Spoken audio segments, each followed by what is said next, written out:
Cardiff, New Year's Eve 2014. The body of a young woman is discovered in a hotel room at the Future Inn in Cardiff Bay. Hello, speaking. Is a woman dead in the room 203? There's a body in the room.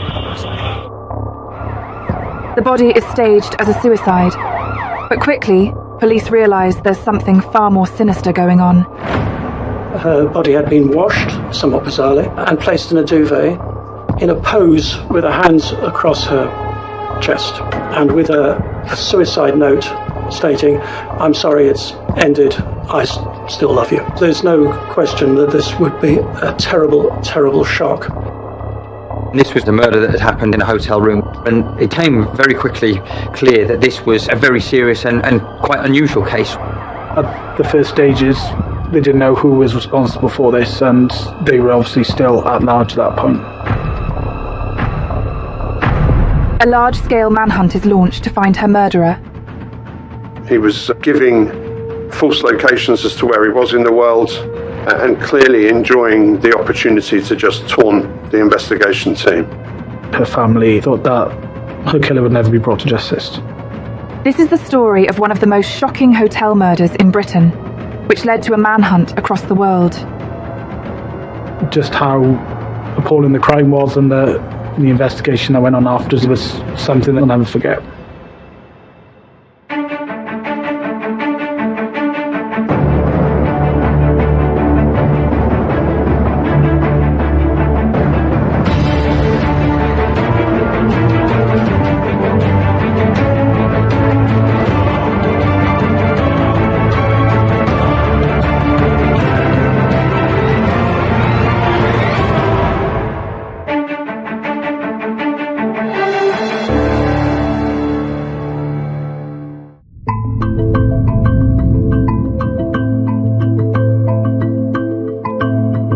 The Future Inn's hotel is in Cardiff Bay. It's a kind of a mid-range hotel, if you like, probably equivalent to a Holiday Inn or something like that. And it's in an ideal location if you were to be a visitor to Cardiff. It's very close to the attractions in Cardiff Bay and the waterfront itself, and it's also within easy walking distance of the city centre.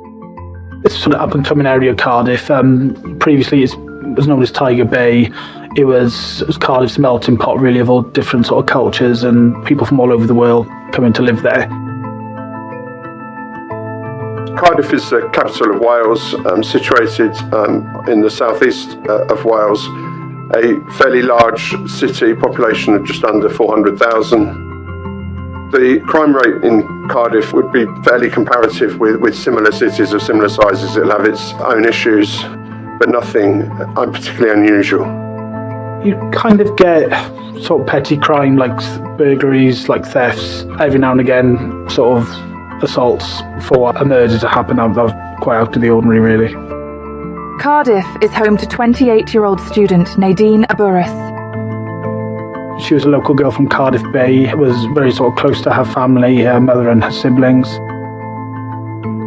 Nadine was talented, she was slim, she was petite, she was the centre of a very devout Muslim family.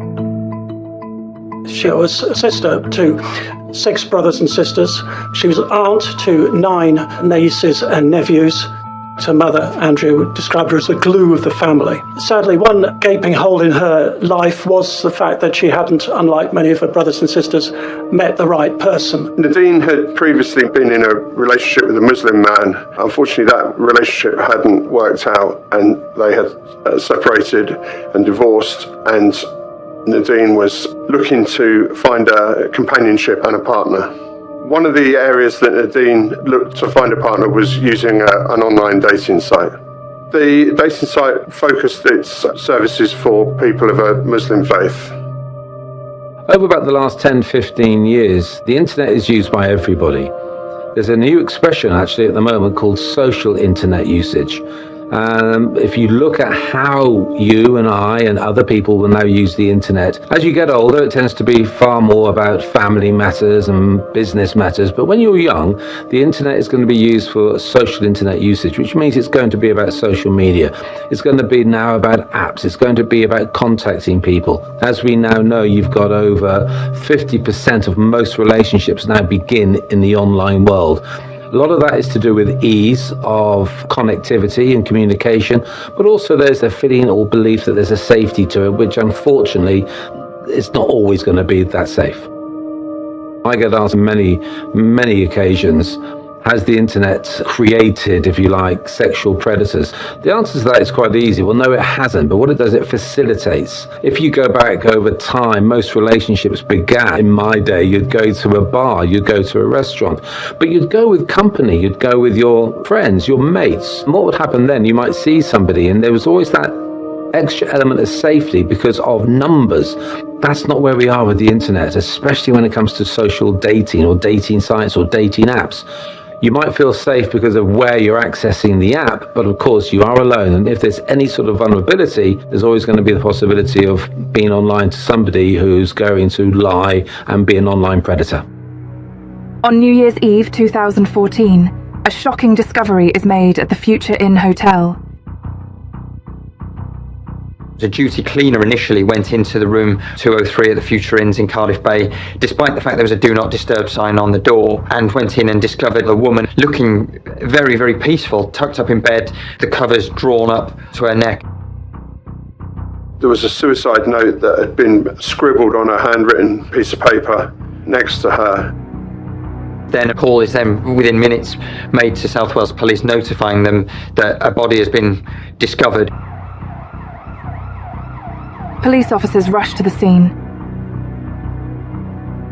While there was a fairly large police presence and they were having to kind of be fairly discreet, it wasn't a case where a large area of Cardiff Bay or whatever was cordoned off, because that simply isn't something that can happen. The hotel has got guests, it's got bookings and things like that. The police needed to do their work, and that was obviously prioritised by all. But the scene itself, you know, as somebody that you could walk past it and you'd see there was police activity, but unless you either knew the circumstances or unless you were within the building, you probably wouldn't have had quite a sense of the gravity of it, because obviously the crime itself was effectively contained within room 203. We found out that the person who was found dead in the hotel was Nadine Aburas. Nadine was 28 years old. She was a local girl from Cardiff Bay, was very sort of close to her family, her mother and her siblings. She was a very sort of a happy woman. She was a student and studying. Nadine was talented, she was slim, she was petite, she was the centre of a very devout Muslim family. She was just an ordinary girl, really, and no one could have known this sort of thing would have happened to her. As detectives comb through room 203, the scene tells a story far more sinister than it first appears. Police have attended the scene. They're suspicious, they're checking everything out. Her body had been washed, somewhat bizarrely, and placed in a duvet, in a pose with her hands across her chest, and with a suicide note stating, "I'm sorry it's ended, I still love you." But something doesn't look quite right to them. This apparent suicide note doesn't feel quite right. The circumstances don't look right. Upon closer inspection of Nadine's body, it became clear that this was not a suicide, but rather a murder. Investigations established that she had been strangled. Had just been left in the hotel room. At the first stages, they didn't know who was responsible for this, and they were obviously still at large at that point. The hunt for the killer has begun, but who exactly are police searching for?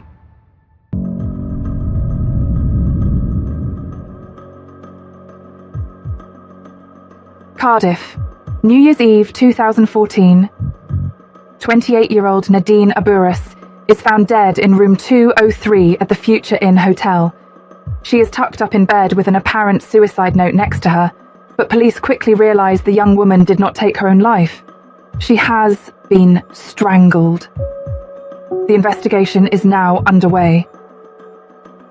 The first time that I became aware of this, as with most of the media, was very early in 2015. It became clear that there had been a crime at the Future Inns Hotel in Cardiff Bay, and it became clear that this was a murder. So initially that was all the kind of drip of information that begins to come out, particularly with it being New Year's Day that this was discovered. But it very quickly snowballed into a much higher profile case that went on for a protracted period of time, but with a large media involvement as well. The circumstances of the case inevitably meant that there was some significant coverage in the local media and national media as well about this incident. It became very quickly clear that this was a very serious and quite unusual case, really, in that Nadine Aburas, very sadly, was named as the victim that had died. She actually lived within sight, certainly within a few hundred metres of the hotel where she ultimately met her death. Speaking with hotel staff, police learned that Nadine arrived at the hotel accompanied by a man the night before her body was found. She'd been there with her former partner, Sami Al-Mari from New York. In 2012, Nadine started to talk online with an individual called Sami Al-Mari.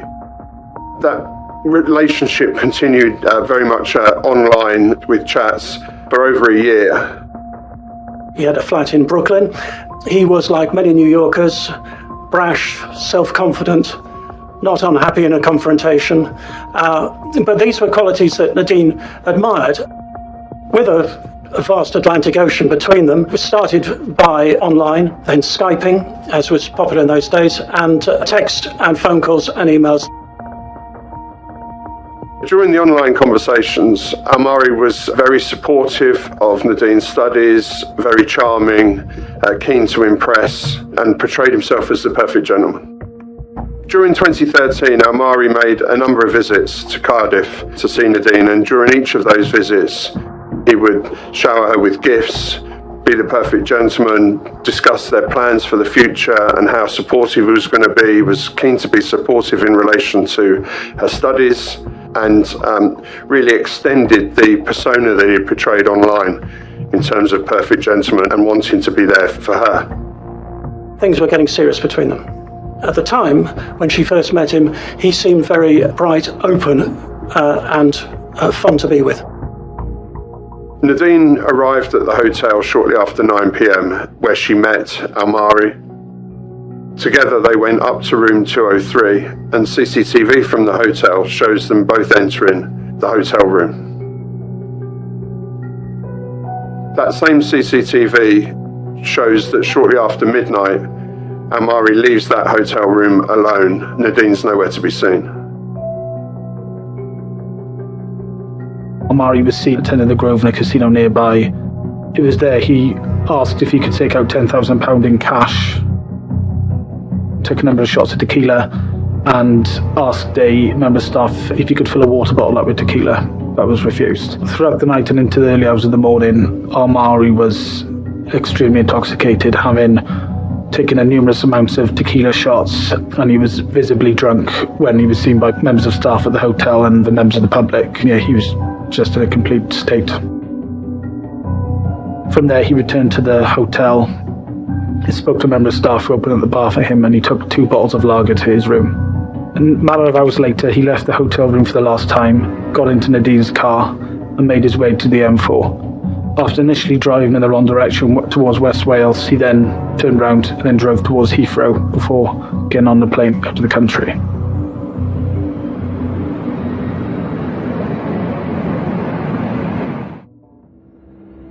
In a chilling turn, hotel staff receive a sinister phone call from Al-Mari.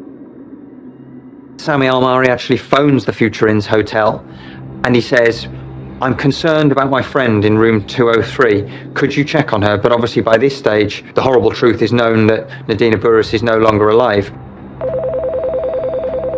Hello, speaking. There's a woman dead in the room 203. There's a body in the room. Okay, can you tell me more about that? The girl's 28 years old. Is a Muslim girl. We was together there in hotel, and she killed herself. The conversation that he has becomes very, very unusual. It goes from one police officer, is then passed on to a negotiator. They can hear very chillingly another woman in the background, and he then says, "I'm going to do to her what I did to Nadine." They form the opinion that perhaps he's under the influence of alcohol or something else, because he doesn't seem at all stable. It seems completely irrational, going from being concerned about Nadine to being quite terrifying in some of the things that he's saying. Having identified Al-Mari as a suspect, the investigating team's attention turned to locating him. He was still at large. This was gone from just a small investigation contained to Wales, but had now gone international. With the victim identified as Nadine Aburas, police break the news of her death to her family.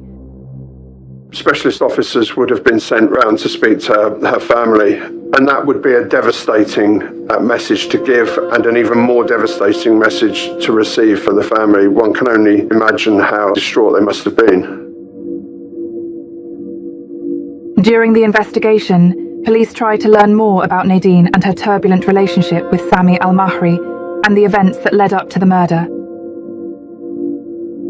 She met somebody that she seemed initially, in terms of messages, to click with. There was a spark between the two of them, and there was lots of communication, and it was said that he became besotted basically with Nadine. He would shower her with gifts. He gave her money for things like a laptop and a car.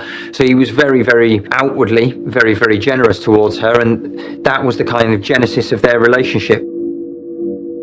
But this was to hide a darker side which emerged only later, but at the time things seemed to be carrying on very well. It was only in 2014 that Nadine's friends could see a marked shift, and Nadine was clearly now a very worried woman. She went to New York herself in 2014. Sami Al-Mahri really was a fantasist, or it certainly was a liar. He projected this image that he was a very, very wealthy tycoon of some description. When she went to his apartment in Brooklyn, while he did have some kind of business, it in no way matched exactly what he had claimed, the wealth that he claimed to have, the lifestyle that he claimed to have. Despite indicating to Nadine that he was a successful, rich business person, actually Al-Mahri drove a limousine for a living, probably came into contact with wealthy people. It's possible that Al-Mahri saw the lifestyles of the people that he was working for and was jealous. He might have desired to live like that, and he created his own account and his own world of living like that, which he sold to Nadine. He wasn't this kind of lavish, big living man, but there's no suggestion that Nadine was kind of in it for the money. She seemed to like him for who he was. They'd met, they'd struck up a relationship, but he clearly hadn't been honest with her from the start. And this was where things really, really turned sour. She shared images with her family that showed her with a black eye, a split lip. He'd clearly been violent towards her. When she returned, having said to Sami Al-Mahri that their relationship was over, she also made a report to police saying that she had been raped by Sami Al-Mahri and that he had attempted to strangle her. However, that wasn't proceeded with. This was a very traumatic experience for her, what she had been through in her relationship with Al-Mahri. Nadine would try to distance herself from Al-Mahri, but he had a disturbing plan to try to keep her close. She confided to some friends that not only had she been raped, but that she was now desperately worried about a potential blackmail plot that Al-Mahri was cooking up for her. Al-Mahri had threatened if she was ever to leave him, and he would send topless pictures of her to her family. He had taken pictures of Nadine while she was in the shower when she was visiting him, and he very, very cruelly said, "I'm going to post these to Facebook. I'm going to shame you in front of your family by sharing these images." Now, this was a serious issue for a devout Muslim family that Nadine was at the centre of. There's no question that this would be utter humiliation, and which she would never live down. It would be the end of her life in the family. It was that serious. I'm convinced that upmost in her mind was that she had to get the pictures back. The least people who knew about this, the better. This was an issue that Nadine had to get to the bottom of and end herself. And Nadine wanted to finish, complete with Al-Mahri, and get him out of her life. But she could only do it on her terms, and her terms had to be to see those pictures destroyed or back in her own possession. There was no question just walking out. If she was going to walk out, she had to walk out with those pictures. This was a secret that she really kept to herself. She had done absolutely nothing wrong. There was nothing she could have done to have prevented that happening, but it exercises sheer terror over her, and it enables Sami Al-Mahri to remain in this position of complete control over her, whether he is 5,000 miles away or on her doorstep. He is effectively in her pocket all the time because he's contacting her even when she's blocking him on messaging services like Viber and WhatsApp. He's still able to see what she's doing, and he's able to call her. It's incessant.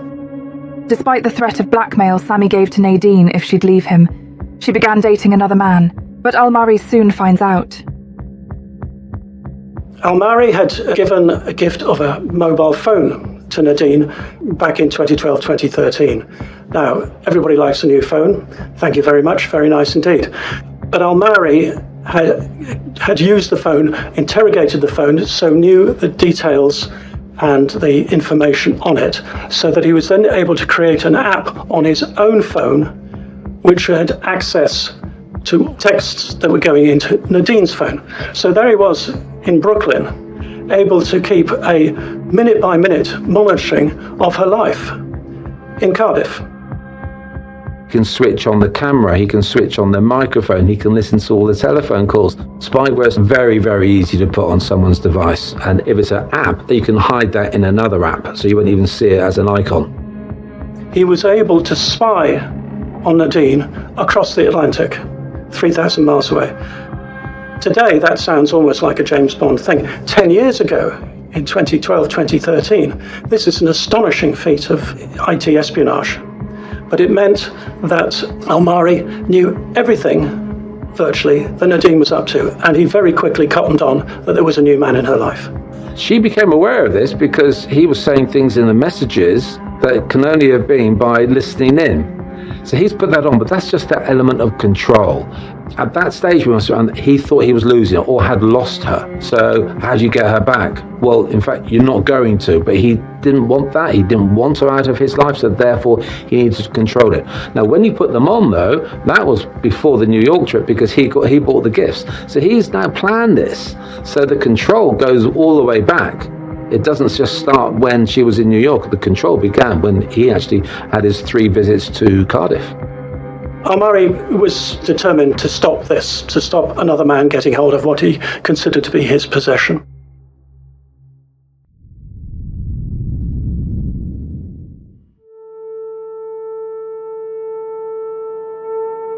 Cardiff, 2014. 28-year-old Nadine Abarus is being stalked and threatened by her ex-partner, Sami Almari, who has discovered she is dating another man through spyware he installed on her phone.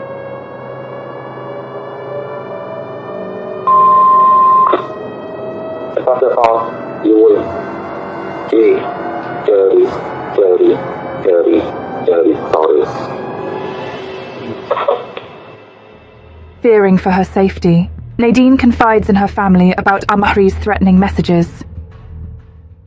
But she doesn't know what to do because he's now in contact about the pictures, about what I'm going to do. She realises the spyware is involved on the phone, and because he knows everything about her.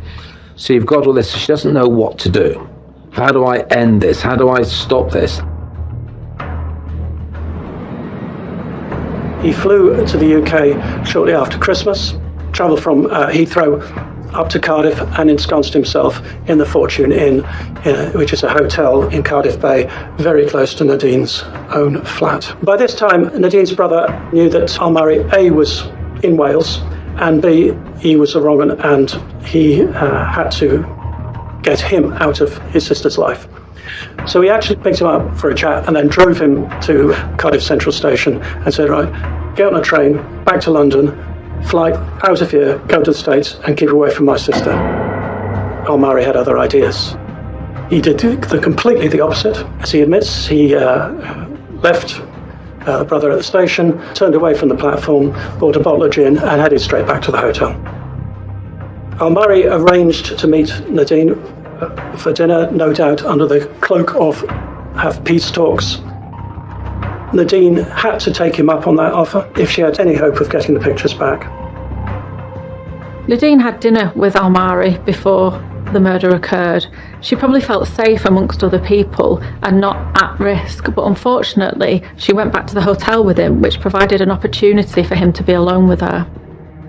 And on that evening, on New Year's Eve, the CCTV caught her at 11:15 that night, and these are the last known sightings of Nadine before she was found strangled. How a strangled woman would commit suicide, perhaps only Almari knows. Following Nadine's murder, Cardiff police launch an international manhunt to track down their prime suspect, Sami Almari. Sami Almari is on the run for several weeks, and during that period there are several very sickening and distressing things that form a part of that. A particular disturbing feature of the manhunt phase is that whilst he was on the run, Almari was actually contacting Nadine's family members, taunting them. He messages her mother. He tells her that he loved Nadine and that she should let it go and things like that. He even begins posting on her Facebook account, and because he's taken her laptop and phone with her, so this is understandably hugely distressing for everyone involved, and that forms part of the background to why police are so keen to detain him. And then he even extended that to the investigating officers and was known to be laughing at them down the phone at their attempts to trace him. He was giving false locations as to where he was in the world and clearly enjoying the opportunity to just taunt the investigation team. Well, Sammy, is that you? You miss me? Where are you now, Sammy? What's funny, Sammy? Why are you laughing? I'm so far, I'm in Cuba, Havana. Is that the truth? That you're in Havana? Told them that he had gone to Thailand, to Havana in Cuba, and also claimed he'd been in Puerto Rico. He also told police he was with girls in various hotel rooms, and he told them that he was going to do to them what he had done to Nadine. Now, even though we watch these programs about how no one can disappear, you can disappear for an element of time, and you can go to a country where there's no extradition order. So if you're thinking like that, you can go and you can get somewhere. So Cuba would be in a classic, but he has stayed, shall we say, contactable in that sense. Very odd behaviour. The evidence in this case indicates that Almari had some interesting personality features which may have led to his ongoing contact and reportedly goading the police as they were searching for him. Not only that, his behaviour within the offence suggests some strong personality features that might have driven his behaviour, so his control of Nadine, his eventual brutal murder of Nadine, and trying to cover that up. The evidence after the offence and what he did and his travels and so on, it seems that he was seeking perhaps excitement and had some unmet needs, and he was callous enough to goad the police, and that affects her family and the wider victims in this case, suggesting that he had some antisocial personality traits. It seems to feel like he thought he was above the law. So did he think that he wasn't going to get caught? Did he think that the law doesn't apply to him? He was risking his freedom by continuing this contact and not simply hiding and fleeing from the police. So what was that driven by? It could have been excitement, but it could have been that he was so preoccupied with Nadine that that ongoing thought about her and his ongoing involvement fulfilled some sort of need for that preoccupation. Investigators work on tracking Almari's movements after fleeing the UK. He's not a billionaire that he can rely on all these funds that he's stashed around the world. So wherever he's going, he's on the run, and he's going to be doing things. And if you've got no money, you're going to show out. You're probably going to have to sort of beg, borrow, or steal. So he's not in a good position. So you look at the individual, and he hasn't really got a hope in hell, because yes, it's all well and good wanting to go on the run, but that costs a lot of money. For the police, it wasn't difficult. They were able to track with the ANPR and find out exactly who this person was. You've got a witness in the hotel, you've got that American accent. They know who they're looking for at this stage. What they quickly established was that after the murder, he had taken Nadine's car and driven it to Heathrow Airport, where he's able very quickly to get on a flight to Doha in Qatar, and he can then connect from there onto Tanzania, where he knows that he's got family and where presumably he thinks he's going to be able to be concealed and potentially get away with this horrific crime. Members of the police force in South Wales travelled out to Tanzania to search for Almari. Now, this is pretty much unheard of. Strange thing to happen, really, for officers to be sent out to Tanzania from South Wales. Welsh police have intel that Almari is hiding somewhere in Tanzania, a densely populated region of East Africa, but he manages to evade capture. Officers from South Wales returned home without being able to find Almari. January 19th, 2015, the day after detectives return to Wales empty-handed, they get a surprising phone call from Tanzanian police. Almari was found by members of the law force in Tanzania. Sami Almari is located in a place called Iringa in Tanzania, where he did have some family and where he'd been managing to hide out. But then it's a couple more months before he's actually able to be extradited back. You know, extradition isn't a simple, quick process, and it's not as fast as South Wales Police being able to say, great, we've got our man, put him on the next flight back. There's lots of paperwork and whatever to go around it. So it's around March before they actually are able to fly him back into the UK. And it's very, very interesting that hearing from police officers at that time, they say when he was being brought back that he was effusive, confident, chatty, almost some kind of denial of what he was about to go through, or some kind of arrogant belief that he was somehow going to be bought out, bailed out in some way or another. So following Al-Mahri's arrest, he was obviously interviewed by police and then charged with Nadine's murder.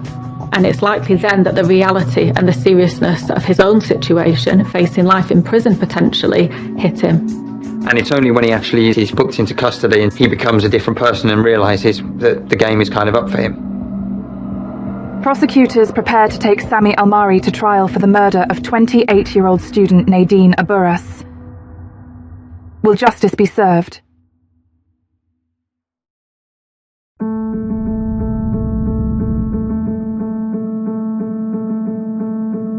January 12th, 2016. 44-year-old Sami Al-Mahri faces trial for the murder of 28-year-old Nadine Aburas, whose body was discovered in the Future Inn Hotel in Cardiff on New Year's Eve in 2014. Al-Mahri strangled his ex-girlfriend before staging her death to look like a suicide. After many months and some examinations by psychiatrists, Al-Mahri arrived at Cardiff Crown Court in 2016 for his trial and pleaded not guilty to murder, but guilty to manslaughter on the grounds of diminished responsibility. And he was going to produce some psychiatric evidence that said he was not responsible for his actions. He claimed that he'd been hearing voices and that God had told him to kill Nadine. He had also made up lies to Nadine's family and to the police, claiming that Nadine had wanted him to help her kill herself. The first day of Al-Mahri's trial at Cardiff Crown Court, obviously it was a packed courtroom. There's a lot of members of the press like myself there to report on the case. Obviously there was the barristers, the judge, members of the jury.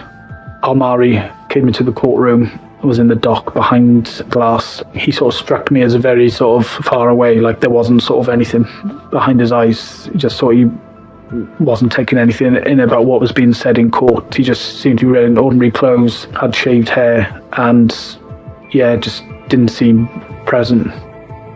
Having previously portrayed himself as this successful businessman and a financially high-end person, he seemed anything but. He just seemed like an ordinary person and someone who was, in fact, not very impressive looking at all. Nadine Aburas, her mother, was there as well as the siblings, and they pretty much took up a lot of the public gallery. And you could tell, hearing the horrific details about their daughter from the opening of the case, it must have been awful for them. In the opening of the case, prosecutors said that Al-Mahri had murdered Nadine, that he had killed her in the Future Inn Hotel after a years-long relationship taking place online and then having met up in person.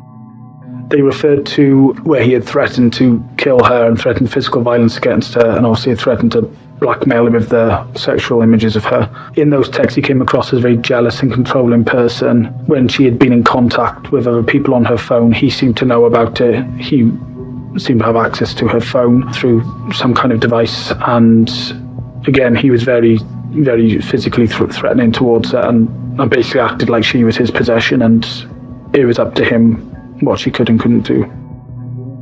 They claimed that Al-Mahri was a man so obsessed, so besotted with Nadine, that if he couldn't have her, then no one else would. That he was a man who was intent to come to Britain, and that in the end, he was prepared to kill. The forged suicide note is examined by the prosecution. You've then got the crudely written suicide note, very much in air quotes, that's evidently been authored by Sami Al-Mahri, but that again has these key lacuna in it, the dates, the grammar, that aren't correct and that aren't consistent with how Nadine would have written. You've then got the fact that he has fled, which clearly shows some kind of bad faith. Had he stuck around, called the police and tried to get some kind of help for Nadine, then perhaps he might have had some chance of running a defence saying that it was something that happened in the moment or a diminished responsibility, but that all falls away. So they've got that, and then they've also had the time and the resources to use lots and lots of data analysis, because they've obviously been able to track down his phone, which had been left in Cardiff, and they can see this kind of constant stream of messages from him to her, and Nadine's family would have found all of them utterly terrifying, but there was one that said, "I will never stop, I will harm you." This is somebody that had engaged in a prolonged course of action, and somebody that simply wasn't going to be deterred, however strong the case against him from Nadine and from her family was to say, this has to stop, this is over. He was somebody that was not going to take no for an answer, and the data on his phone was able to really back that up. It was able to show that he had this kind of minute by minute obsession, infatuation with Nadine Burris, with controlling her, that was the lead up to this truly awful crime. The defence was that this was not a premeditated crime, that it was the result of a drunken outburst. The psychiatric evidence was that in the past, Al Murray had a history of mental illness, particularly enwrapped in alcoholism. In 2009, he had attempted to throw himself off the Brooklyn Bridge, and he'd been placed on an alcohol program.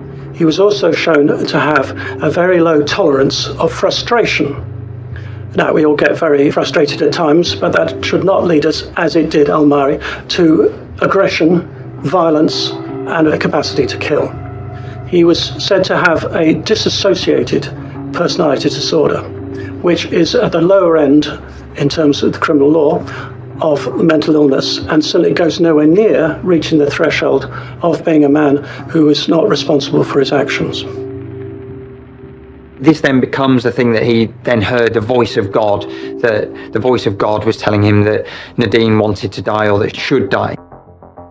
She clearly didn't want to die. She had a loving family behind her that she loved very much, and they loved her very much. She had lots to live for in her life. She absolutely didn't want to die, but Sami Al Murray tried to maintain this fiction. He had somehow helped her end her own life because that was what she wanted.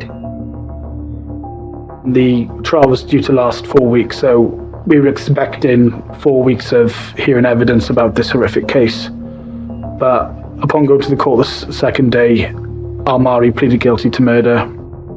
Once he saw the scale of the evidence against him and the strength of the evidence against him, he probably, as a kind of calculating man, took a calculating way out that actually all I'm going to do here is be on the end of a guilty verdict, and I'm going to spend longer behind bars. So in the end, he took the way out of saying, hold up, I'm guilty. Whether he thought the case against him was too strong, or whether he just wanted to rub sort of Nadine's family's nose in the dirt by having the horrific facts against him played out in court, we'll never truly know, but it was almost as if he wanted the sort of stage and wanted to have that moment in court where his horrific crimes was told to the nation. Sami Al Murray is a cruel, vindictive, calculating individual that is purely out for himself, and that only ever looked out for himself throughout this whole awful, illegal episode. Having pleaded guilty to murder, Al Murray was convicted and sentenced to life imprisonment, with a recommendation that he must serve a minimum of 17 years before he can even be considered for parole. Perhaps he can be considered lucky to receive such a sentence. In the judge's view, she found there was no direct evidence that this was premeditated. She said this was a result of drink and envy, and this was not something he had planned. Suspicion of planning is not actual evidence of planning. Nadine Burris's family, from things that they said afterwards, would have happily seen the full trial through, because they wanted it very much public what Sami Al Murray had done, what he had put her through, because the scale of what he had put her through was not confined to what happened in room 203 in that hotel. It was something much more insidious, much more long-lasting, and ultimately entirely terrifying, not some kind of momentary crime. A minimum recommendation of 17 years is on the low side for this type of offence. No doubt it will have been influenced by Amari's guilty plea, albeit a late guilty plea. The fact is that there's no sentence that would bring justice to the family. They lived their life sentence without their daughter and sister. And so it's a long time, but it'll never be long enough. I think there is some consolation in seeing a murderer convicted, being put behind bars. There is very little consolation in repairing the wounds, but what can be done was done in this case.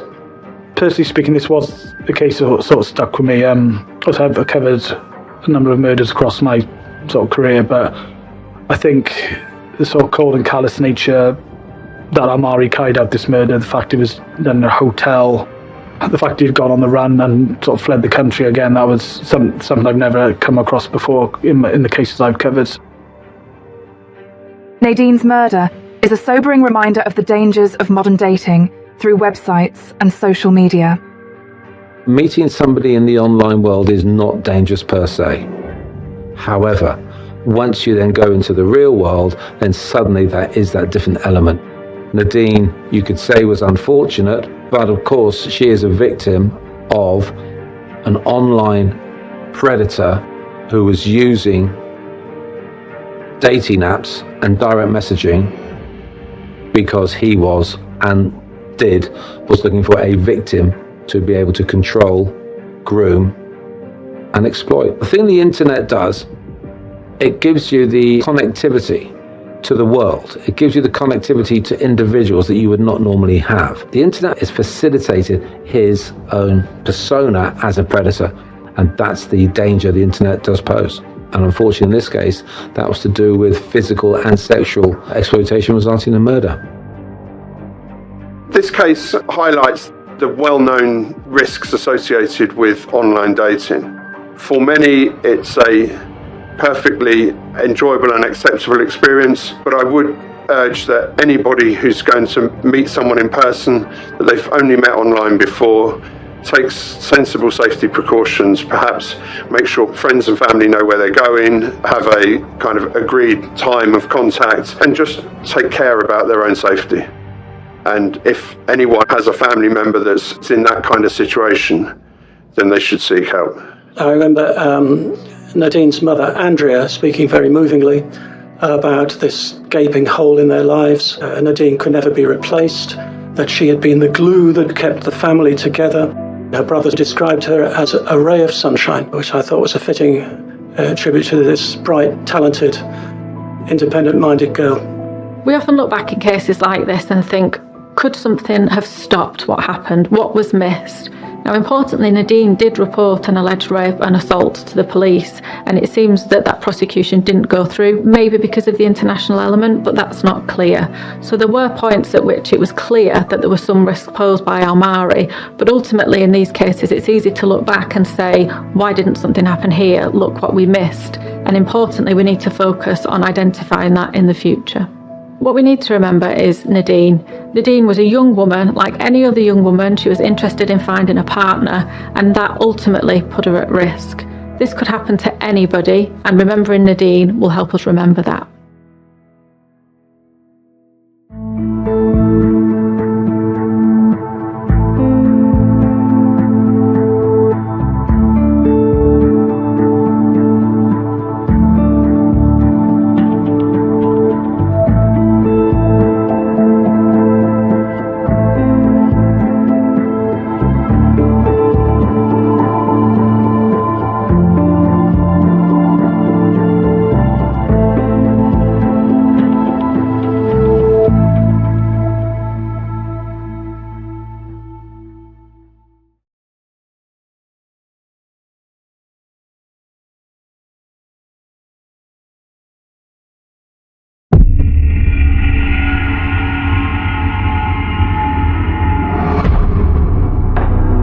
London 2007.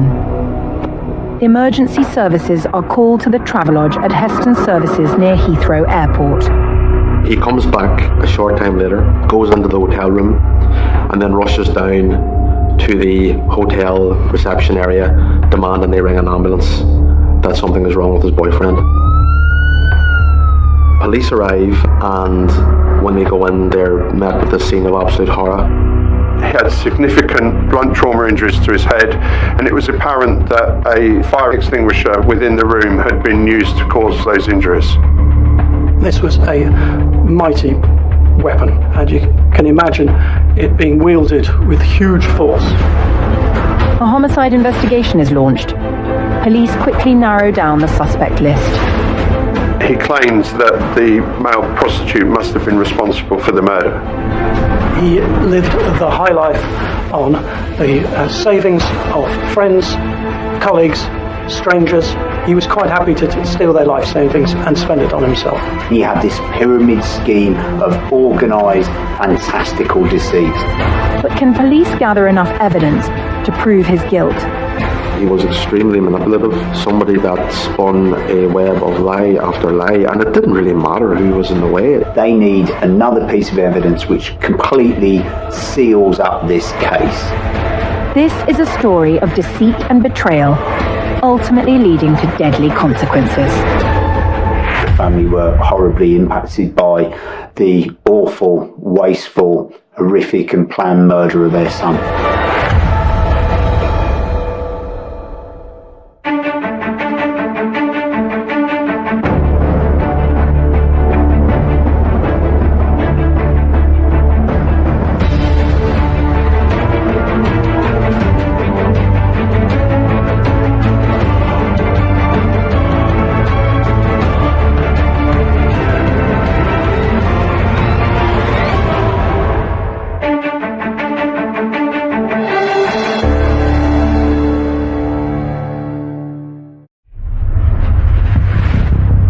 The Travelodge, located at Heston Services along the M4 in London Heathrow, is a remote hotel often used by those travelling through Heathrow Airport.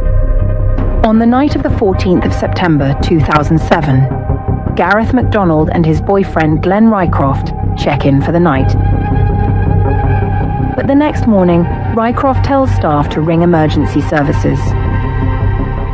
Glenn and Gareth had checked into the hotel at 9:40 p.m. that night. They both arrived, tired, dump their stuff in the Travelodge and go to bed. The next time the reception desk see Rycroft is he leaves at around 7 a.m, gets in his car, goes for a drive. Later that morning he goes back up to the room and then comes down in a panic. He says, "My partner's dead, call an ambulance."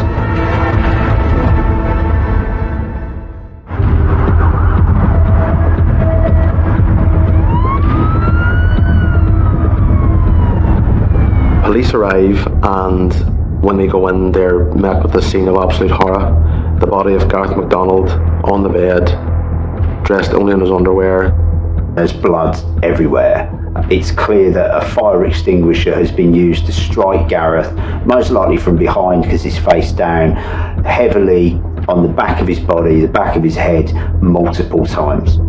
Gareth had 2 wounds in the back of his head, and beside him on the floor was a fire extinguisher covered in blood. This was a mighty weapon.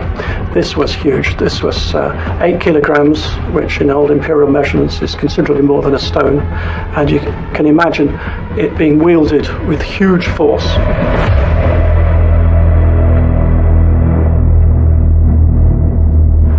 Paramedics try to revive Gareth MacDonald, but the 30-year-old is pronounced dead at the scene. Police begin the investigation, working to learn more about the victim's background. Gareth MacDonald was born in 1977 in the village of Rowell, beautiful little village in North Wales. He was a pub and restaurant manager. He was the son of Sue and Charlie MacDonald. He was one of 4 boys. Gareth was well known, he was popular. A lot of people thought a lot of him. He got married in 1997, but for years had been struggling with his sexuality. And he actually had some second thoughts, some doubts prior to the wedding, but he still ended up going ahead. He ended up having 3 daughters with his wife. But it was during the pregnancy of his third child that Gareth could no longer live a lie and ended up coming out to his family. He spoke to his wife and said, I think I'm a gay man and I want to live a different life. I want you in my life, I want to see the kids, I want to be a great father, but also I am not living the life that I want to be living. His wife and his immediate family were largely very supportive of his news. He comes out as gay, and like a lot of men who have maybe not been on the gay scene before, he's perhaps a little bit nervous, he's meeting people online, he wanted to go out and live his life. Life is for living. This was a positive guy, a lovable guy, a likeable guy, but he was a little bit naive. After his tragic death, his parents said, we wished we'd made him a little bit more streetwise. He grew up in a tiny Welsh village. It was an isolated Welsh village. Probably didn't have many bad characters there. Probably didn't know lots about being gay either. And so perhaps the circumstance of where he grew up, perhaps in some way, a tragic way, led partially to his downfall. It's really difficult to be streetwise when you grow up in a tiny Welsh village.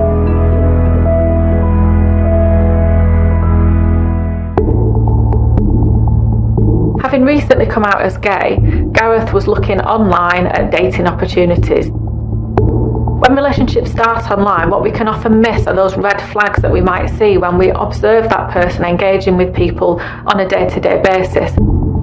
The relationship might on the surface seem good, but it might involve behaviours like love bombing, perhaps giving lots of gifts, lots of flattery, lots of attention to engage that person more in the relationship, when actually underneath it might be superficial and for ulterior motives. I certainly think internet dating is fraught with danger. Someone searching for love can never be in any way safe from a first date. You cannot know anybody's character just by their social media profile. Unfortunately, he goes into an online chat room and he meets Rycroft. And Rycroft is experienced as a manipulator. He is charming, he is decent, he's kind, he's loving, he sweeps him off his feet. Gareth would have been fairly easy prey for Rycroft. He was still struggling with his own sexuality, taking those first tentative steps into online dating on the gay scene, and would have very quickly, I think, wanted to latch on to someone he could trust, someone that would say the things he wanted to hear. And of course, as an accomplished fraudster, Rycroft was able to present as the ideal partner. But what Gareth MacDonald doesn't know is that Glenn Rycroft has an extensive criminal history.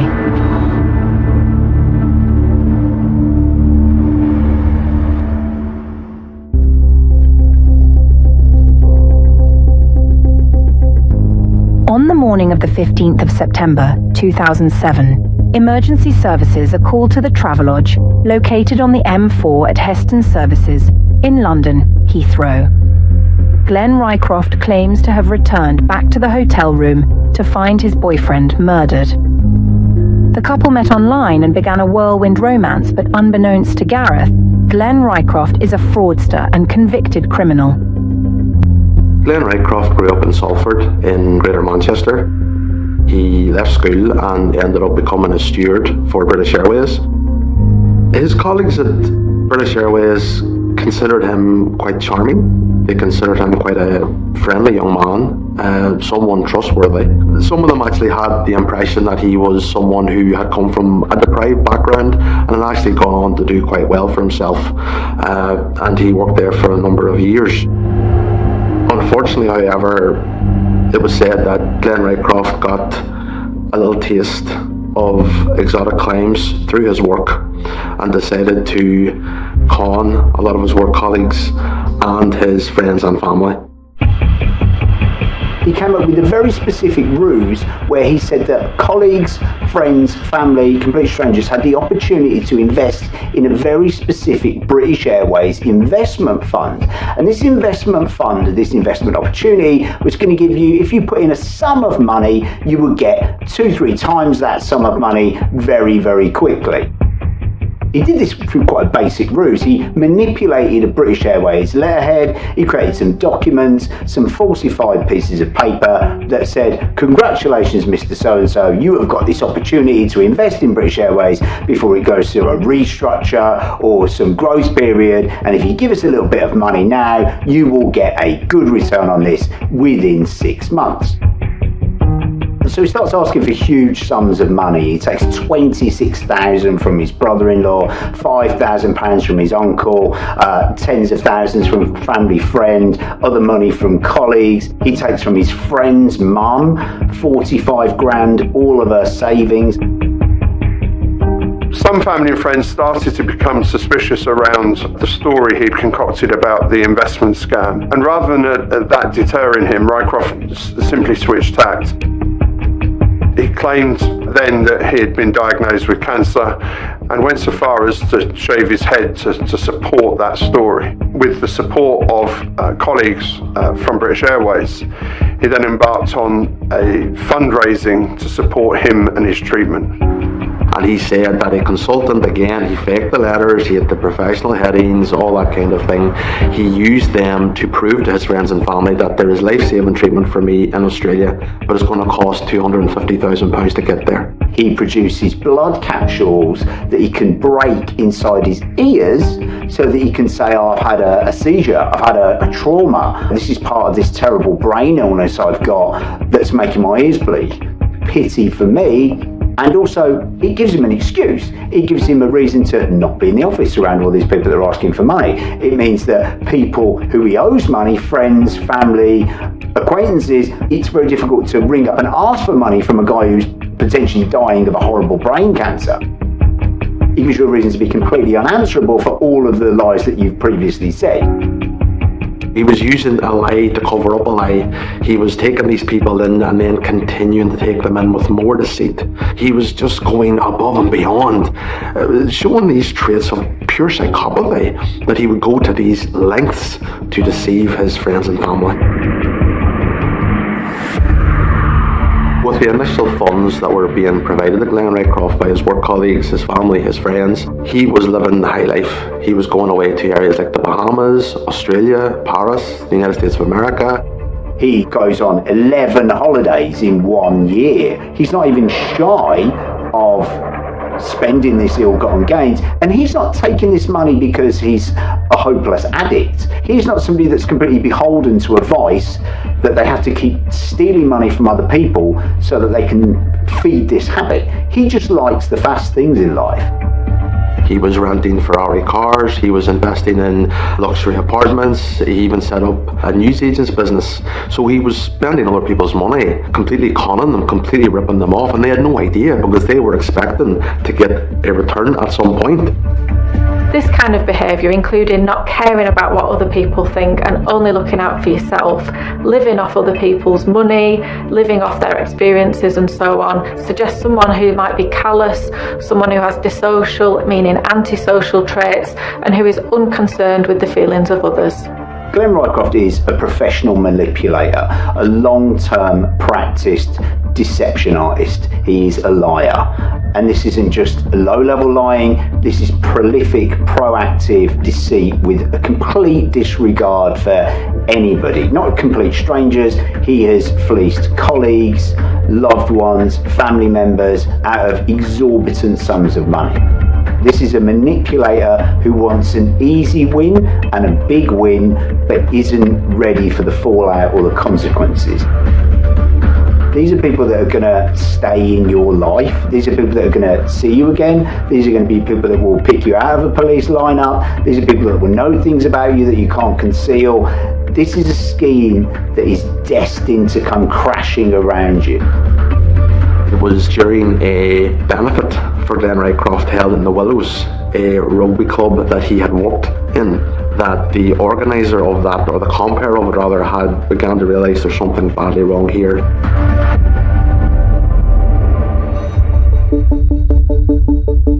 charity nights had been staged to raise money for Rycroft's cancer treatment. It was at the Willows Variety Club in Salford that the former BA steward came unstuck. It just so happened that the compere for the evening was also a BA cabin crew member. Debbie Henley thought the story didn't ring true and called her bosses. Debbie Hendon was approached by a number of people who became aware that she had worked for British Airways and asked her, what about our investment? What about our returns in this pension shares scheme? Debbie had no idea what they were talking about, but she said that she would take their name and address. It just was person after person after person, and the link between them all was Glenn Rycroft. Debbie wasn't aware of such a scheme because such a scheme didn't exist. The penny eventually dropped and she was saying to other people, there's something not quite right here. I think the final straw was when he said that he told one of the people at the Willows that he was had a jet on standby that British Airways was paying for to take him anywhere in the world when he got that phone call to say that someone had found a cure for his cancer. And it just didn't ring true to me at all. I think because the word cancer had been used, everybody was frightened of questioning it. Rycroft's web of lies rapidly unravels, and soon he must face the consequences. This all falls around him. His colleagues call the police. Quite rightly, they say, this guy's ripped us off. He's a liar. Friends, family, some of them believe him, some of them don't. But when it comes to court, it all comes out. The fraudulent investment scheme, the lies about the cancer. Where has all the money gone? It's gone on holidays, it's gone on high life, it's gone on golf trips, it's gone on fast cars.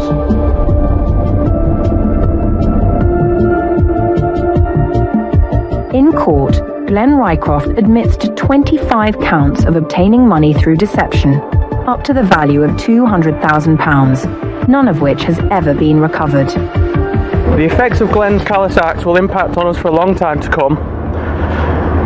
Glenn systematically targeted friends and family who are more than willing to help and support a friend in need.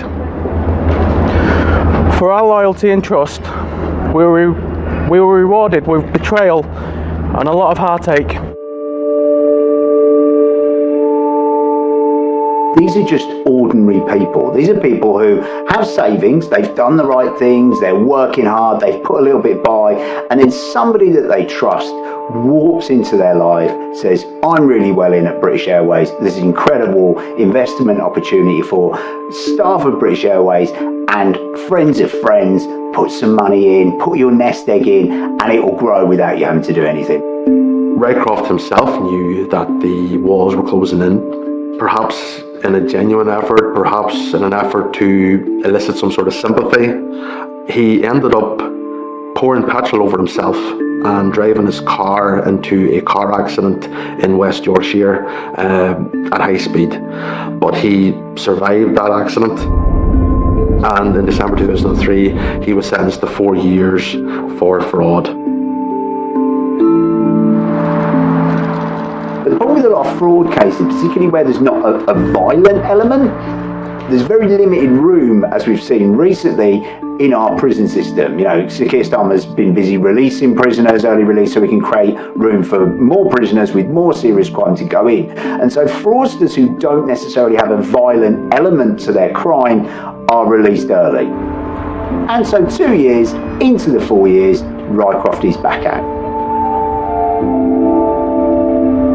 In December 2005, shortly after being released from prison, Glenn Rycroft soon begins searching for his next victim. Gareth MacDonald met Glenn Rycroft online on a gay dating site. He was looking to meet someone, he was looking to establish a relationship. He and Rycroft connected, they started to communicate. Glenn Rycroft was a very calculating man, always looking at the advantage he could gain. He must have found Gareth, when he first met him, an ideal potential victim. I'm sure Rycroft looked on Gareth as a man too trusting, too easily convinced, a man uncertain in his own life but looking for love, a man who he could twist around his finger. In the early stages The relationship between Gareth and Rycroft looked promising. Rycroft was saying and doing all the right things, and Gareth was gaining in confidence in terms of the relationship that he was building. And eventually that led to them meeting. Rycroft initially was very complimentary towards Gareth, and he was certainly being very good to him. He was buying him meals, he was taking him away, he was buying him expensive gifts. Eventually they even moved in together in North Wales, with Rycroft moving from Manchester. Gareth's family really liked him. It doesn't seem like there were warning signs early on. But a couple of months after moving in together, Gareth MacDonald starts noticing large sums of money disappearing from his bank account and begins to suspect his boyfriend has something to do with it. What MacDonald doesn't know is Rycroft is willing to go to lengths of extreme violence to stop his latest scam from being exposed.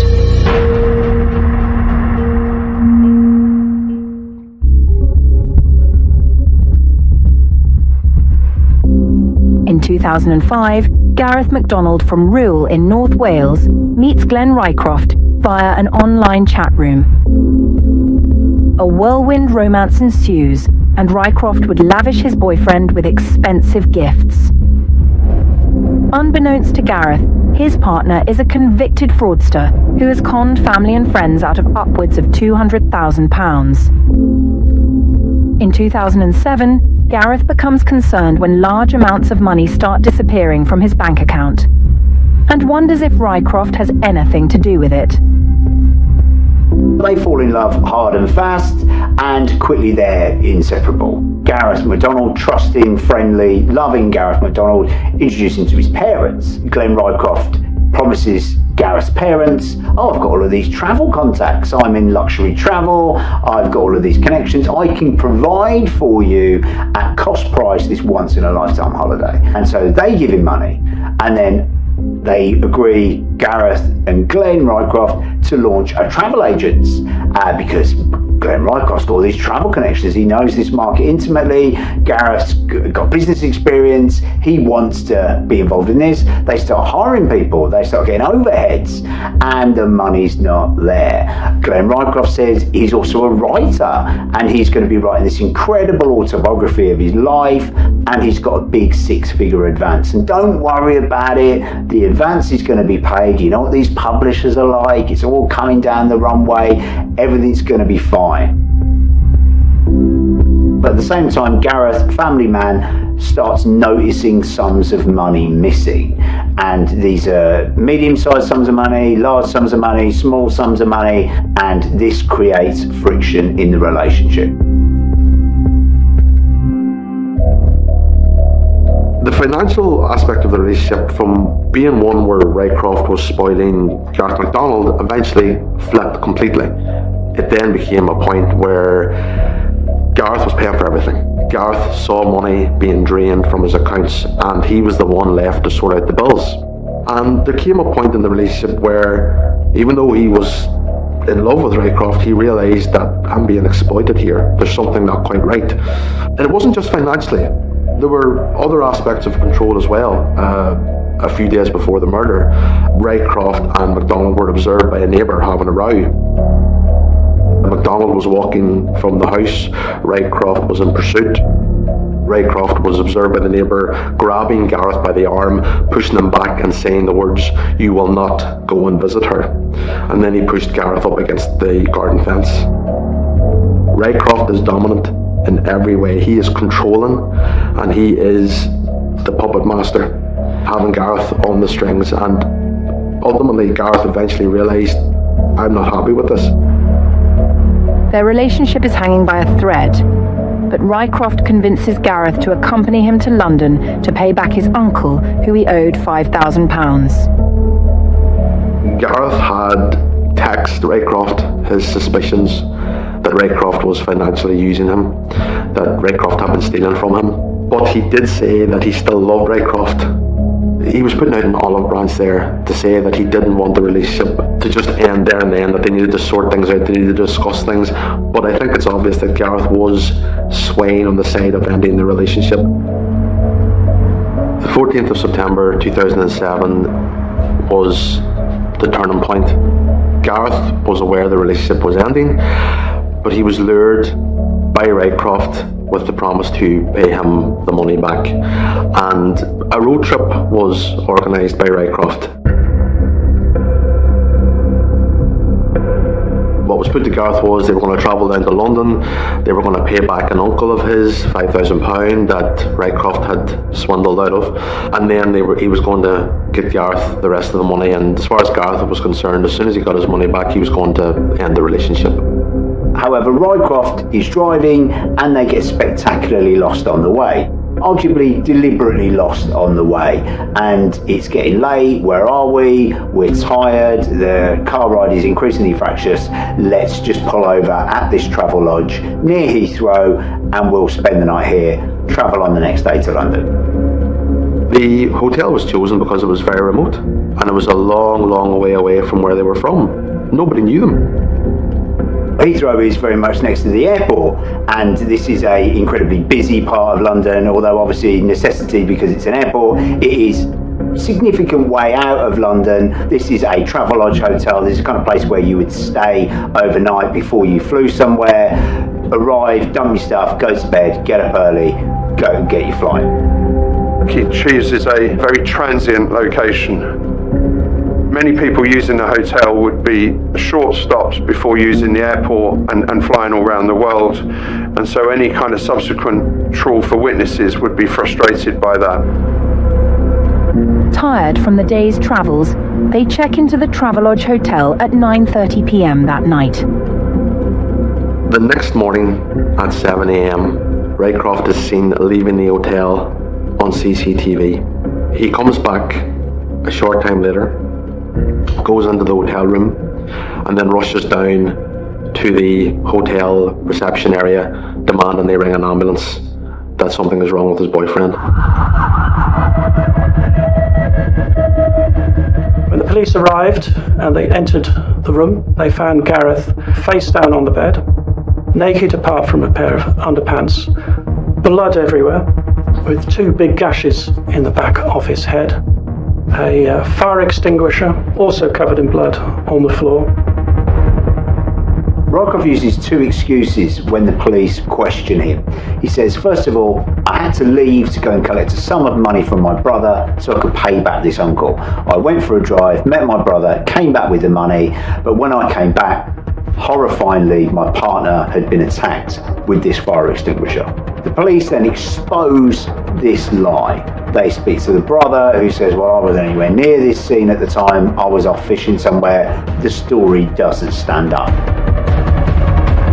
When he was exposed that his brother couldn't possibly have given him the money because he was away somewhere else, nowhere near the scene, he then said, look, I was covering up a secret. Gareth wanted to use a sex worker and he'd had to go out of the room whilst this sex worker attended the room. Once he returned from that short trip is when he found Gareth, and he claims that the male prostitute must have been responsible for the murder.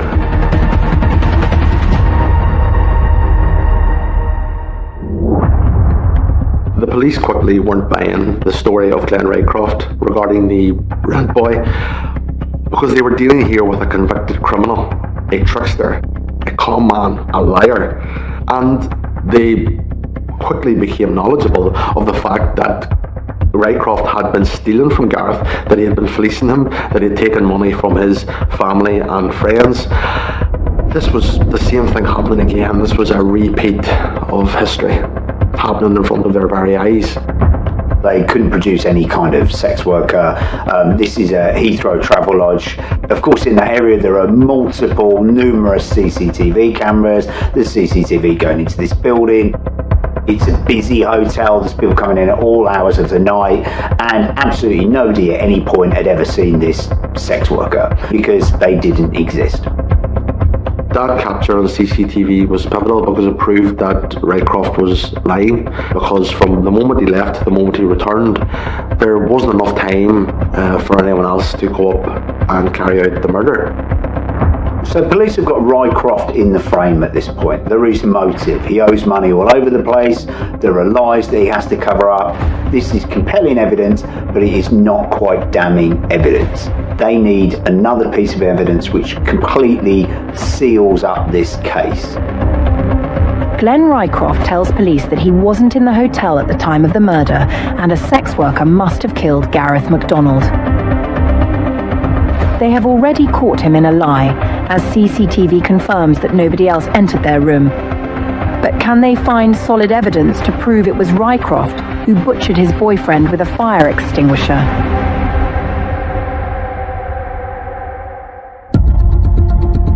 The 15th of September 2007.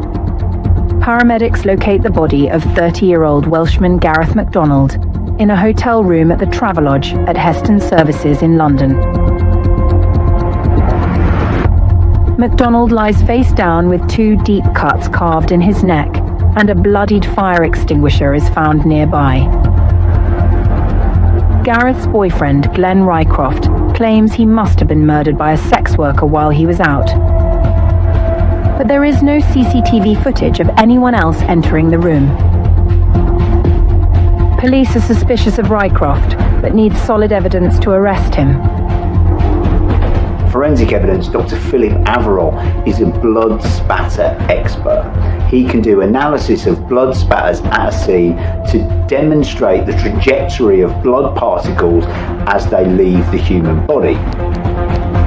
Smaller blood particles show that the blood went further away from the body, whereas big pools of blood typically show that someone was stood very close to a body. And so this blood spatter analysis, they found blood marks on Rycroft's shoes and on some of his clothes, and the nature of these blood spatters showed that he couldn't possibly have got those purely by walking in and finding the body, because he was so close to when the impact of this fire extinguisher hit Gareth.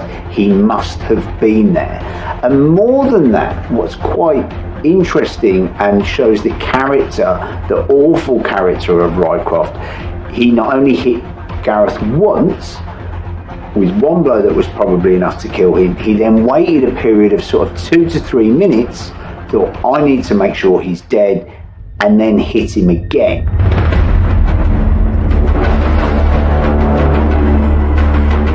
And this was proven again by Dr. Philip Averill, because he could look at how the blood had clotted, and he could present a case that showed there was a difference of time between when the first splatters had hit Rycroft and when the second splatters had hit Rycroft. So not only was he there on the first blow, he was there for the second blow. This wasn't someone who had run in, found their partner severely injured or dead on the bed, ran over and accidentally got some blood on them. This was someone who had been present when the blows were struck, when the blood had left that body. There were fingerprints found, there were splatters of blood. There was no forensic evidence that anyone else had been in the room, bar Gareth and Glenn Rycroft. But most tellingly, they found his internet searches for best way to kill a man by hitting him over the head. To be honest, that was game, set and match from that moment on. There was only one suspect, and he was charged with murder.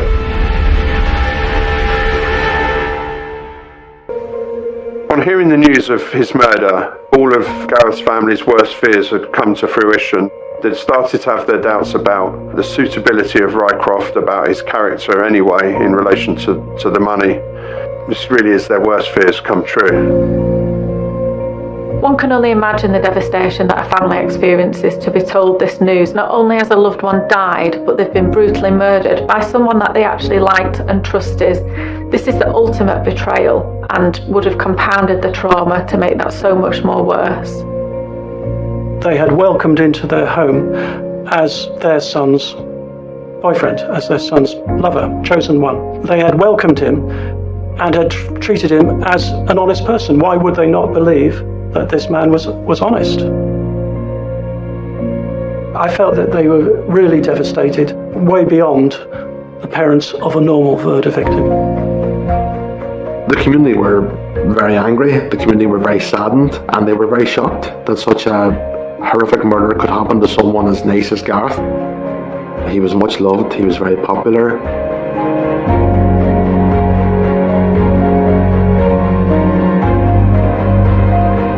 In 2009, the case goes to trial in the Old Bailey Court in London.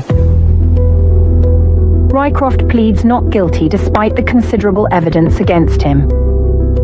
The case received a decent amount of coverage because Glenn Rycroft had history. Not only was the murder itself so horrific and the story and the events leading up to it so horrific, but there was an absolute bewilderment that Glenn Rycroft could do something so awful again after his first batch of serious crimes. He didn't repent, he didn't reform, he just was looking for a new victim. And what we see here is an escalation of crimes. So he goes from frauding work colleagues, friends and family to then defrauding his own boyfriend and eventually killing his own boyfriend.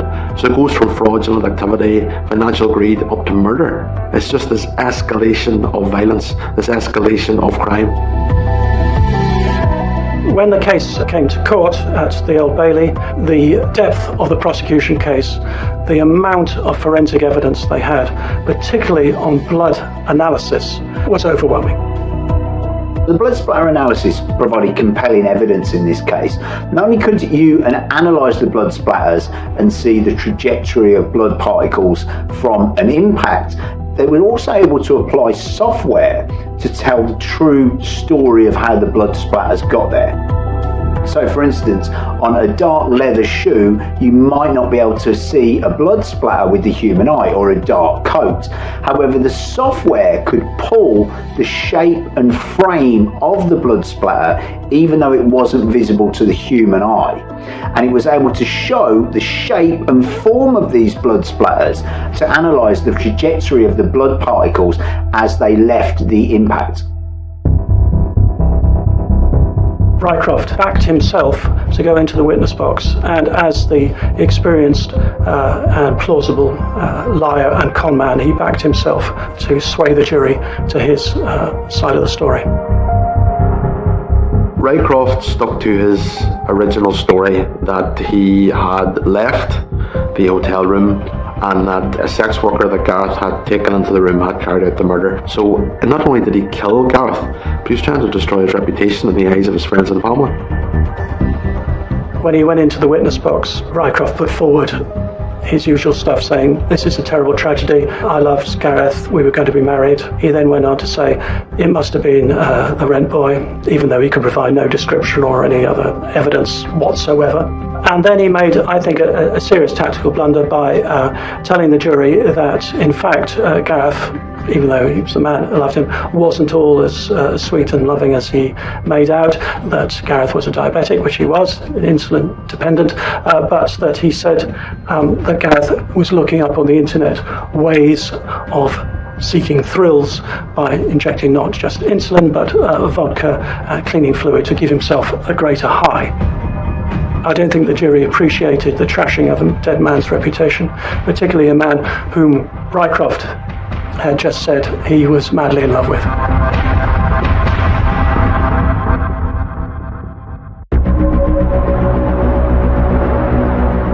In court, it was presented that Rycroft knew for the second time he would probably be going to prison for fraud and deceit.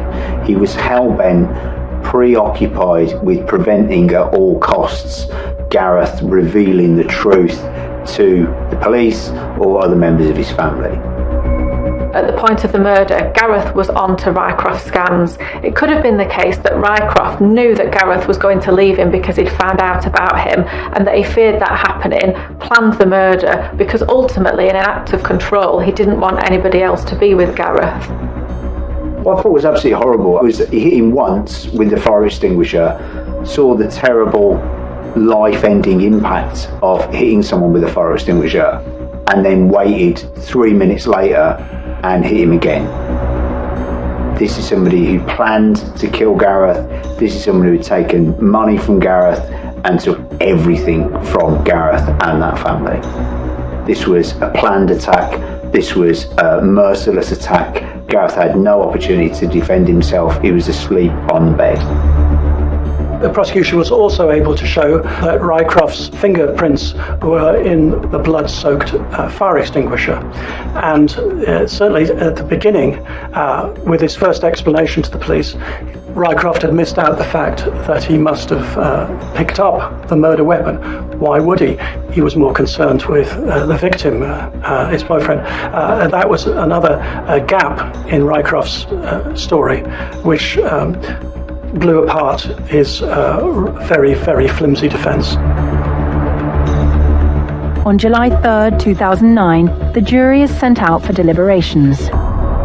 It does not take them long to come to a consensus decision. It was a 4-week trial at the Old Bailey, and the jury did not take a matter of hours rather than days to come to their unanimous verdict that Rycroft was guilty of murder.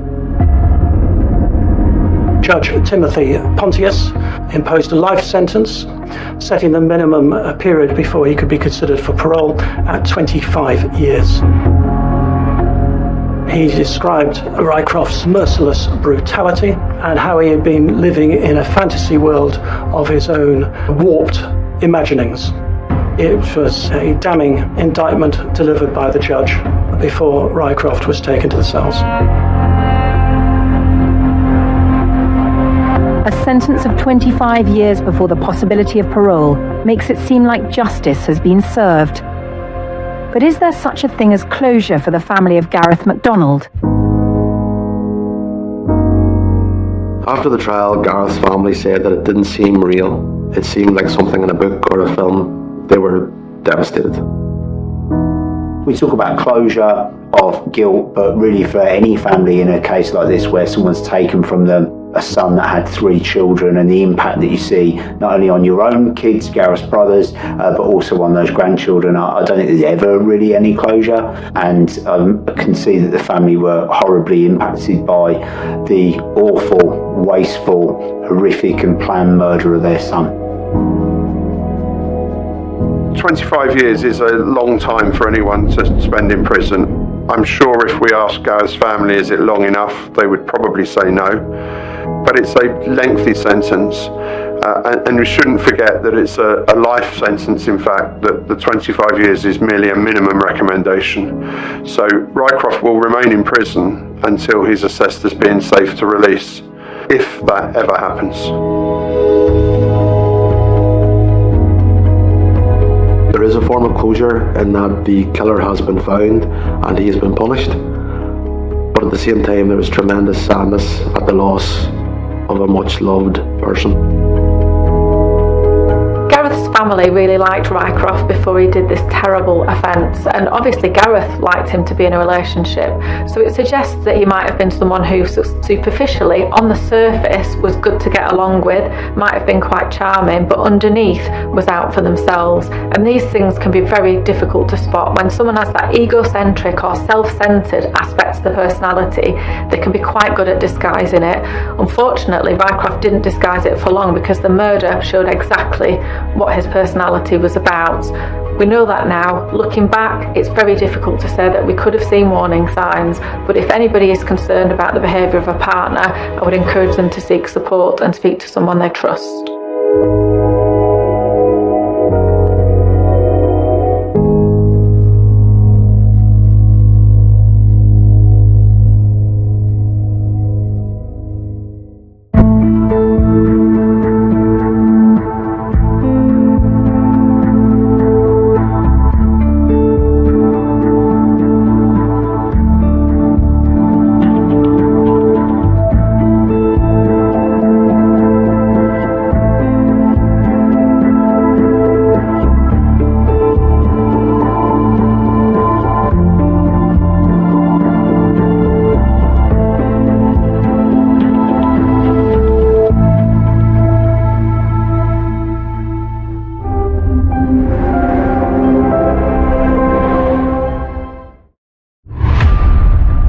Manchester, 2018.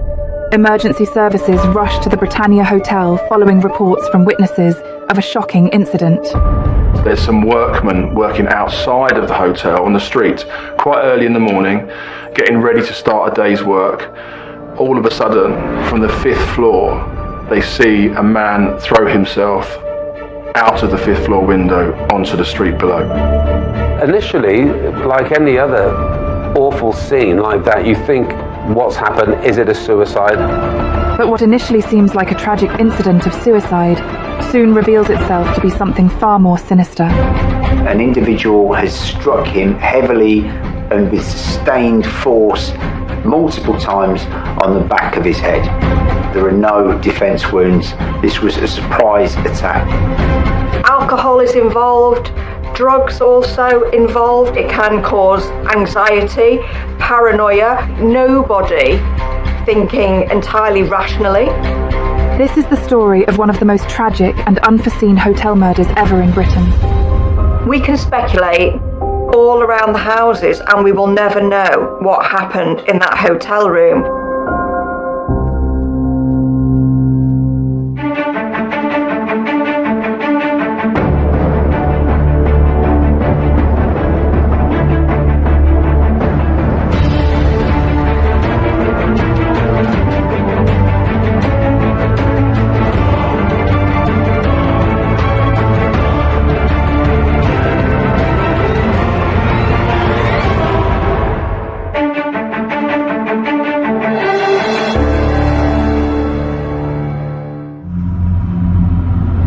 Manchester is a lively city located in the northwest of England.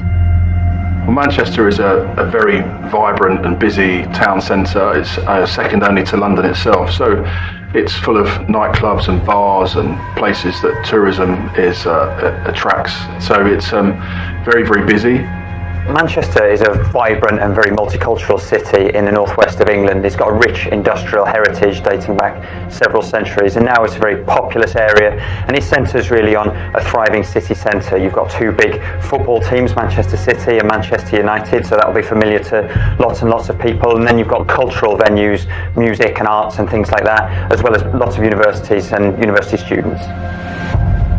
Well, it might be a bit of a debate with Birmingham to say Manchester is second to London, but only in size, but also in things like trouble and things like the murder rate and everything else. Manchester is a tough place to work as a police officer. I've got a lot of colleagues up there. And like London, it'll have its areas whereby you wouldn't want to walk at night, but it is a metropolitan city. It'll have all the issues just the same as London, and it tends to be, over the years, people think everything gets concentrated to London, when in fact it doesn't. The crime level in Manchester is pretty typical of a big city, so of course we do have our problems. We have around 50 homicides a year, but that doesn't make us any worse from any of the other big cities really, and certainly a much safer place to be than London. Manchester would have a fairly high level of crime, being a city centre. Similar to London really, it suffers from similar crimes of violence and thefts and antisocial behaviour, the sort of things that you would normally associate with busy nighttime economies where people are out clubbing and partying through the evening. The city is frequented by 29-year-old Tom Noakes, a kind and caring insurance worker who lives with his family in nearby Salford. Tom Noakes came from a loving family. He came out as gay when he was 19. He had a successful career and a wide social group of friends. He was successfully working as a customer service manager at one of the biggest employers in Manchester, a big insurance company. He had a team working with him and under him, and he had a wide circle of friends. He knew all the best places to go. He was going to clubs, he was going to parties, but he was a really good, solid, decent guy. He was well loved by friends and family.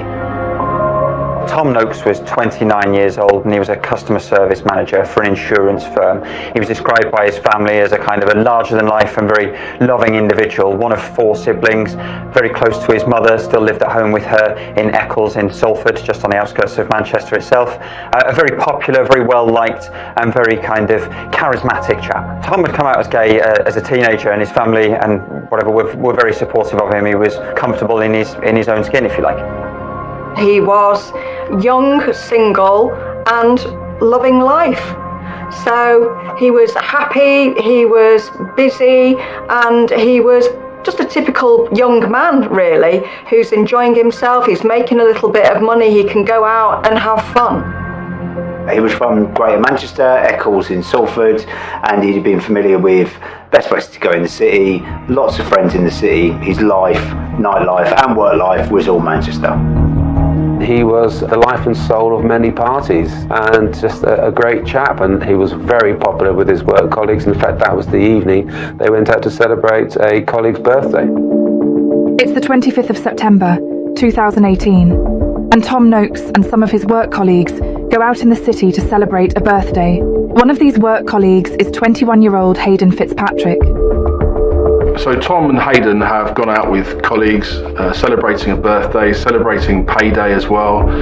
So we'll be in good spirits with money in their pockets, go out to various bars in Manchester, and then towards the end of the evening, Tom and Hayden break away from the group and decide they're going to carry on the evening.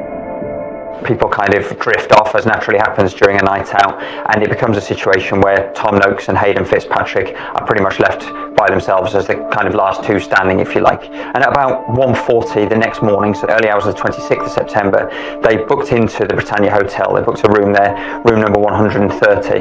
The Britannia Hotel is located on Portland Street in Manchester city centre. It's in a fairly prominent location. It's a former factory building, it's grade 2 listed, so it's quite prominent. The Britannia Hotel in Manchester is a big hotel, 5 floors on Portland Street. Very busy because it's in the town centre, so it will attract a lot of tourism and local people and businesses. Hayden Fitzpatrick had booked the hotel room at the Britannia Hotel, and once in the room they then decided that they needed some more alcohol. And around about 1:45 now on the 26th of September 2018, both Tom and Hayden leave the hotel and go and buy what is actually a magnum of Prosecco, so a huge bottle of Prosecco to enjoy and carry on their partying through the evening. During the course of that evening as well, Tom sends a text message to his mum and says, look, I'm coming home, I won't be too long. And so of course there's no worry amongst the family at that point, and the two men are enjoying themselves and just carrying on what would be a really fun night for them. During the course of that evening, they start to try and find someone to supply them with some cocaine. Tom had gone onto a dating app, Grindr, to try and what is believed to obtain some cocaine that evening, and a man called Andreas arrived. Tom had gone onto the social media dating app called Grindr, predominantly used by gay men. It does add to the questioning of whether it's a party, just the two of them in a hotel room, you've then got the addition of a third person. As their night at the Britannia hotel room continues into the early hours of the morning, construction workers arrive on the back streets of the hotel to start their workday when they witness something horrific. At 5:30 in the morning, there are workers outside the Britannia and they witnessed something that was shocking, to say the least. Tom and Hayden are in room 130 on the first floor of the Britannia Hotel, and around about 5:30 in the morning now, there's some workmen working outside of the hotel on the street, quite early in the morning, getting ready to start a day's work. All of a sudden, from the 5th floor, they see a man throw himself out of the 5th floor window onto the street below. Obviously the emergency services were alerted at this point and attended the scene where they found the body. The man who threw himself out of the 5th floor window had first used a fire extinguisher to smash the window itself before throwing himself out of the 5th floor window onto the street below in front of these workmen. The man who jumped from the window is identified as 21-year-old Hayden Fitzpatrick.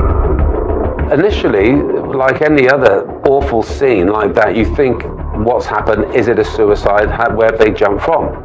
But obviously that was quite obvious when you look up and you see a great big gaping hole in a window. But of course he also had his room key in his pocket. Hayden Fitzpatrick had broken a window on the 5th story of the hotel, and then he had thrown himself through the window, came plummeted down to earth, of course, died in the process. He had chosen in that moment to kill himself. As part of the procedure into the suicide investigation, police check the hotel room where a shocking scene awaits them. In order to complete their inquiries, they go upstairs to the first floor where he'd been staying and expect to probably find an empty room and some clues as to why this individual has decided to take their life. What confronts them is a horrifying scene.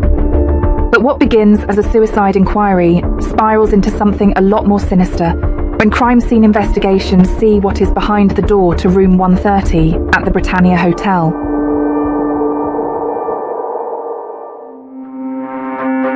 Manchester, England. In the early hours of the 26th of September 2018, police are called to the Britannia Hotel after some workmen witness a man jump to his death from the 5th floor window.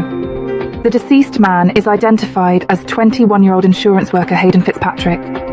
Investigators find a key card in his pocket and decide to check the hotel room as part of the suicide inquiry. The workmen obviously have seen something horrendous in front of them on that early hours of that morning, and so call the police immediately, as anybody else would do.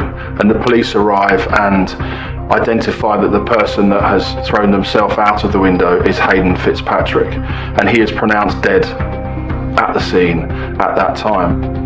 A search of the body to try and work out where he's come from, or in case anybody else might be lying injured or ill anywhere, they search him, and in the jeans pocket they find a key card for room 130 at the Britannia Hotel. The police immediately go to that room, and there they see Tom Noakes dead on a chair inside that room. You've now got Tom Noakes, who's actually in a chair, not on the bed, not on the floor. He's actually in a chair. To the police, it was quite obvious that he was actually deceased. The suicide inquiry has now expanded into a murder investigation. What confronts them is a horrifying scene. It is immediately clear that he has been bludgeoned several times on the back of the head. His arms are by his side. He is facing forwards. It is a position where an individual has struck him heavily and with sustained force multiple times on the back of his head. Crime scene analysts search the hotel room and quickly identify what they believe to be the murder weapon.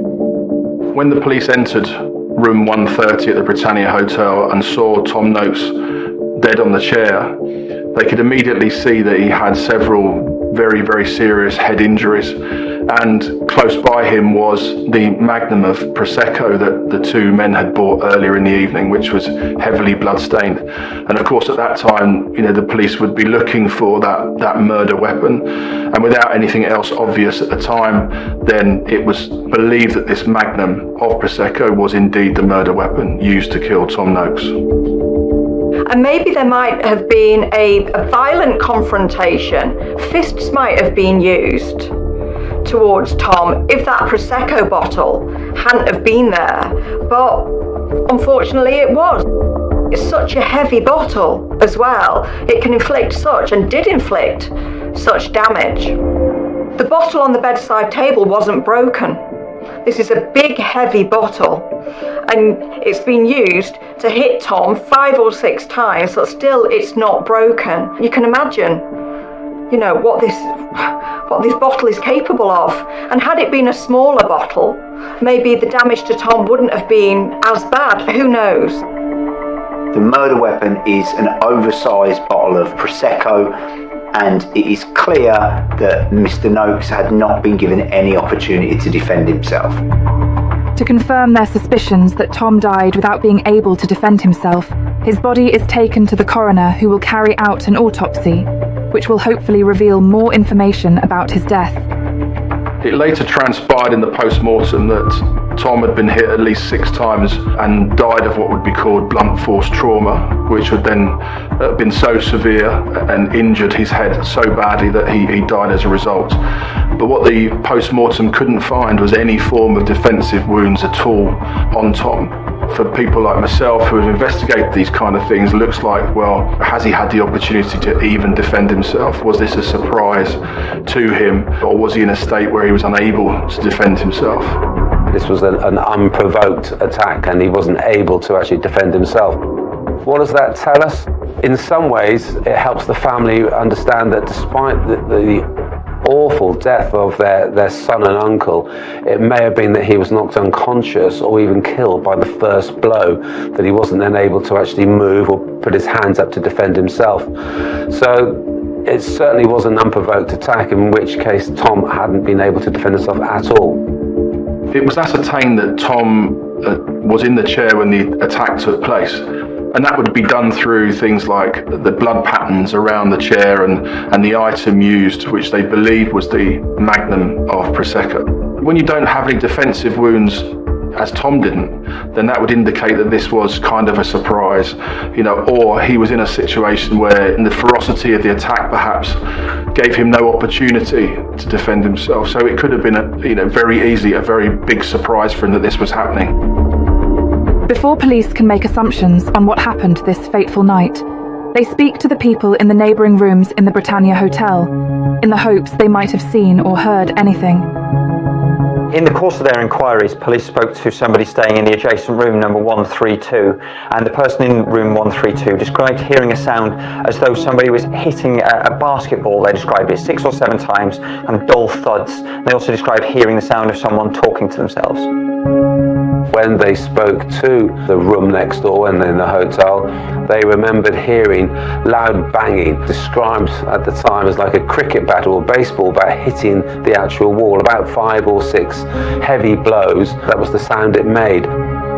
As police gather their evidence and identify suspects, they begin by searching for the man known as Andreas, who joined Tom and Hayden in the hotel room after they contacted him via the popular dating app, Grindr.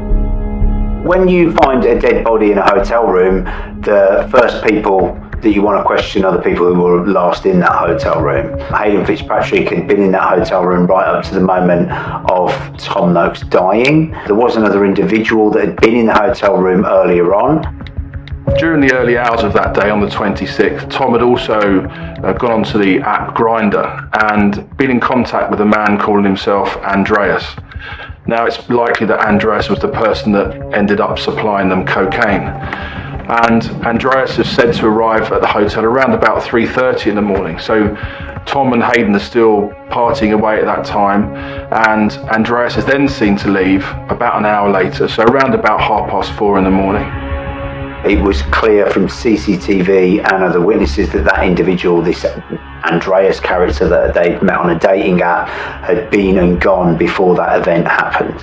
There was no evidence, both DNA, CCTV witnesses, anything to suggest anyone had been in that hotel room. And also, let's be clear, this was very early in the morning. This wasn't sort of midnight when lots of people were moving around, coming back from big nights out. This was very early in the morning. It was quiet. It was pretty much daylight outside when this horrifying murder occurred.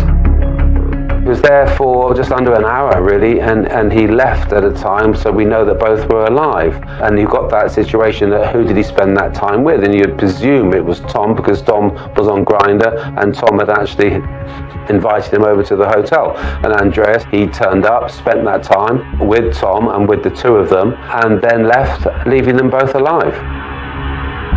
When the police look at suspects for who has killed Tom Noakes at that time, obviously they have 2 people which are their front runners, essentially, they're suspects. The first one being Andreas, who came to the hotel in the early hours of the 26th. Now, in order to eliminate Andreas, firstly would be to identify who he is and then trace his movements from the time that you knew that Tom was alive. So you look at Tom's movements on that day and say, when was the last time we can say he was alive? And the police were convinced in their investigation that Tom was alive around about 4:45 at least in that morning. But what they can also say is that Andreas left via CCTV. They could see at least 15 minutes before that, leaving Hayden and Tom alone together with no other persons who they knew of being in that room. Police get in contact with Andreas, who confirms their suspicions that the 2 men were alive when he departed the hotel room, and he is ruled out as a suspect. Investigators now believe this case to be a murder-suicide. We know both Tom and Hayden had asked for cocaine, had a large amount of alcohol with them. When someone mixes the two of those together, it can have different effects on different people. Some people become extremely violent, and some people can become completely incapacitated, essentially, and almost fall asleep. In this case, if you think that there's two people who are taking cocaine, drinking a lot of alcohol, how they react to it in that situation, is the result of what we've seen. This is the early hours of the morning, and what we do know is that alcohol is involved, drugs also involved, so possibly nobody thinking entirely rationally.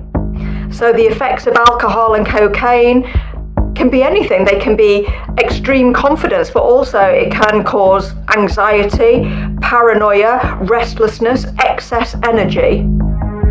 But what happened after Andreas left? Did Hayden Fitzpatrick really murder his friend and colleague, Tom Noakes, before choosing to leap to his death?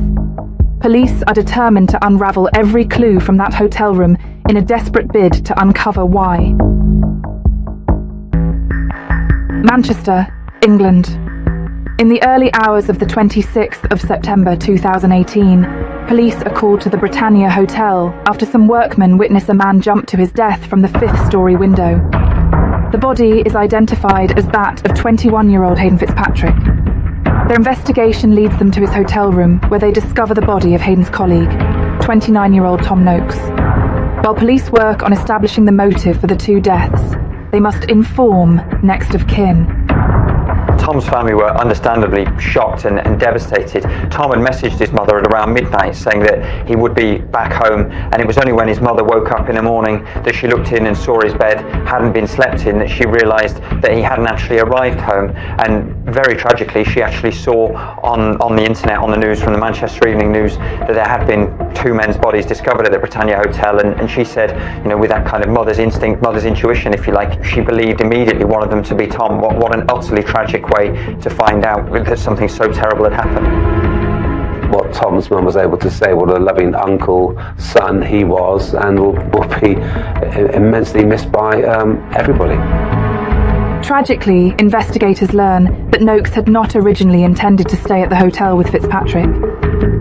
Tom's last message to his mother at around midnight to say that he would be coming home from this night out. So whether he ever intended even to stay in this hotel at all, or whether he'd simply gone back there before planning to get a taxi or head back to his home some other way, we'll never quite be sure. To get a better understanding of the situation, police learn all they can about Hayden Fitzpatrick. Hayden Fitzpatrick and Tom Noakes both worked together at this big insurance company. Hayden was 21, he worked there a few years. Tom was 29, and I think that the age difference and Tom's seniority, and he was more gregarious, a bit chattier. Tom created a sort of push-pull in their relationship, I think. Hayden perhaps either had feelings for Tom or very much looked up to Tom. This is where we get a lot of information from Tom's mother.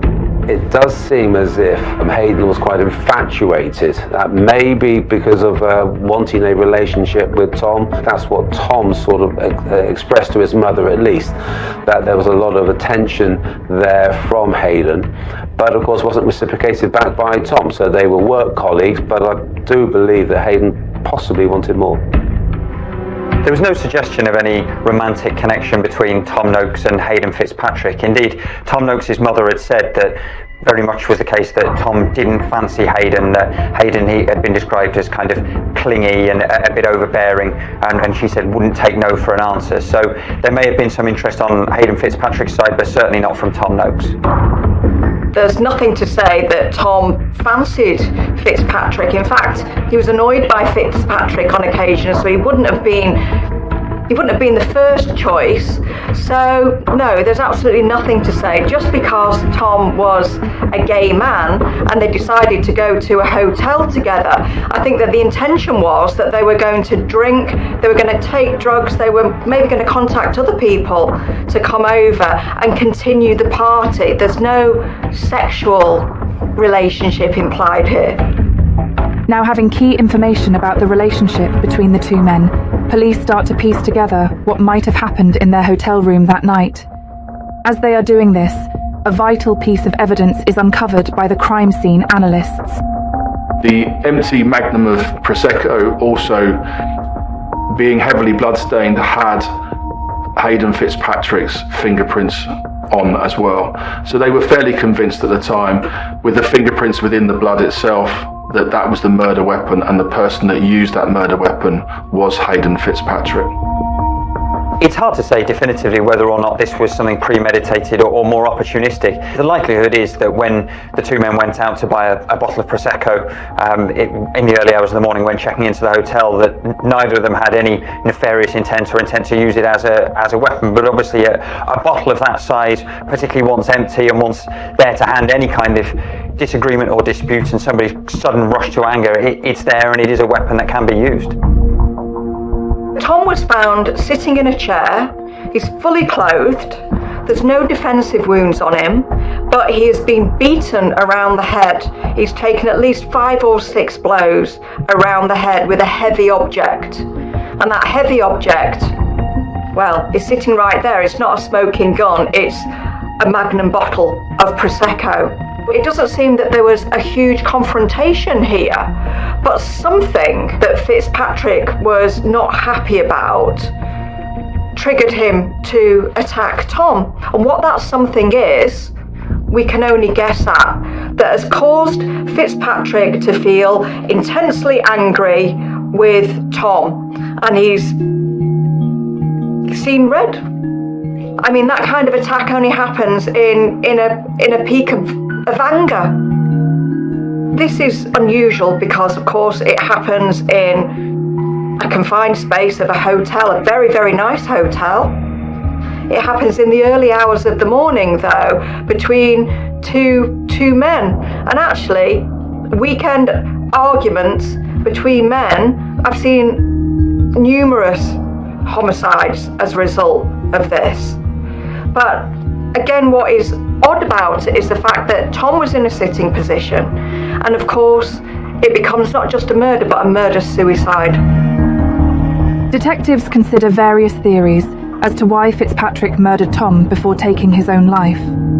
The coroner who dealt with the inquest for the death of Tom would have looked at all the evidence brought before them, and that evidence would obviously talk about a potential motive as to why Tom was dead and why Hayden believed to be the person that had killed him. But it was quite clear that within that information and all the evidence they had and all that things that the police had gathered and spoken to people, that the motive was still a mystery as to why Hayden would have turned on his friend in that way and killed him in that quite vicious manner.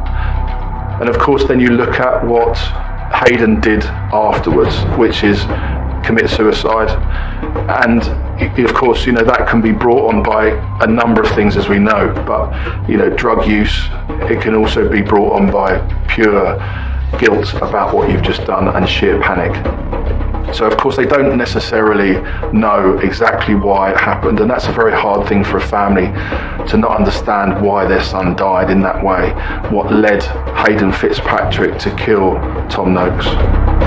I remember in my days as a detective, having worked on a number of homicides as well, you've then got the situation, why does somebody kill? And you've got that fear, you've got rage, you've got a violent type, and also the fact that you have got that influence through drugs and the cocaine. So, and the spurn, the jealousy comes into this. Could this easily have been simple case he was so jealous that Tom had now a relationship off Grindr with a third party, that this jealousy, this rage just came upon him, and not being able to see sense, having had too much to drink, and also the effects of some substance like cocaine, that he then turned and did this unprovoked violent attack.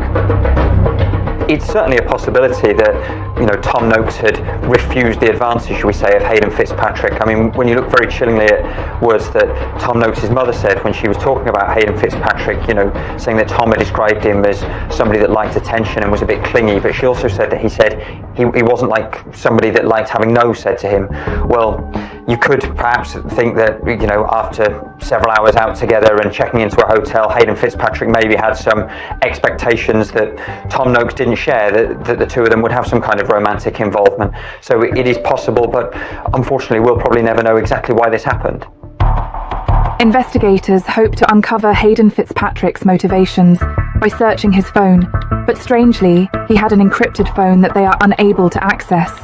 There's a number of phones you can now buy that will be encrypted, which basically means you cannot get into the messages at all. I know what you're thinking. Why would somebody buy an encrypted phone? Yes, you tend to think on the side of perhaps that's a bit sinister. Why would you do this?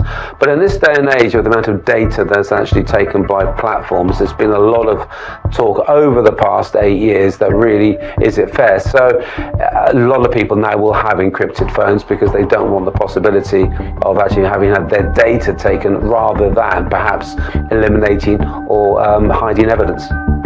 All of the police forces in this day and age now can quite easily put any phone, put it onto a computer and take out all the messages, the pictures, the voicemails, etc. But you can now buy encrypted phones that guarantee that will not be the case, and that was it here. And then of course you've got the issue that would they really try and break that into that phone? Just, there was no need, because there wasn't going to be a prosecution. Police miraculously access a single text message from Hayden's phone that gives them an insight into his mindset that morning, if nothing else. The one bit of evidence that police were able to gather forensically from Hayden's phone, because it was encrypted, was the message that he sent that said somewhere along the lines of, "This is going to reflect badly on me." Now, this was sent after the murder. That may have something to do with what ultimately happened, but equally that could be related to something completely different. Probably we'll just never know. For me, it sort of shows the state of mind he was in, because it doesn't really make much sense. What reflects badly? The murder, the night out, him committing suicide? I think this just shows this state of mind he was in, and then the next thing he's done is think, I've got to kill myself. And that's quite frightening, but it just shows what was sort of going on in his mind at that time. As Fitzpatrick has taken his own life, there will be no trial for the murder of Tom Noakes. There will, however, be an inquest for the death of both men, and it is hoped that the inquiry will bring a sense of resolution to the two grieving families. Manchester, England. In the early hours of the 26th of September 2018, police are called to the Britannia Hotel after a man, 21-year-old Hayden Fitzpatrick, is seen jumping to his death from a 5th-story window.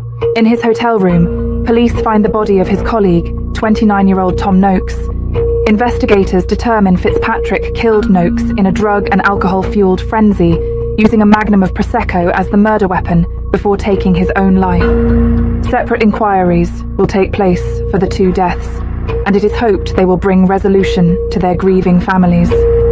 Hayden Fitzpatrick's decision to take his own life is obviously something that robbed Tom Noakes' family ultimately of finding out exactly what had happened to Tom. There must have been a very, very kind of rapid calculation from Hayden Fitzpatrick, if you like, that he had done something very, very extreme, presumably very, very out of character, and rather than face the music, if you like, and confess to what he'd done, try and get help for Tom Noakes, he decided that he was going to head further up into the hotel building and jump to his death. We do have that one text when their phone was examined that he knew he'd done something that he could never forgive himself for in many ways. Well, you've got this flight situation. What do I do now? I'm not saying it was against his character, and there was certainly probably influenced heavily by the drugs and the alcohol. And this rage has come across him, possibly it might have been through jealousy. And then he realizes, it's done, what do I do now? And he could see no way out other than taking his own life. And then you've got to understand that he's then picked up a fire extinguisher. So now it's being calculated. He's now thinking about, how can I take my own life? He's 5 floors up. So the only way he can really do that is by jumping off. The way I look at this is, You could have gone to the top of the hotel. You could have walked out of the door. You could have jumped off in front of a train, even that time of the early hours of the morning. But he chose to smash a window. So I think there's a lot of rage still going through. But this rage had turned from rage against Tom, but rage against himself. The fact that he had let himself down. So this is going through his mind, and he just wanted to get out. So he smashed the window and took his own life. Fitzpatrick's emotional state, he would have been in such a crisis. I mean, how do you process this? In a short space of time, you've killed your colleague from work, who it would seem you really liked, who you wanted attention from. And what does that mean for your future? You can't get away with it. You can't hide it. You're going to jail. Not only are you going to jail, but you're going to have to, at some point, sit in a room with the relatives of this man whose life you've taken. So you can imagine what kind of state he's in. He would have been panicking, maybe feeling regretful, feeling sorry for himself also, but he was feeling hopeless. And this is somebody with very little control of himself at this time. And so he deliberately breaks a window and he throws himself out of that window. The inquest into Tom Noakes' murder takes place at Manchester Crown Court. The purpose is to finalise Noakes' cause of death and the legal outcome of this case, as well as conclude what would have happened if Hayden had not committed suicide. The evidence in this case suggests that it's less likely to be a premeditated murder compared to a spur-of-the-moment murder. Importantly, if Fitzpatrick had been using cocaine, this can act as a disinhibitor to decision-making. It doesn't cause violence, but it can contribute to somebody making bad decisions in the moment, so it can affect their decision-making and contribute to that decision. It may have also contributed to his decision to kill himself after the murder. What the actual inquest could have done was help the family of Tom to have some sort of closure in the sense of why. But of course what it has done is to be able to say, well, we know he's under the influence of drink and drugs. Whether that is now subjective, we don't know. But certainly what the coroner was able to say and what the police would said, he would have been charged with murder. Interesting there, because people would say, well, that wasn't premeditated, but that's what happens within the judicial system here. There will be an overall charge of murder, which can quite easily then in many ways be downgraded and accepted as a manslaughter plea. But what we have here, because he did take his own life, was the fact that the coroner and the police agree with the fact that he would have faced the murder charge. Obviously, the telephone evidence would have been crucial during the inquest. Other things as well, toxicology reports would have helped to add at least some context to this mystery. After the inquest is finalised, Tom's family can try now to take whatever closure they can from it and hope to keep his memory alive. It's incredibly hard to put yourself in the shoes of the victim's family, and that's probably doubly the case when they don't see somebody brought to justice and they're not able to get some kind of clarity or some kind of answer. There's obviously no answer that they're going to be happy with or that's going to bring their loved one back, but at least feeling like they've got some type of explanation as to why what's happened and how it occurred might give them some form of closure, which they've been deprived of in this case. But Tom Noakes' family spoke following the inquest into his death about the support they'd received from his friends, his colleagues and his loved ones, and I think they've taken a lot from just how kind of larger than life, charismatic and loving Tom was, and that love coming back to them as well. The case into the murder-suicide is finally closed, but many unanswered questions remain for the families of the two men.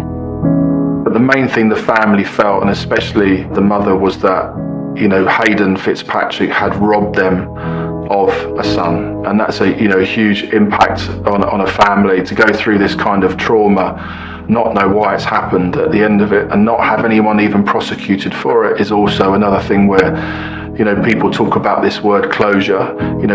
That word doesn't really exist within families that go through this. Certainly in my experience, it's another stage in their trying to cope with the death of a loved one. And after that inquest, of course, and still not having the answers that they wanted, would be very, very difficult to take. And that family then will have to move on in Tom's honour, really, and in his legacy, and continue with their lives. I think when you lose a loved one, particularly at the very prime of their life, as a parent you lose a son or a daughter, you as a sibling you lose a brother or a sister. I don't think you ever really have closure. We use these sort of take terms like closure as if you just move on with your life. I mean, grief follows you in forever and ever, I think. In court cases, you're sitting there listening to pathology reports and evidence, it's immensely involving, but then suddenly you're left with what? An empty bedroom, picture frames of loved ones and memories and bits of video, and you're reminded that they're not there all of the time. I think the court case ends and the media move on, but the families are left with the harrowing legacy of these appalling outcomes, murders, suicides, court cases. I think that you go over all of it in your head if you're a loved one. And whilst we can talk about closure, I don't think you ever have closure, particularly in a case as awful as this, where you've got somebody who never did any harm to anybody, wasn't violent, wasn't involved in any crime, they weren't in an abusive relationship, and they did no more than go on a night out, go back with a friend to a hotel room, and they were killed in the most sustained and remorseless way. Not only did you lose your loved one that night, but all of the answers to why you lost your loved one disappeared that night as well. After the conclusion of the inquest, Tom's family released statements to the press about what kind of person he was and how they will never come to terms with his senseless death. Tom was very, very loved by his family, and you can only imagine the extreme shock of finding out that your son, who has texted you during his night out to say, don't worry, I'm going to be home at some point. You think he's just out there enjoying himself as young men do, and he's out with his work colleagues, so you think that he is safe. You've heard of Hayden Fitzpatrick. There's never been any kind of indication that he was a risk to Tom. So this comes out of the blue, and the hardest thing about it is that why did it happen? That question is never going to be answered. And so that is something that Tom's family and Tom's mother have to live with for the rest of their life. They will never get, any form of closure on that question. And they'll always be wondering, well, why? Why? It's so senseless. Why did my son have to die? What could have been so important? What could have been the source of a conflict that could require somebody to be killed and then another man to take his own life? Would this conflict have mattered in 5 weeks, in 5 months, in 5 years? Probably not.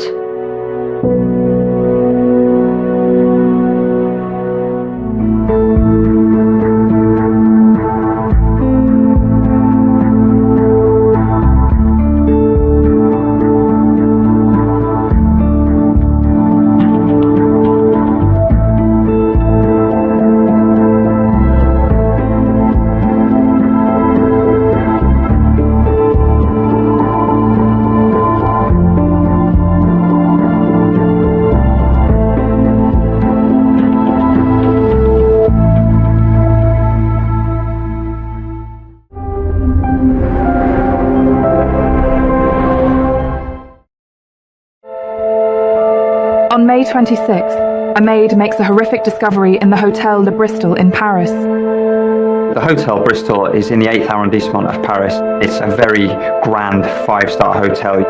Around about £1,000 a night to stay there. The maid was confronted by this bloodbath in the hotel room. The level of violence indicates she must have suffered greatly during the attack. There was smashed glass, blood on the floor. Kinga Legg was found naked in a 3/4 filled bath with 100 injuries to her body. Kinga was actually described as a woman who must have been tortured over a considerable amount of time that evening, resulting in her death. The actual forensics showed that she had fought for her life. This is the story of an international manhunt for a ruthless killer. He left her in a bath, dead, and he was hoping to get as far away from that as possible.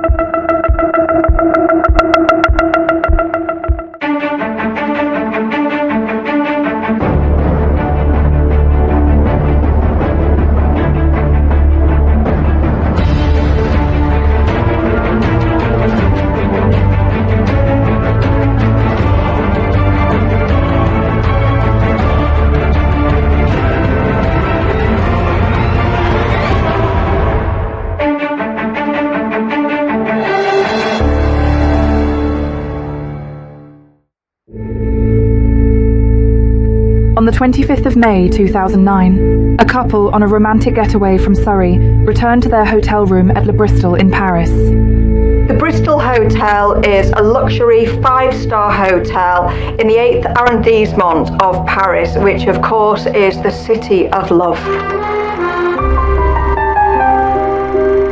The Hotel Bristol is within a stone's throw of buildings like the Champs-Elysees and the British Embassy. So very exclusive, very, the preserve of the rich and famous and well-to-do, if you like. Luxury 5-star hotel, around about £1,000 a night to stay there.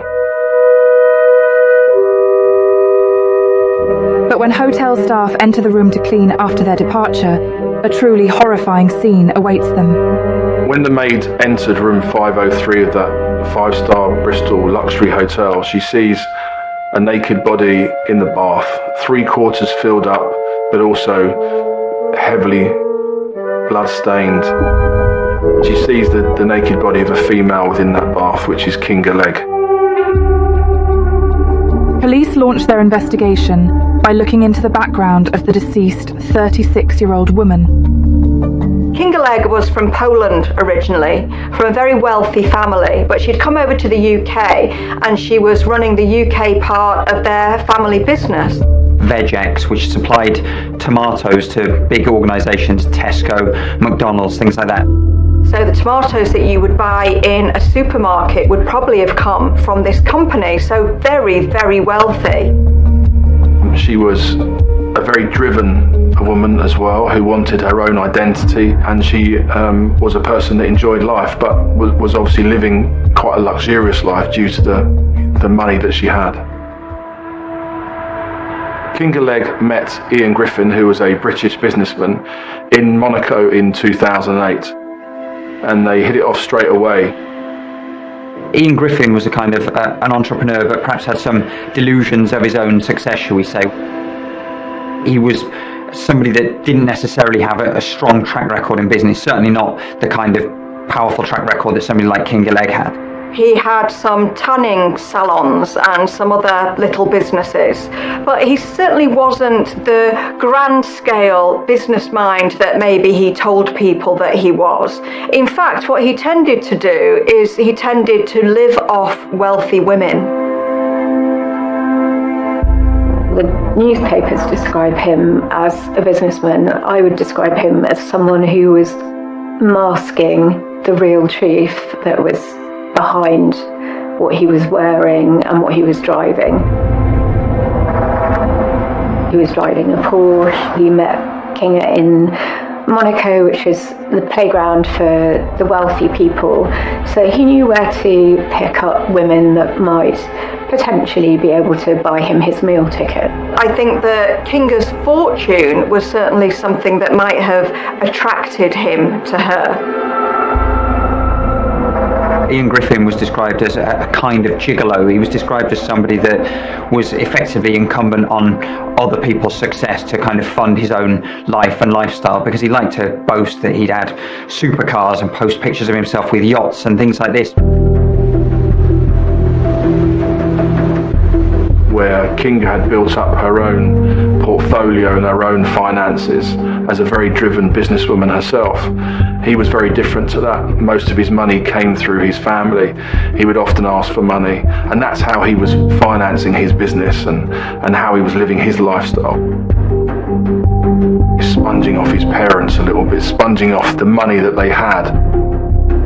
He wasn't as independent as perhaps you would identify Kinga as being. But nevertheless, they hit it off and formed a relationship. Griffin really enjoyed the lavish lifestyle that being with Kinga allowed him. So they were renting a £3 million home, and I don't think that he was contributing a great deal to the rent. And then when they went to Paris, they were staying in a €1,000 a night hotel room. So all of the trappings that money can buy, really. They'd met in 2008, and the plan was that they would get married in Monaco. In fact, they would get married in Monaco just a year later, 2009. So it seems like a whirlwind fairy tale relationship, but there's a big fly in the ointment, and the big fly is the fact that throughout all of this time, Griffin has been in a relationship with another woman. Ian Griffin actually was in another relationship all the time that he was seeing Kinga Legg with Tracy Baker, who was about 34 at the time and was quite a successful entrepreneur, appearing on British television shows. She had been a contestant on the programme Dragon's Den, and Bannatyne had put 60k into her business. So potentially she was going to be successful. I think he would have known that and again would have been preying on her. Again, another driven woman who had her own finances. So you could see that Ian Griffin was with people where necessarily he wasn't financing himself, that he was almost looking to these people to be the financial stability in his own life. When you've got two women and you're promising to marry both of them, at some point something has got to give, hasn't it?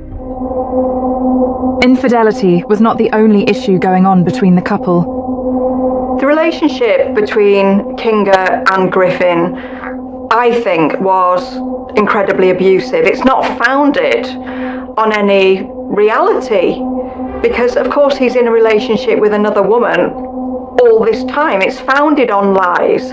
Kinga's not aware of this.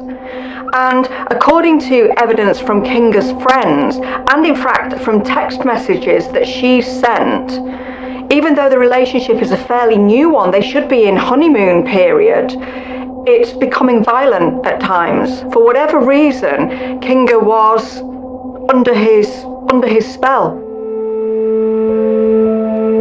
But it is a pattern that we see in abusive relationships where everything happens pretty quickly. The perpetrator very much will insert himself into the victim's life very quickly. We often call it love bombing. So there can be lots of attention, lots of affection, gifts, spending lots of time together, and then we see the control begin.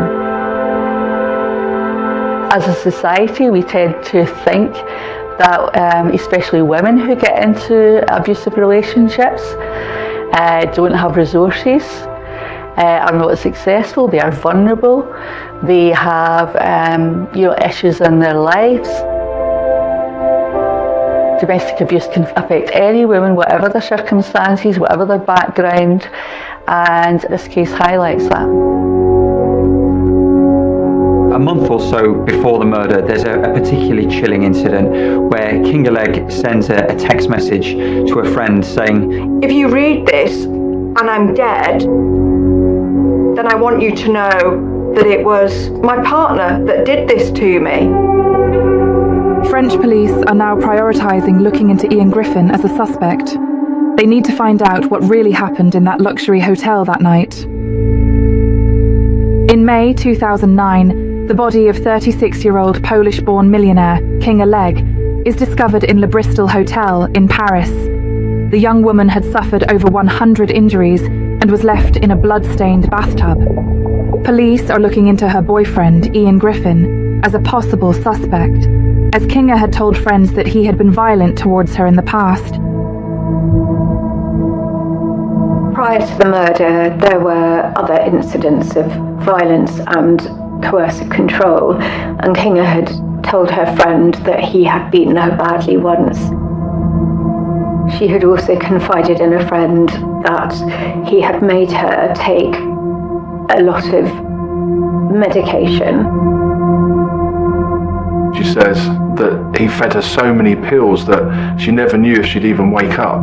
That again looks like an attempt at murdering her, attempt at perhaps discrediting her, but definitely to control her. And that also speaks of a bit of a practice run. Kinga's friend also tells police of an incident with Griffin that raises significant alarm bells. It certainly appears that Ian Griffin was somebody that couldn't control his aggression and that was prone to outbursts of violence. On one particular time, Ian Griffin drove his Mercedes through the front door of the Oxshott mansion in Surrey. You know, extreme action to take, whatever the circumstances were.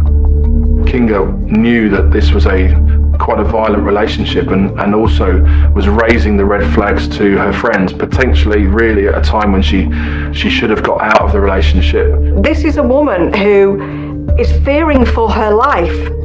Now, how he's been able to persuade her that it's a great idea to go away on a romantic break to Paris, I really don't know, but I think that it speaks to the manipulative side of him.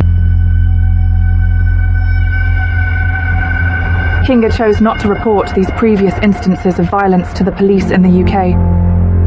It's so difficult for victims to report abuse, to even tell anyone about abuse, and there's many reasons for that.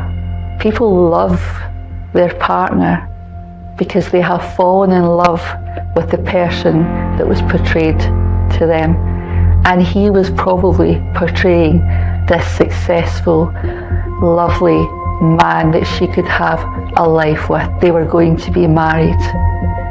You don't switch that off, and all of a sudden there might have been this change. That's very difficult to come to terms with. It's very confusing, and often victims will look to themselves.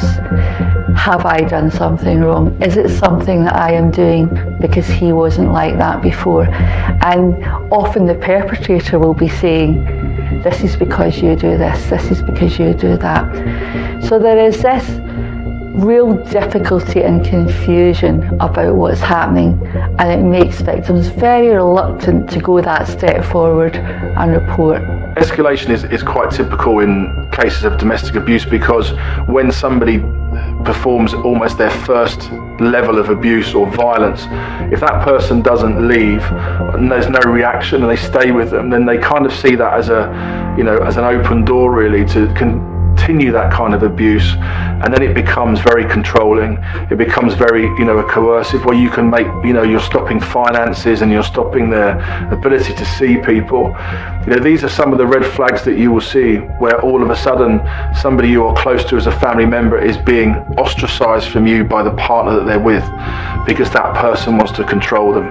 So that level of escalation will develop in that relationship unless there is any intervention. And if people aren't willing to intervene themselves as family and friends, then bring in the authorities to do it for you.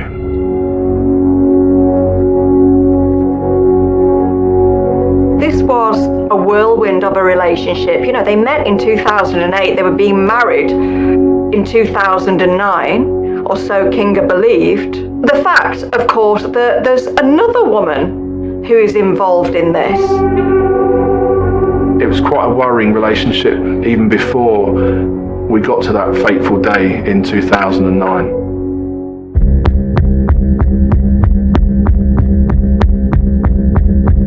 The pair had gone to Paris, and it's believed they were headed down to the south of France in order to get married. So they'd gone on what should have been a romantic and loving break together. On Monday the 25th of May 2009, Kinga Legg and Ian Griffin were in Paris in the 5-star luxury hotel, the Bristol Hotel, and they were there for just a short break. But of course this break then turned into something much more. The couple reject the first room they are offered, settling on the luxurious suite in room 503. They have gone out for dinner, as couples do. According to Griffin, and I don't want to put too much stock really on what he says, they had an argument over dinner, and he says that Kinga said to him that he owed her sex. If that was said, I don't know. Perhaps we could say that maybe that's a sign that things were not going well in the relationship. There hadn't been any intimacy recently. But he says that it became an argument, and the argument continued in the hotel room. People had noticed it. It was obviously loud enough that people, were quite concerned. There is a very, very violent altercation. It's incredibly violent from the fact that the room and the bed were still covered in blood. There was smashed glass, blood on the floor, blood on the walls. a scene of utter devastation. A do not disturb sign is put on the room. Ian Griffin has telephoned reception to say we want to extend our stay, and that's really all that anybody can see at the time who's working in the hotel.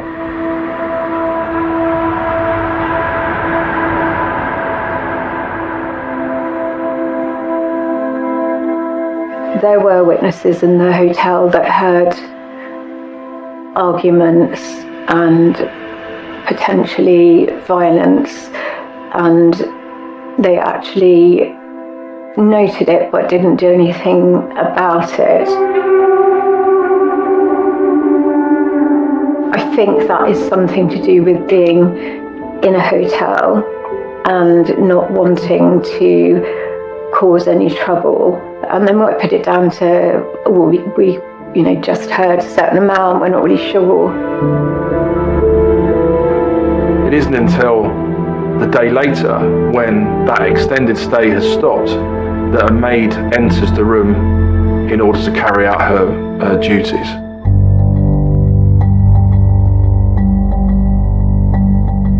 Horrifically for the maid entering the room, she was confronted by this bloodbath in the hotel room, and also by King's body lying lifeless.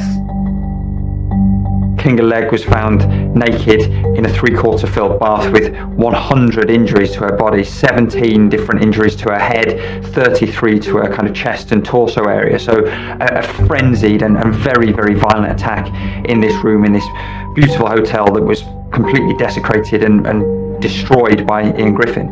What can also be seen straight away is the extreme chaos and violence which has occurred within that room.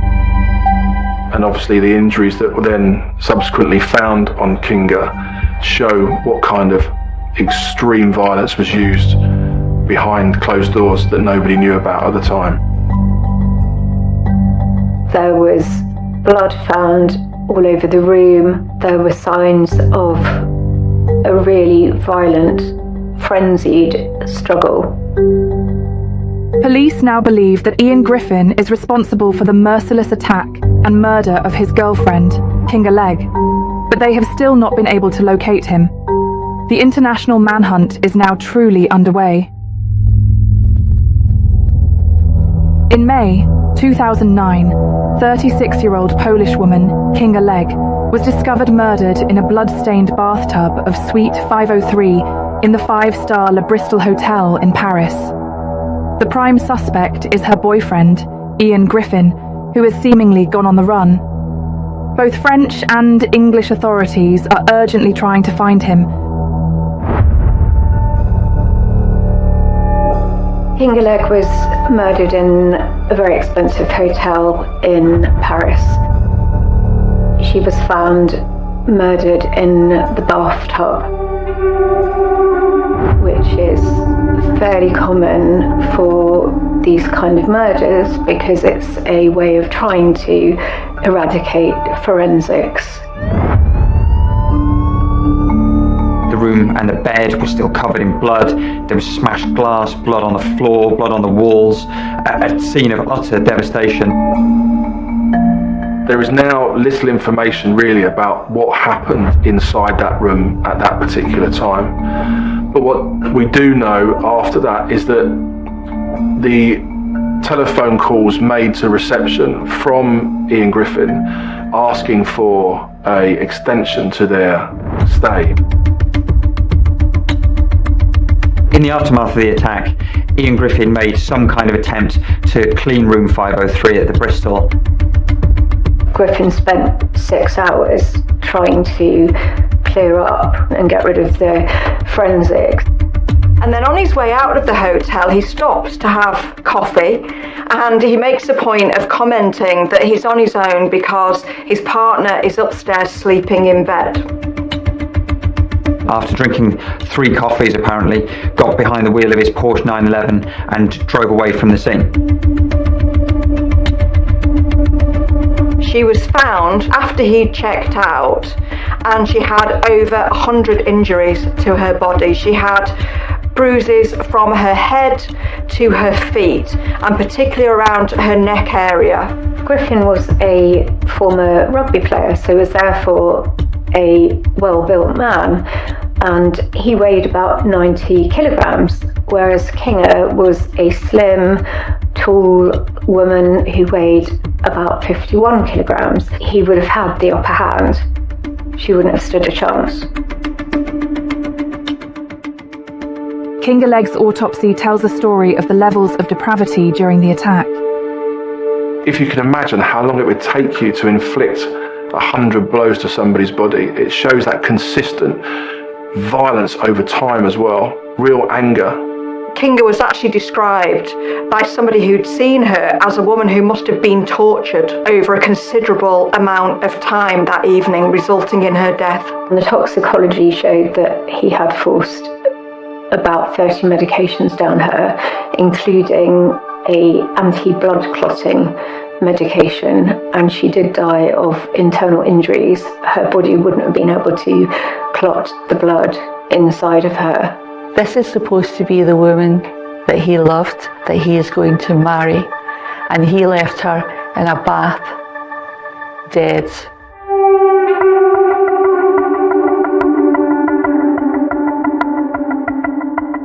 Ian was running from what had happened because he knew what he had done, and he was hoping to get as far away from that as possible. That's what it looks like, and to basically take himself out of the picture of what happened to Kinga.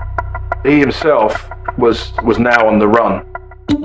Detectives in Paris consider the possibility that Ian has fled to his home in the UK and ask local police to help find him. Griffin goes straight back to Cheshire, where he's from, and he abandons his Porsche 911 and he goes to live in a far less salubrious address to what he's used to. He actually sets up a tent in the middle of Cheshire. All in the background of this is a murder investigation, with their suspect being Ian Griffin. There was an element of premeditation about this murder. Before he went to France, he went to Shepperton Marina. Shepperton Marina was where Griffin had his speedboat, and he had rather conveniently got it made seaworthy, paid £25,000 to get his boat modified so it could go on the sea as well as just rivers. And he also bought nautical charts which pertain to Britain and Europe. Then he went out to Paris. This tells me he had planned that murder, and this was going to be his escape route. He might have panicked afterwards and gone back to Cheshire and not gone to his boat, because he might have realised that actually police would be aware of that, where he keeps his boat. So perhaps he didn't really think that bit through very well, but it definitely shows premeditated murder. The government in France had to put together a European arrest warrant because essentially he's fled the country. The teams over there will be working hard to get all the evidence they need to prosecute Ian Griffin for this murder. Their priority will be to get him back over to France. But in order to do that, they have to issue a European arrest warrant. The European arrest warrant, having been issued, is verified in this country as well in the UK, and the police become involved and the courts become involved. And you can only be extradited in this way if there is believed to be sufficient evidence, which would be assessed in the UK, enough for them to then extradite Ian Griffin. 1 week after Kinga's body was discovered in the hotel, the international manhunt comes to an end. It wasn't until June that Ian Griffin was found hiding in a tent. While the subject of a European arrest warrant, he was actually camping in a kind of a wooded area near Macclesfield in the northwest of England.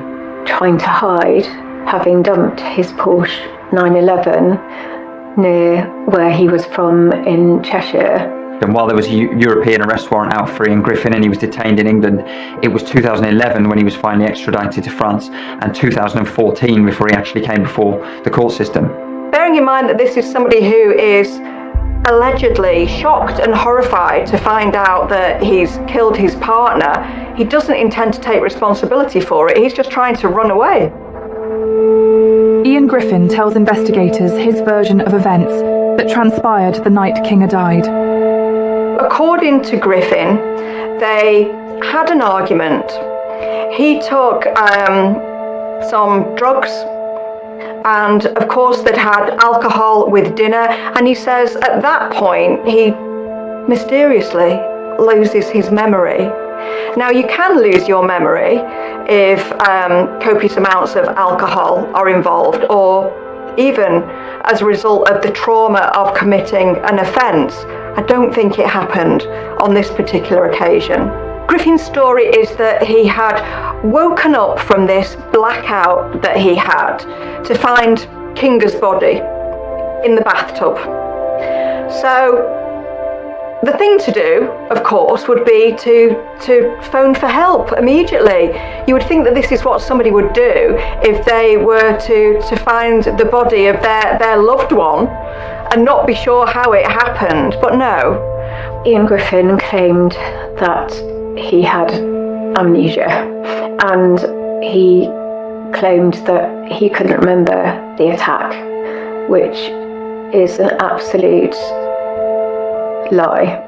And he wasn't going to take any responsibility for it whatsoever, which is typical of a narcissist and someone like him.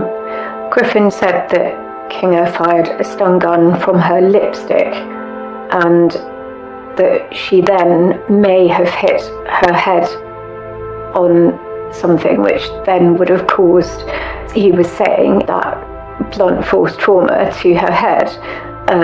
But the actual forensics and her body showed that she had fought for her life, and that there was absolutely no way it was an accident.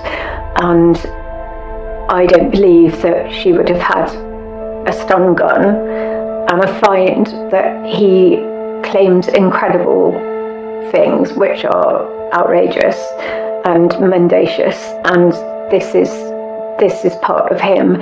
He is a con artist. Griffin had tried to put the blame on Kinga by saying we were arguing and she said you owe me sex. Now, that's not something that I've ever heard come out of any of my clients' mouths when working with victims. In fact, usually it's the other way around. It's something to lead you down another rabbit hole and to try and again put the blame on Kinga. So this is Kinga's fault that she's dead. Nothing to do with me, nothing to see here. I didn't do anything. He said he blacked out, that he can't remember. But his actions afterwards, everything that he did to conceal it, in my opinion, does not suggest that this was an accident and that he blacked out. And the number of injuries also, for me, does not suggest that. So something has led to him feeling perhaps that he is losing control here, and that he needs to act on that. And that will often, when someone feels like they are losing control, that will lead to a real increase in violence. The fact that he was making any plans whatsoever other than to telephone the police and to account for himself and what he's done and give Kinga's family the answers that they deserved really shows that he's very self-serving. He's thinking about nothing but himself in amongst this, and he truly believes that he can get modifications made to his boat and then he can sail away into European waters, where of course it's going to be so much harder for him to be extradited back to France. Griffin is a brutal domestic abuser. I don't really know how else to put this. What I do know is that Griffin saw Kinga as a meal ticket in many respects. Now, prosecutors must prepare for trial. Will Griffin be held accountable for the brutal murder of Kinga Legg and face a life sentence for his actions? The body of 36-year-old Polish-born millionaire Kinga Legg was discovered in a blood-stained bathtub in the luxurious 5-star Hotel Le Bristol in Paris on the 26th of May 2009. Her boyfriend, Ian Griffin, went on the run for nearly a week before being arrested in the UK and charged with her murder. We already know there's huge barriers in reporting domestic abuse. Barriers that include, will I be believed? I've worked with women who have said one of the reasons they don't report domestic abuse is because they know that the perpetrator will either get no sentence or get a very short sentence. So will be back in their lives very quickly, and they are terrified of that.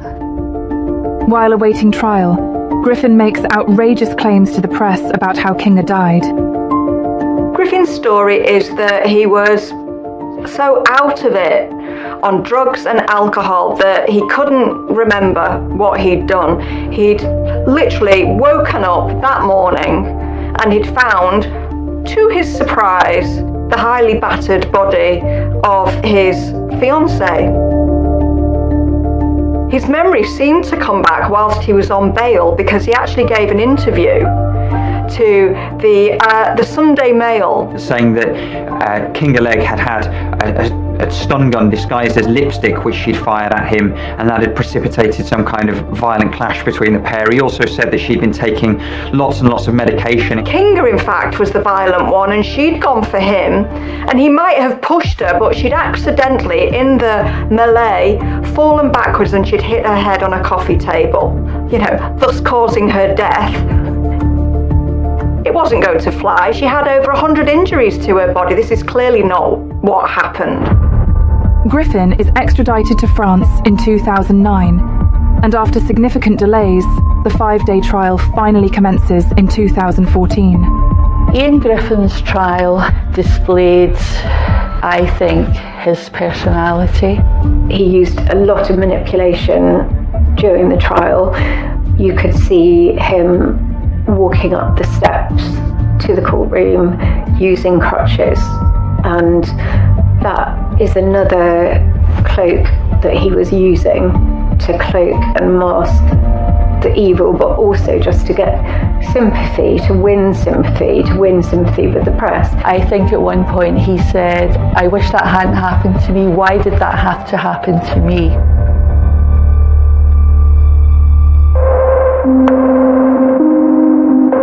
There was no acknowledgement of Kinga. He had taken away a life, destroyed a family, destroyed friends. That huge effect when someone is taken in a brutal murder. He did not acknowledge any of that. He went on to say he couldn't possibly have done that because he loved her, with another woman present in that courtroom, his other partner, and who he continues to live with. He had the audacity to bring the woman he was having an affair with to the trial when he was prosecuted. He effectively put forward this claim that because he was, by his account, addicted to alcohol and antidepressants, that he had some kind of black hole in his memory, a bout of amnesia, which meant that he couldn't remember anything about the fatal attack and exactly what had happened. The amnesia defence, which was kind of put forward by Ian Griffin, was not believed by anybody. And in fact, the prosecution talked about his previous incidents with Kinga and the kind of person that he was, to show that actually Kinga was in a relationship with a very coercive, controlling and violent man. The prosecution had plenty of proof that actually this wasn't an accident and that he did murder her, and they used the toxicology reports, the forensics, the crime scene, and the fact that he had just fled. Now, if there had been an awful accident within that bedroom and she had fallen and, say, hit her head on a table or the bath, and what you usually do is you ring for help. He didn't do this. He didn't follow usual protocol. The outcome of the trial was that Ian Griffin was convicted of the murder of Kinga Legg and sentenced to 20 years in prison. The family are relieved that obviously Ian Griffin has been convicted. In fact, Kinga's sister, says that, we're grateful that it's finished, but nobody can bring my sister back to me or daughter back to my parents. And of course, they then have to live with that. But in a shocking twist, Griffin's sentence is overturned. Push forward 3 years, when they are faced with, in 2017, his release behind closed doors. Ian Griffin, having been convicted for the murder of Kinga Legg in December of 2014 and receiving 20 years, went to prison to begin that sentence in France. During that time, it said that he developed a neurological disease. And because of that, it says that his sentence was reduced to 14 years. And then even more shocking was that in 2017, having served just 22 months in total of his sentence, he was released completely by a judge in France. He somehow managed to serve 22 months, which is unheard of really with murder cases. 2 years having taken the life of a woman, and in such a violent, nasty, brutal fashion, to me it's unthinkable. He's released from prison in a cloud of secrecy, effectively, without even Kinga Legg's family knowing. When he's tracked down, he says that he's prohibited from talking about the terms of what he revealingly calls the deal. That's about as close as we get to finding out really what happened. That there's some kind of arrangement made. It seems likely that it was connected to the fact that he was diagnosed with a neurological condition. Now, whatever that neurological condition is, it doesn't appear to have shortened his life, and it doesn't appear to have stopped him from setting up other businesses or trying to set up other businesses or going on holiday, going skiing, for example, because he posts pictures on his Instagram of him skiing and playing in the snow with his family. So, a strange interpretation of justice.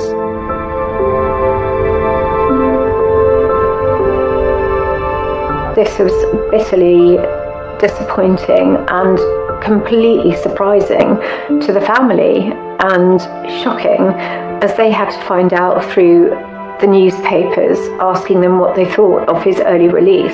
All of a sudden, this all comes back to the fore, and it must be like losing her again 22 months later, with a complete kick in the guts.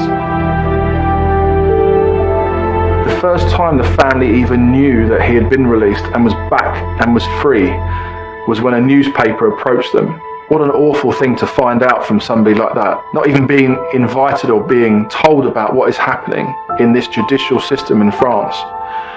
And of course the family then, the natural reaction is, we thought he was in prison. We thought that's where he would be for 20 years. Life means life. All these things that you would expect when someone takes a life to serve a life sentence. So it brings up a lot of questions. Firstly, about what happened in that judicial inquiry, or that process that took place behind locked doors behind the family, but also about going, in the future, not involving families. It would never happen in the UK, and I can assure you of that. However, domestic violence remains a huge problem in the United Kingdom, across all social classes. A woman is killed every 3 days in the UK by a man, and that man is often a current partner or an ex-partner. Every 3 days, and that figure has not gone down over the last decade, despite the fact that we've accumulated so much more knowledge about domestic abuse, domestic violence and coercive control. The government have promised that they will slash that figure by half over the next 10 years. And certainly in the UK, what we've seen is that sentences for domestic violence are becoming higher and higher as the harm that domestic abusers do to their victims is finally being acknowledged. I think that justice was not served in this case. It was an absolute disgrace.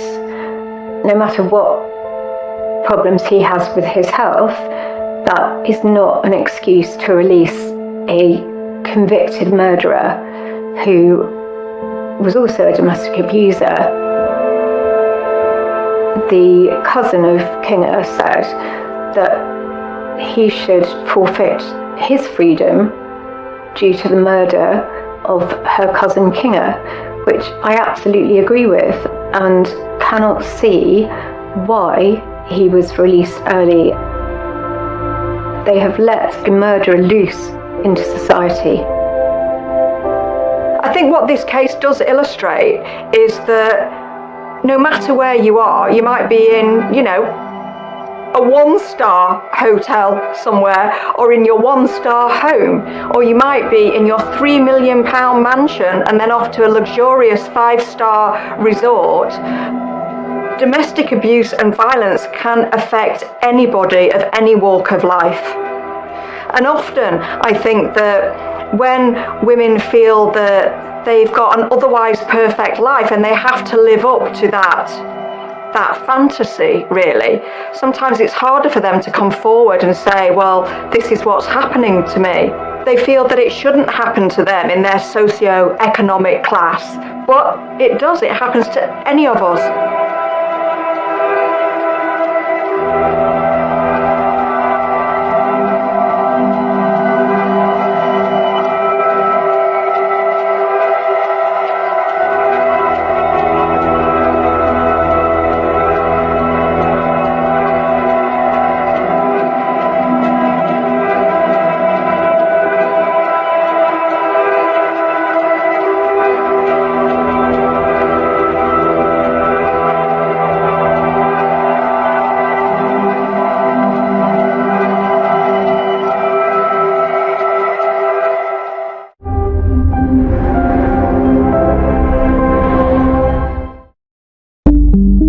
In April 2019, the body of a young British woman is found in a hotel in Switzerland. Anna Reid was going away on this round-the-world trip. Her father, as a treat for her for her 21st birthday, paid for her and gave her the finances. For her, this was an adventure. Before going off to university, travelling to the United Arab Emirates, Vietnam, Singapore, Berlin and Germany, and eventually the Swiss Alps. They go to a resort on Lake Maggiore, staying at the extravagant Palma au Lac.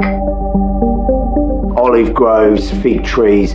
If you were shooting a Garden of Eden on film, you may well have said it there. On April 9th, guests in the neighbouring hotel rooms hear a dispute coming from the junior suite. There was a violent argument taking place. People suggested that things like, "You're killing me" or "You're kidding me" was being said. They then hear screams, followed by a disturbing, eerie silence. Paramedics were called, and the medics find Anna Reid dead in the hotel room. The cause of death was asphyxiation and strangulation. They found her in a bath of warm water to try and disguise the time of the death. So what really happened in this luxury paradise on that fateful night?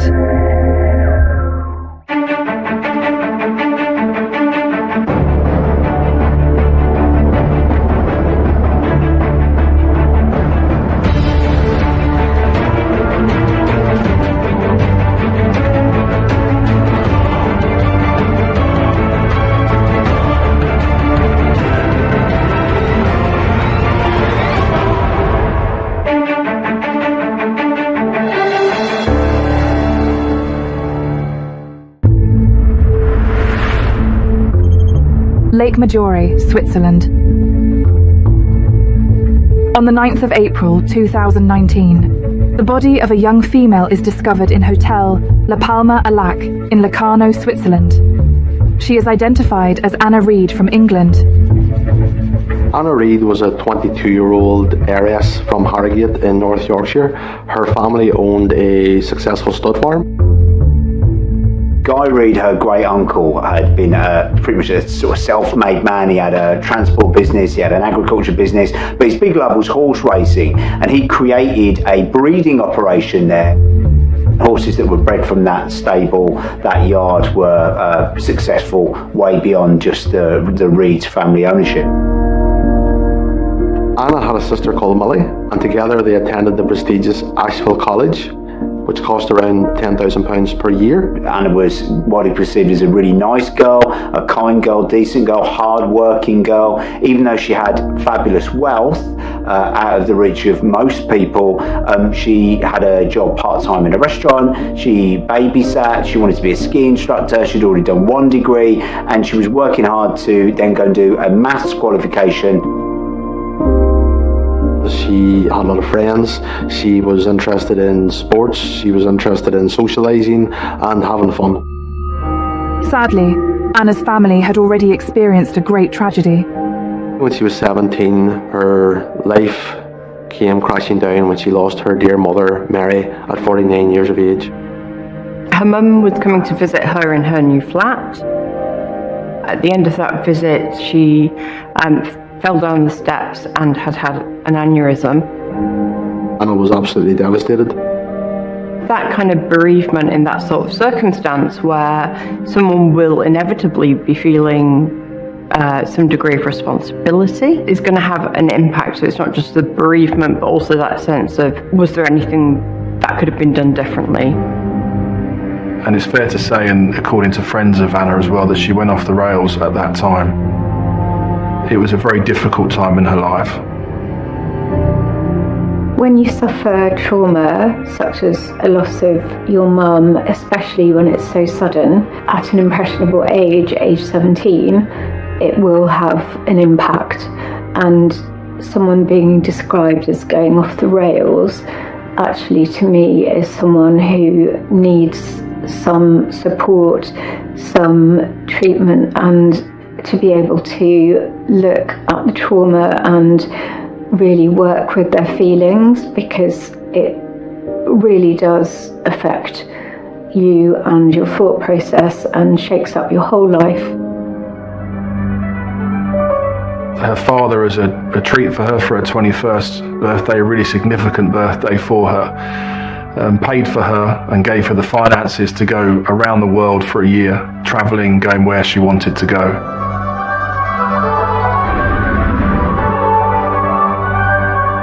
Going away on this round-the-world trip for her 21st birthday was no doubt a treat for herself, but also a way of going out and enjoying life after a horrible, awful, sudden bereavement. It was meant to be that summer was her last summer of freedom before she came down to reality and went back to the UK to resume her studies. It is when Anna is travelling in Thailand that she meets her travel companion.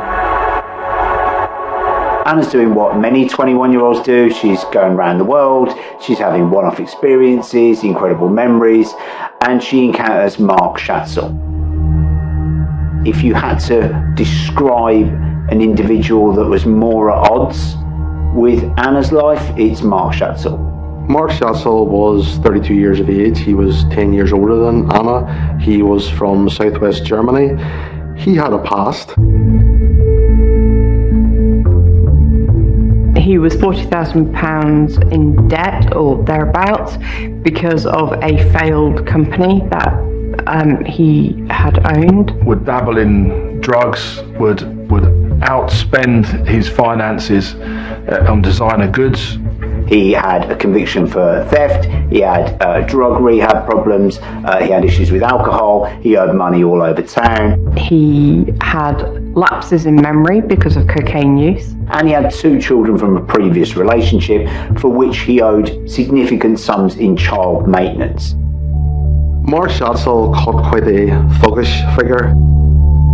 he was a heavily tattooed man, a bodybuilder, and an ex-security doorman. Quite aggressive looking tattoos. This was somebody who had warrior tattooed over his eyebrow. He had an upside down crucifix tattooed on his face, which projected a view of sort of anti-Christian, anti-good values. The worrying ones were the ones that were initials FTW, the world, ACAB, all cops are bastards.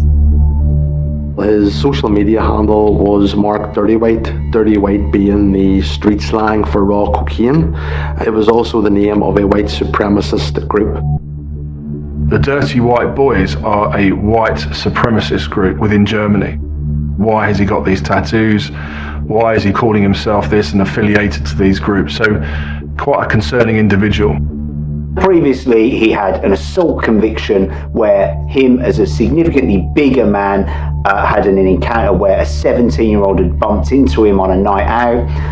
The 17-year-old had apologised to him and gone to walk away. This was not enough for Schatzel. He lost his temper, and even though Schatzel's friends tried to hold him back, he chased down this 17-year-old, spat in his face and assaulted him. He was given a 8-month suspended sentence for this.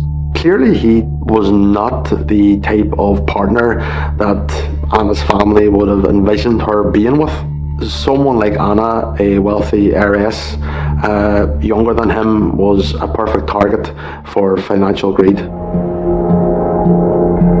Mark Schatzel was the complete opposite of Anna in every sense, both in behaviour, appearance, physical characteristics, and also his criminal history. Anna came from a wonderful background, privately educated, she could ski, she rode horses, she was kind, decent, hard-working, multiple qualifications. Mark Schatzel was a nightclub bouncer, 10 years older than Anna. He worked manning the doors in different pubs, but also he wasn't just physically significantly bigger than Anna, he had significantly worse character traits than Anna. Schatzel was actually really deceitful, and although he had got some money from a personal injury claim, which probably allowed him to dress in designer clothing and therefore made him validating for Anna, he didn't pay maintenance for his children, and that type of man, we know when they've got a history of convictions and they're controlling and domestic abusers, they generally won't care about their children, and they might even use their children to try and get back at their ex and control their ex. But Anna, having met Schatzel while travelling, would have known very little about his background. When the friends looked at him, they couldn't see them together, but Anna saw something in him that she liked, and they started a relationship. Unfortunately, it wouldn't take long for Schatzel to show his true colours, having deadly consequences for Anna. In April 2019, the body of 22-year-old Anna Reid is found in the hotel La Palma au Lac in Locarno, Switzerland. The British heiress had been on an around-the-world trip her father gifted her for her 21st birthday. She started this relationship with him. When the friends looked at him, they couldn't see them together, but Anna saw something in him that she liked, and they started a relationship.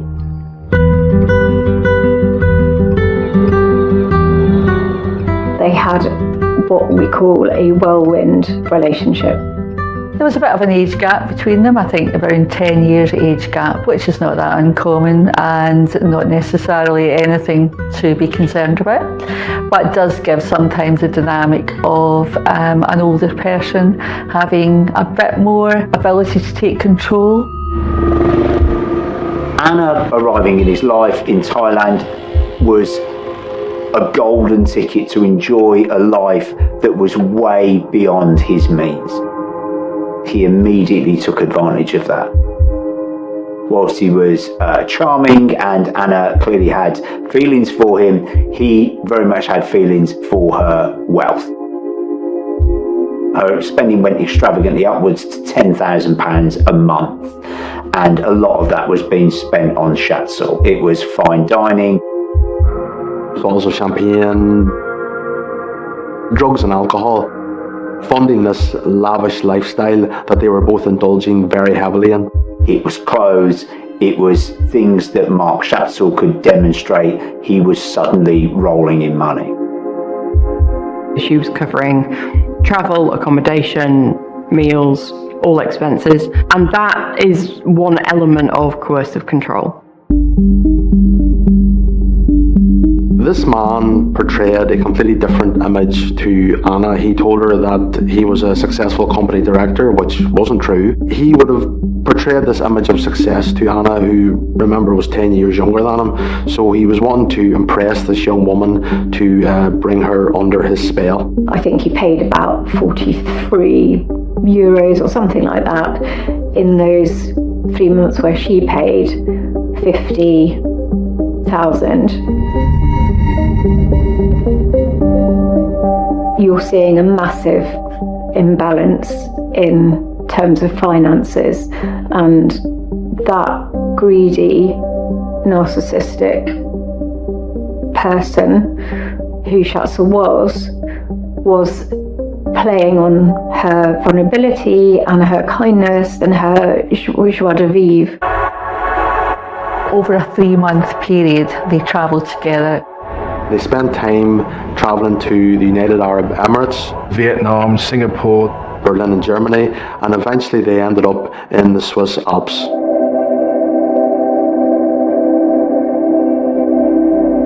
This really quick relationship would have been a red flag to someone who works in domestic abuse. Quick relationships that are very, very hurried are worrying, especially when you have this massive age gap between her and him, and polar opposite in terms of their backgrounds. You couldn't have presented two more opposite characters to be in a relationship with each other.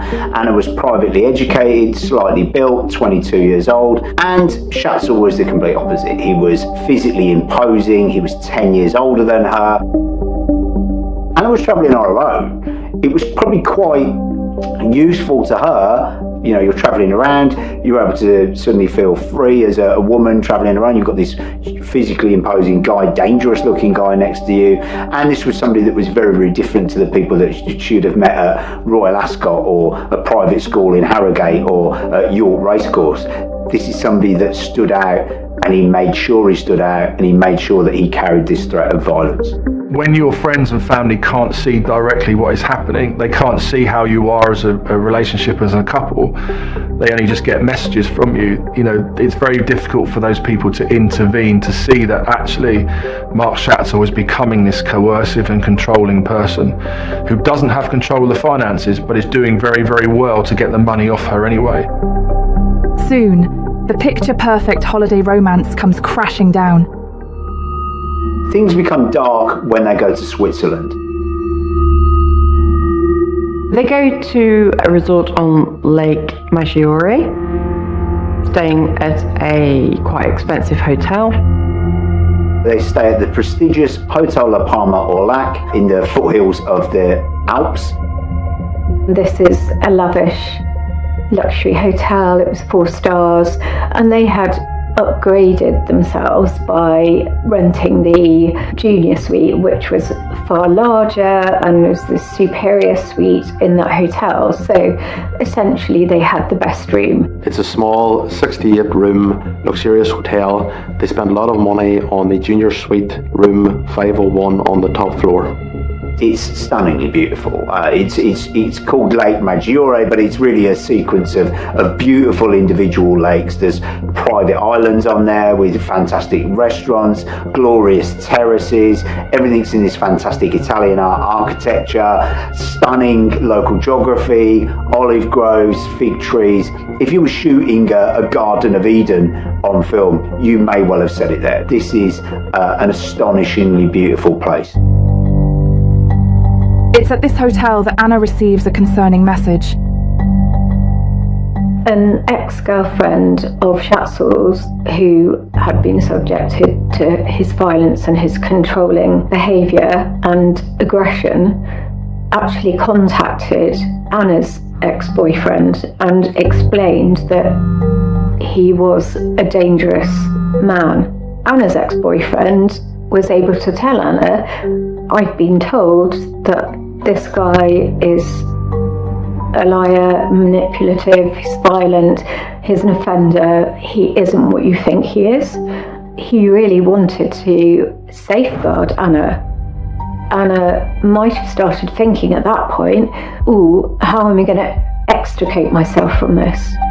Being so far away from family would mean that if there was issues in the relationship, it would be very hard for her. She would be in a very vulnerable position. She would not have anyone close by that she could talk to. She couldn't just get away from it very easily. Anna had begun to recognise the dangers, and she had confided in friends and family that she was going to end the relationship. Monday, 9th of April 2019 is when they went out to a restaurant. They travelled there by charter boat. They go out for a suitably expensive dinner, £100 bottle of champagne is ordered, and they retire back to the room. They arrived back to the hotel at 2:30 a.m, whereby shortly afterwards, hotel guests hear a situation developing, a violent row between the two of them. Lots of sound of arguments, things banging around. Furniture being knocked over, items being moved around. This sounds aggressive, this sounds like a problem. A guest reports that they were going to intervene, but they were frightened because of the noise of the row. We hear through witnesses that Anna is overheard shouting, "You're kidding me." It sounds very much as if she'd uncovered a horrible truth. Something had been uncovered, whether it was something about his past, whether he'd been stealing money from her, whether he'd been spending money on her credit card. She was very, very unhappy. Witnesses in the hotel who heard a commotion thought they could hear the word money being said, so it could have been that things had come to a head in terms of the financial side of their relationship. There was something really, really violent happening within that room at the time. The actual phone socket itself was ripped from the wall. The ability to communicate with downstairs had been taken away from Anna, with that phone being taken out of the wall. 2:30 in the morning, the guests are hearing this situation develop. But these people were quite afraid to report it. The more people see something, the less they feel like they have a duty to intervene or take responsibility. And that definitely plays an impact, even where it's not a direct bystander, so it's not somebody witnessing in the sense of seeing what's happening, but they're hearing what's happening. What other residents in the hotel have done is informed reception, which is quite understandable. And I would guess they would presume that the hotel then takes that responsibility of ensuring that this is nothing untoward. What reception have done is also assumed that somebody else holds that responsibility for their safety. We get the sense from how it's been talked about that the hotel guests who did report to reception did it in terms of the impact on them, rather than a sense of being concerned about the safety of Anna. Night porter goes up to the room to try and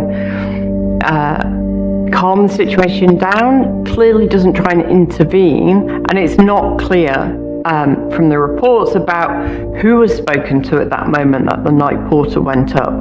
Was it just Schatzell who was spoken to? Was Anna actually spoken to? Was Anna invited to come out of the room and have a conversation away from Schatzell?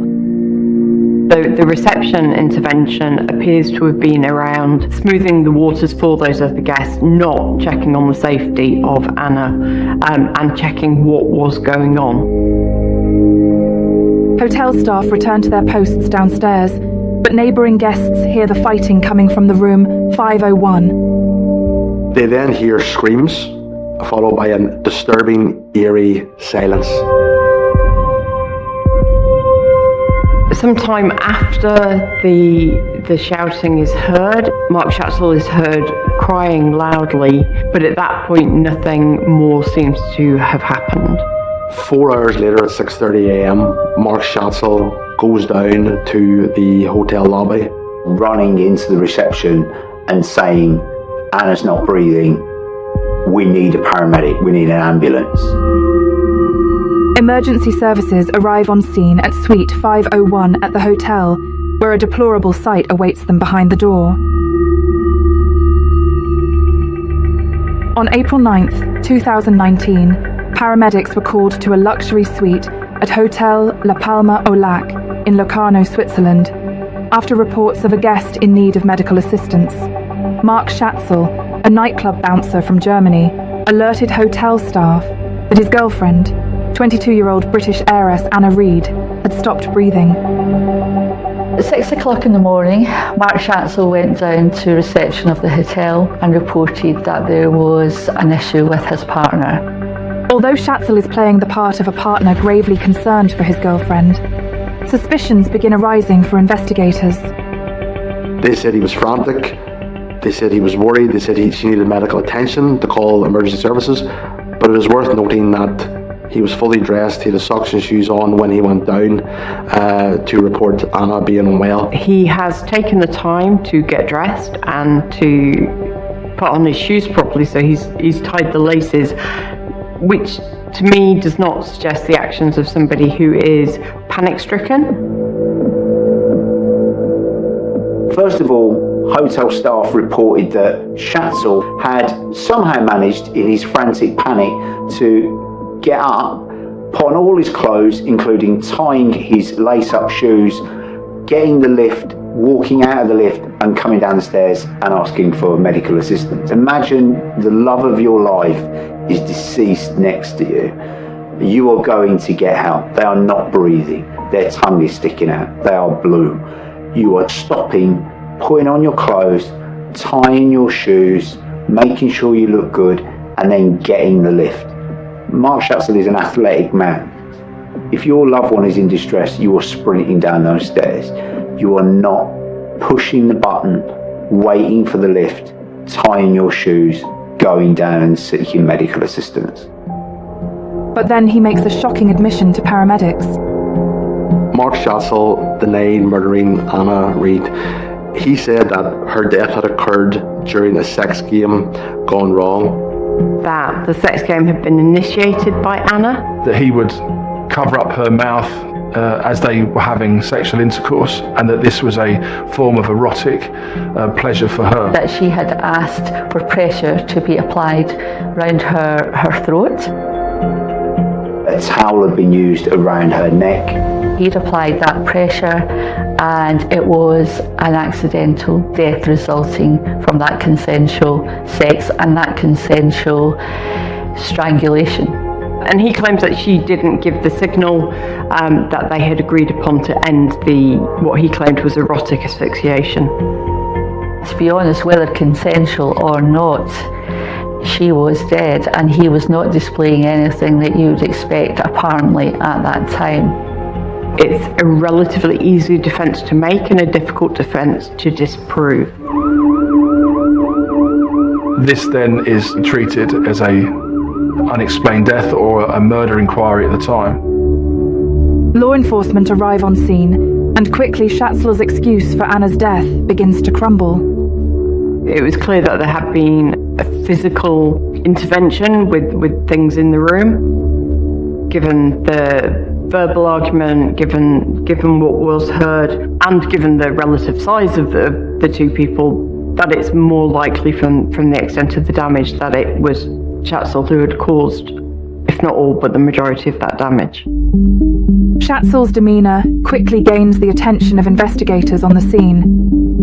A lot of things were revealed about Mark Schatzel's character and priorities when the police arrived. The police naturally take all Schatzel's clothes for forensic evidence.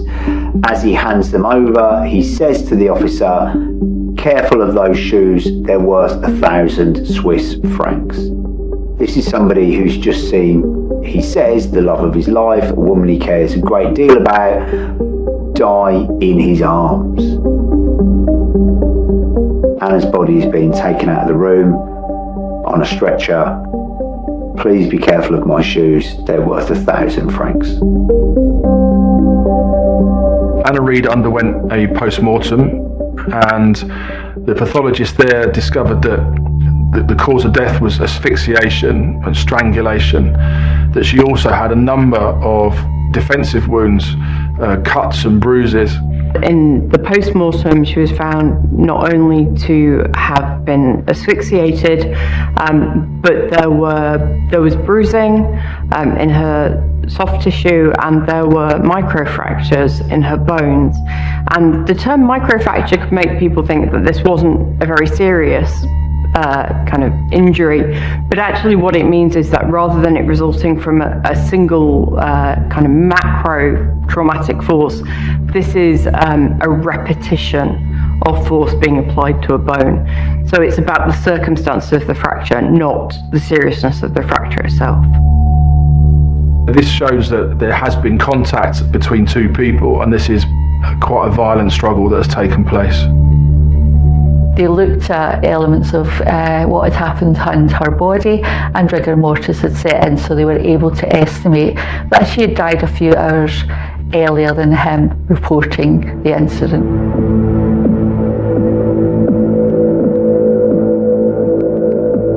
Schatzel is a serial liar, and he claimed that the phone had been ripped out of the wall, and that had happened before the murder. That's not true, because they had rung down for room service. When the room was looked at and Anna had been murdered, it did look like a violent assault murder had occurred, and that ripping out the phone obviously means that she's not able to contact reception. It's a literal disconnection from the outside world.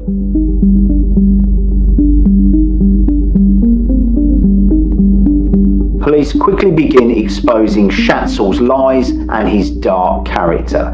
They find Anna's credit card, which they've been using to lavish all kinds of things on Schatzel, hidden behind a panel in the hotel bedroom. Schatzel says he had hidden it from Anna as a joke. He had put it above the lift, and somehow it had fallen accidentally behind this panel. Now, this was fairly significant because it indicates that there is a motive there, a potential motive, and what would be suggested later on is a financial motive, that obviously Mark Schatzel had no money, was spending no money. Anna had some £25,000 still in her account, and that credit card could be used to access that account. The credit card was significant because there was £25,000 preloaded onto the card, so it was effectively free cash. Although he claimed he hid it as a joke, to my mind there are probably easier ways to hide a credit card if it was a joke rather than what is really quite a difficult thing, particularly if you're not 6'2", which he is, but Anna Reid isn't. I think there's two possible scenarios. One is that he hid it because it was a premeditated attack and he knew that he could then access that at a later date. The other one is that she had said she was going to leave him and he took the card from her, hid it, so that even if she did leave, he would have that card to access. He was losing control of her in the relationship, and he was also going to lose the financing of his lifestyle. But will prosecutors be able to prove in court that Schatzel is a manipulative liar who killed Anna Reid in a furious rage once he could no longer control her and her finances? Mark Schatzel, a 32-year-old nightclub bouncer from southwest Germany, is on trial for the murder of 22-year-old British heiress Anna Reid from Harrogate in North Yorkshire.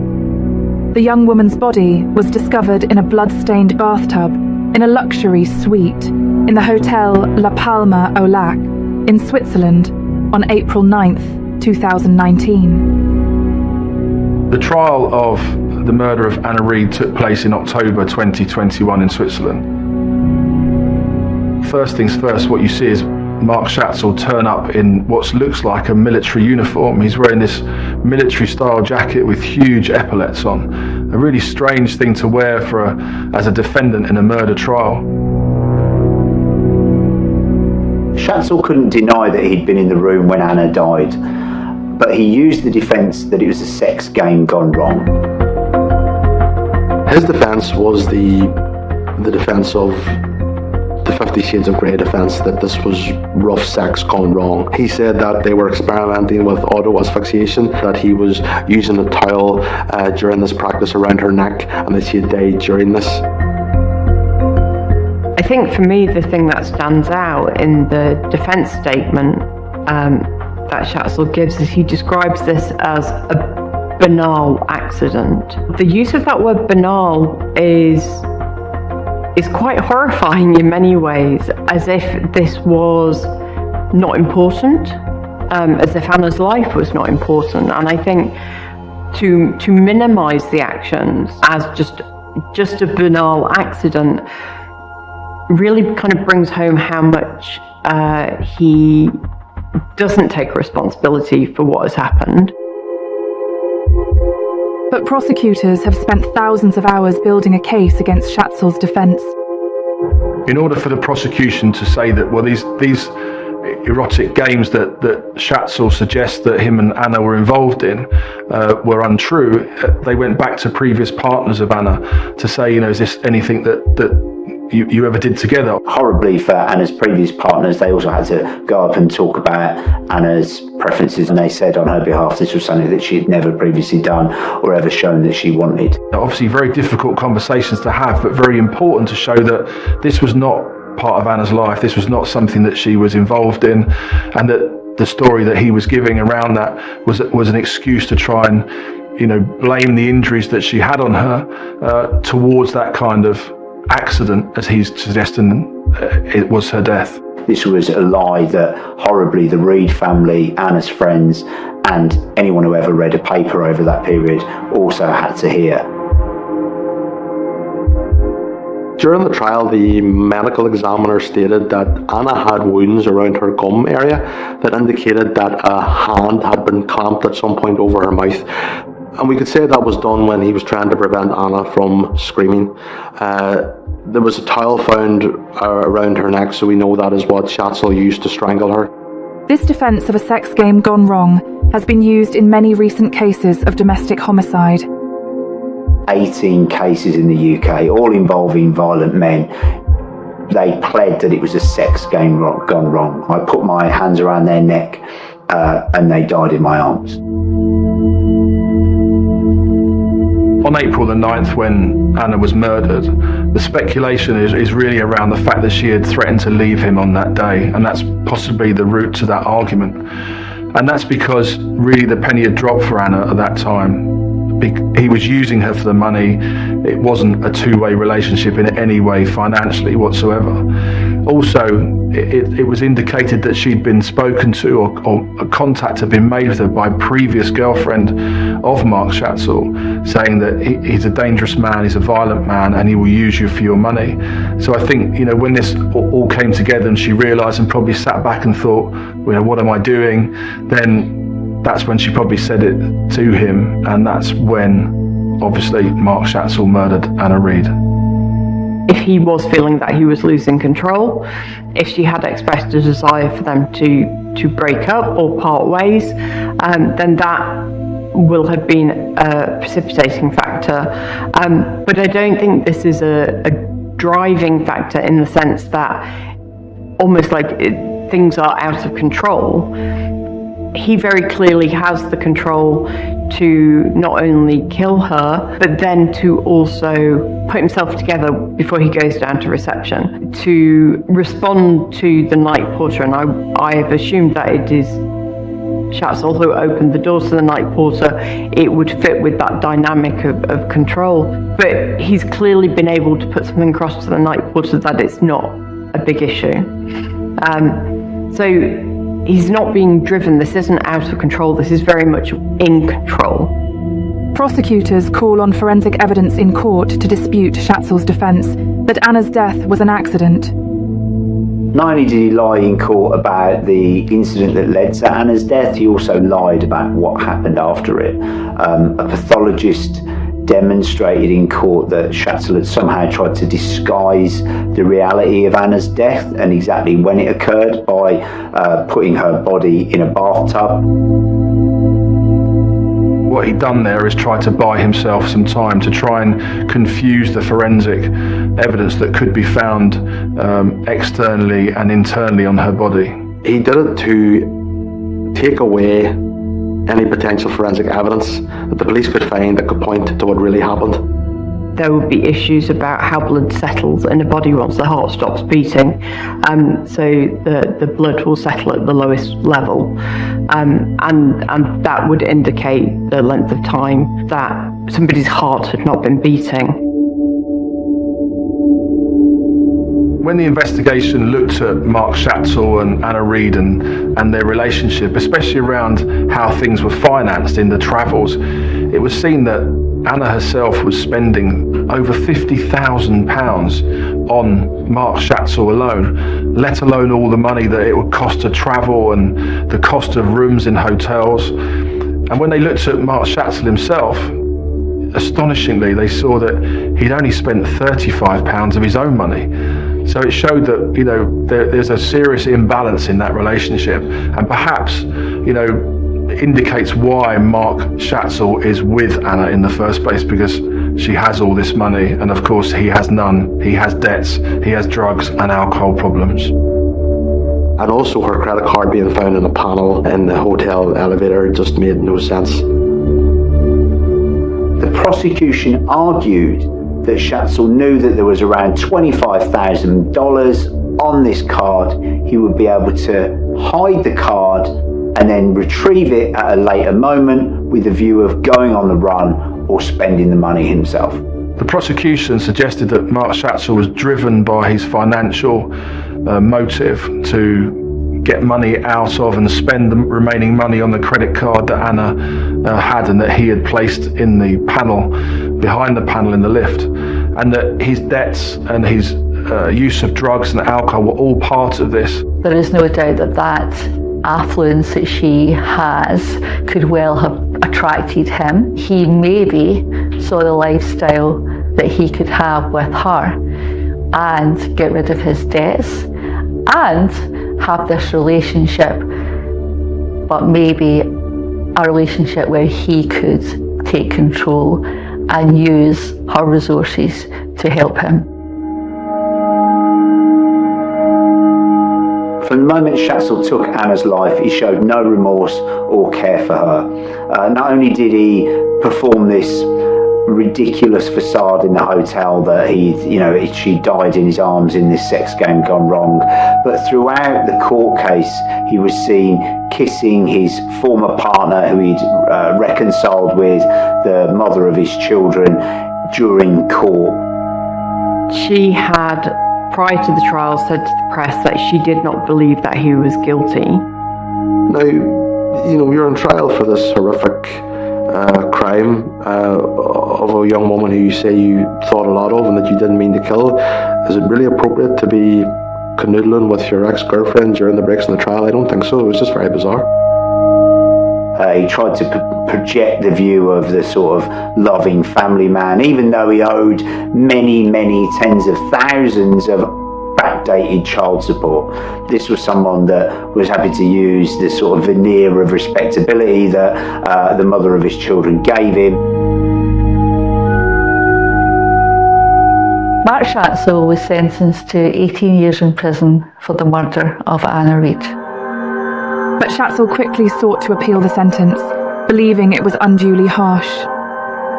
A few months later in 2022, he underwent an appeal, and the appeal was on the basis that they felt it should be manslaughter, and that was kind of, an unsafe conviction.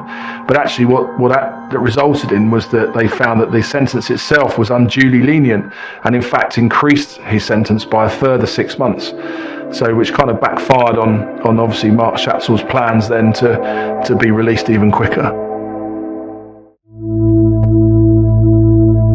Despite successfully securing the murder conviction, the outcome does little to ease the suffering of Anna's loved ones. It was very sad that this young woman, in her last summer of freedom, enjoying this gift that her father had given her before going off to university, couldn't just enjoy life. She couldn't just come home with a load of memories and a load of happy thoughts and happy experiences to share. It's just really sad that was taken away from her. There is no sentence that will ever compensate for the death of another person. Anna Reid's family are probably never going to feel that any sentence would be enough. I don't know what closure there ever is from families who suffer this sort of loss. Anna's mother had died at home very suddenly, and just as you come to terms with that horrible, sudden but natural death, your daughter, sister goes away on a trip of a lifetime, and you get a phone call suddenly saying that she's died, and then the man that's responsible for that, or responsible supposedly to care for her, looking after her as a boyfriend, stands in court and perpetuates this lie that it was a sex game gone wrong, and you have to sit in an international court with all the media and press around you. I don't think you can ever overcome the trauma of finding out about her death, but also the lies that were perpetuated in court. There is nothing that can bring her back, and there is nothing that can take back what he did.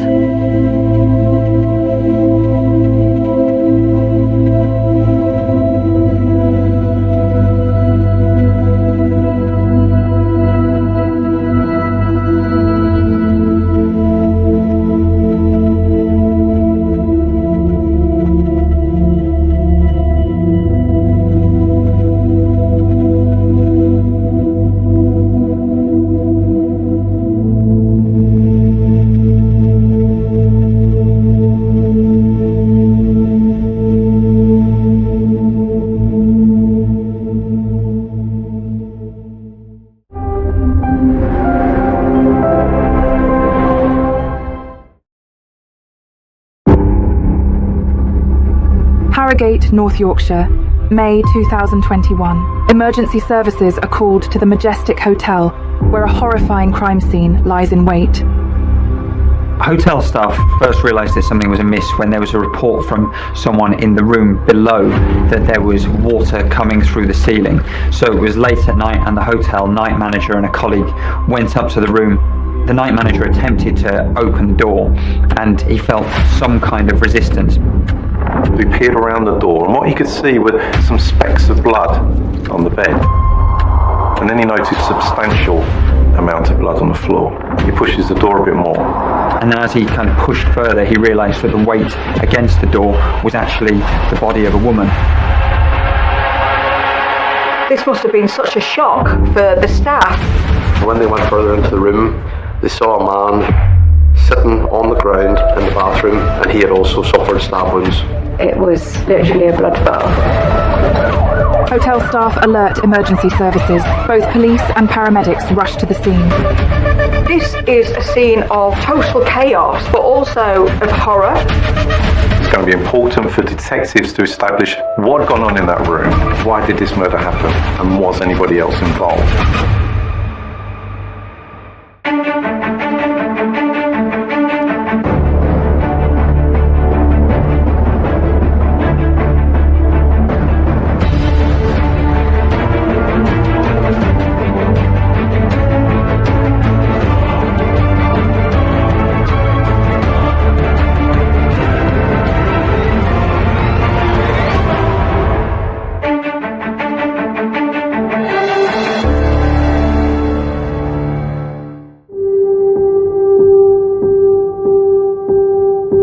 Harrogate is a Victorian town located in the heart of North Yorkshire.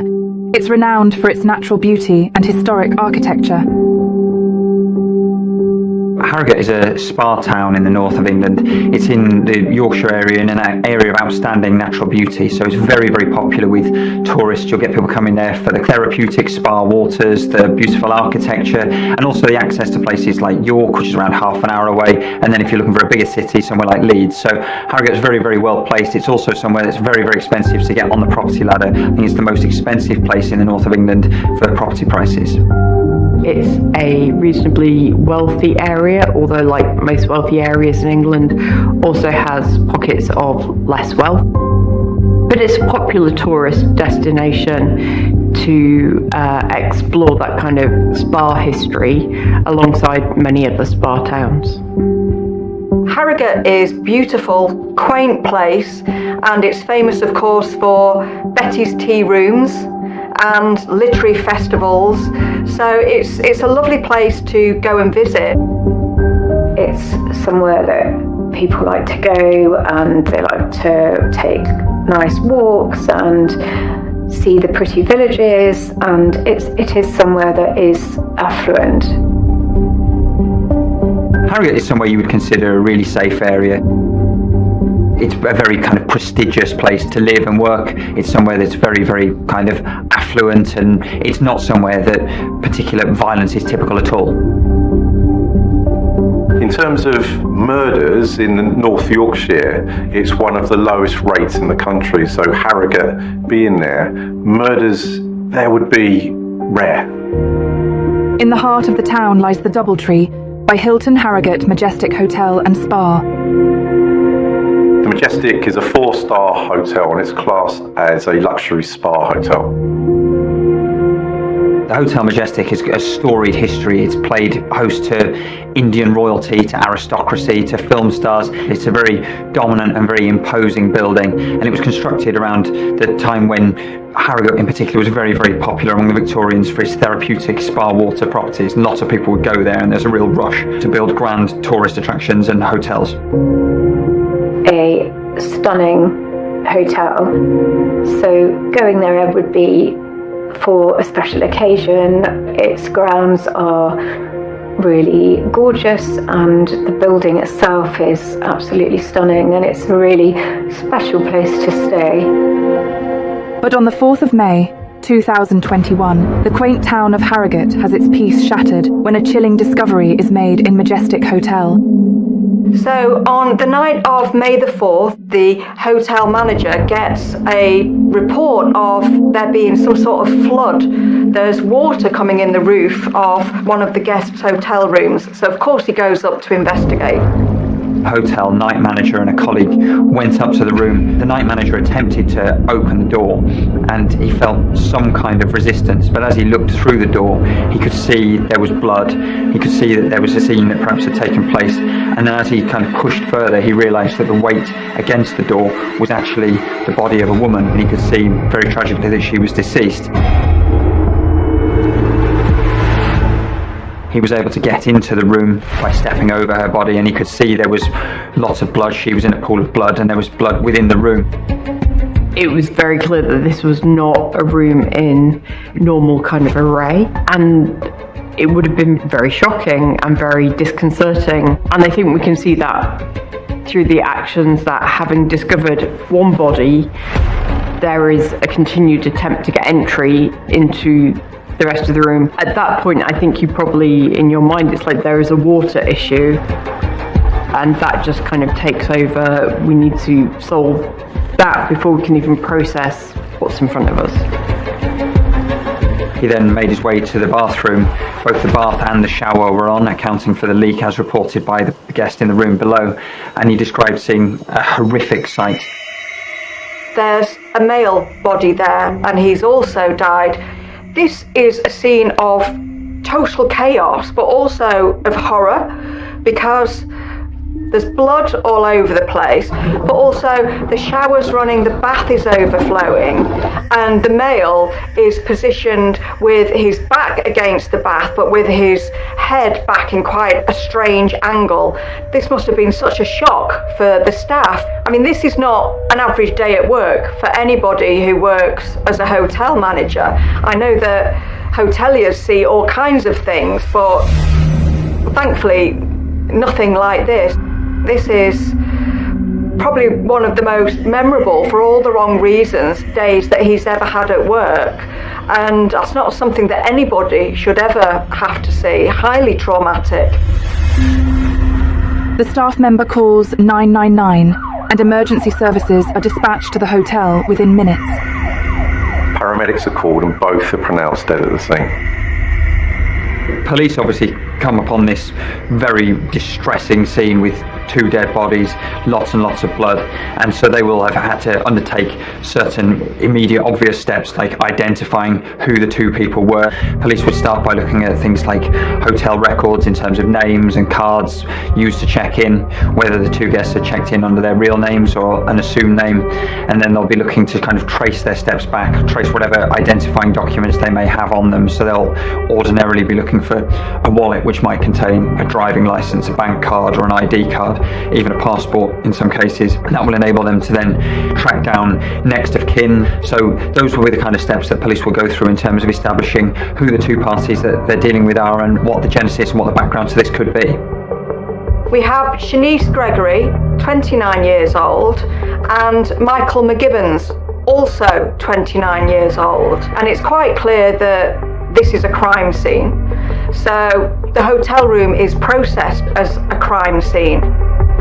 Those initial stages at a crime scene, they're known as the golden hour.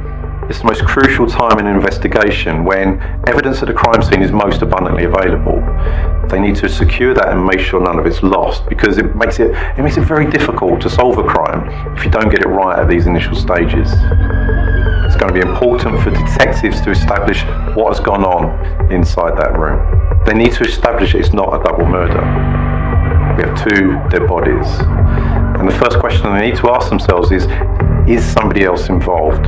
Are they looking for a 3rd person? Investigators are on the hunt for answers for this shocking and bloody scene. Is there a killer still roaming the hotel?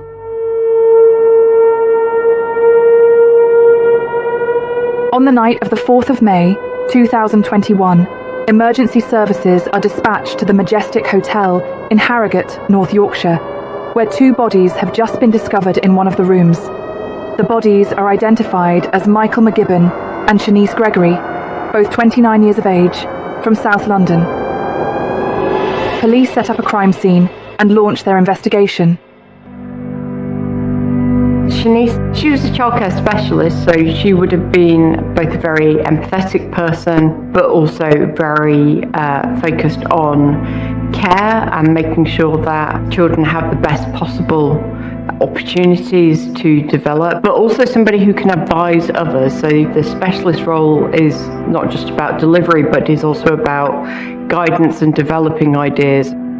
So she'd be somebody in tune not just with the children, but also with colleagues and other professionals. Shanice was a well-liked woman, and her friends and family have said what a wonderful soul she is and what a lovely person she is. She is this kind and giving and soft woman who works in a really great environment, a giving back environment, a compassionate environment, and you have to have empathy and compassion when you're working with children, so that shows and speaks to her character. Family liaison officers notify the victims next of kin of their deaths. So the impact on a family is absolutely devastating. It's like a tsunami washing over you, you losing your loved one. You've got no notice that that person's going to die. It's not like when someone has cancer and you know that they are going to die. When someone is murdered and taken away from you that suddenly, it's absolutely traumatic and it's so difficult to come to terms with. Everybody reacts differently, but the one thing they have in common is that huge grief and that huge feeling of loss and that big gap that can never be filled. After Shanice's death, her family posted some tributes on social media, and there's a really touching one from a cousin who described her as a really caring person, and she had a sort of smile that would light up a room. The first step for investigators is to take a look into victims' backgrounds and the events leading up to their fateful hotel stay. Michael McGibbon was the ex-partner of Shanice Gregory, and it was said that Michael McGibbon was very controlling and domineering over Shanice and was also violent towards her. McGibbon's friends described him as a controlling person, a manipulative person. Coming from a group of friends, that sounds like someone who would decide where they're going, what they're doing, what time they go home, and was able and prepared to use manipulative behaviour to get his way. Shanice's friends certainly thought he was controlling. They thought he was very domineering over her and manipulated her to his own ends. Investigators discover that unbeknownst to Shanice, Michael McGibbon had a previous conviction for serious crimes against another woman back in 2013. Michael McGibbon was a 29-year-old man from Croydon in South London who was a convicted criminal. He was accused in 2013 of carrying out a rape of a complete stranger. He was charged with this offence in 2015. It was said that he had made his way home from a house party and had encountered a vulnerable woman and raped her. This is somebody who has already demonstrated a capacity to exploit or to take advantage of someone. So the victim in the rape case was described as a vulnerable person at a house party that he has then raped. He claimed that it was consensual, but he was convicted in 2016 and sentenced to 6 years in prison. McGibbon was released from prison on licence in February 2019. Being out on licence is effectively somebody is freed from prison, but they are subject to recall effectively. So they are still within the terms of their initial sentence, but they've served a sufficient proportion of it and they're deemed by the parole board to be safe and eligible for release. Then come out, but with an understanding that if they breach any of their conditions or they commit a further offence, they will be recalled to prison to serve the rest of that term for that offence. Somebody's out on licence, there would be regular check-ins with people like probation, and in the case of Michael McGibbon, he was on the sex offenders register for life as a result of his rape conviction, so he would have had requirements and notification requirements as a part of that. He was then recalled to prison in April 2019 after a probation officer found knives in his bedroom in the agreed accommodation he was living at the time. He was then re-released in January 2020. Detectives discover that there were reports that Michael was suffering mental health issues both in and out of prison, including symptoms of paranoia. Michael McGibbon's mental health had been something that had been kind of on the radar for a few years. When he was in prison in 2018, he'd actually made a report about his mental health. McGibbon had told police, told his family, told his probation officers on a number of occasions that he felt that people were out to get him. He felt there were people that were trying to do him some great harm as a result of his criminal past. He was very worried that people would discover his previous conviction and that he had been jailed in 2016 for rape. His mother was greatly concerned about his mental health and his overall well-being. She felt that he was mentally ill and that he needed help.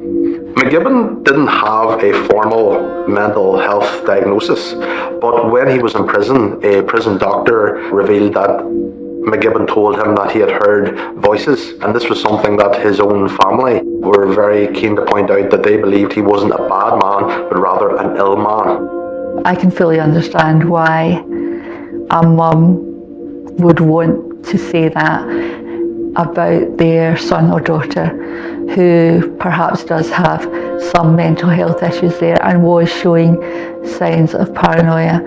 But we do have to remember he did have, yes, a previous conviction for violence against women. He had a previous conviction for rape, which shows control issues. This is somebody who is in a paranoid frame of mind as a result of perhaps his remorse or just shame and guilt at the offence that he'd committed, and the fact that he knew that other people would not be happy about the offence that he's committed. He had enough self-awareness to realise that what he had done was not going to be looked upon in any kind of favourable way by society and the people around him.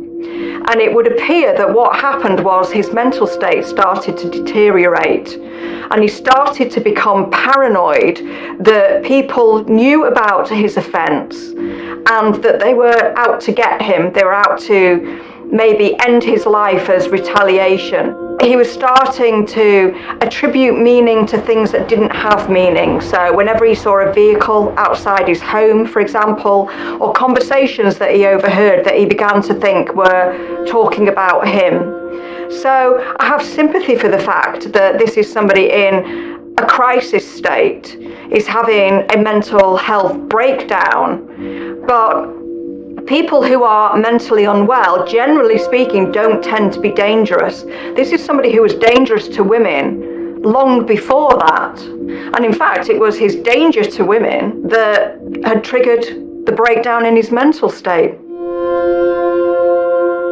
Michael's criminal history of violence against women and extreme paranoia suggests he may have been involved in Shanice Gregory's murder. Investigators pieced together a timeline of events leading up to the discovery of the bodies at the Majestic Hotel.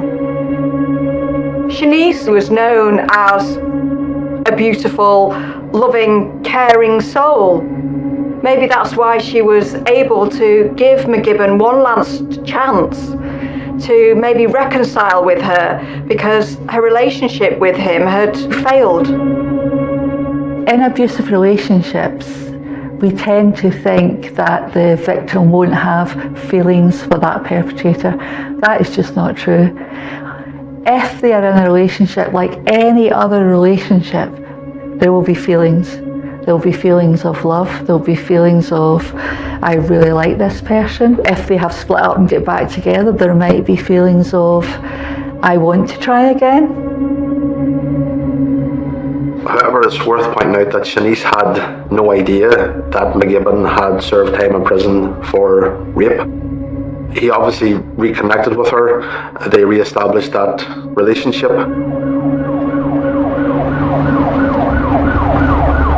Like that time in 2019, on the 25th of April 2021, McGibbon phoned 999 and told the police that the people he was sharing accommodation with were planning to kill him.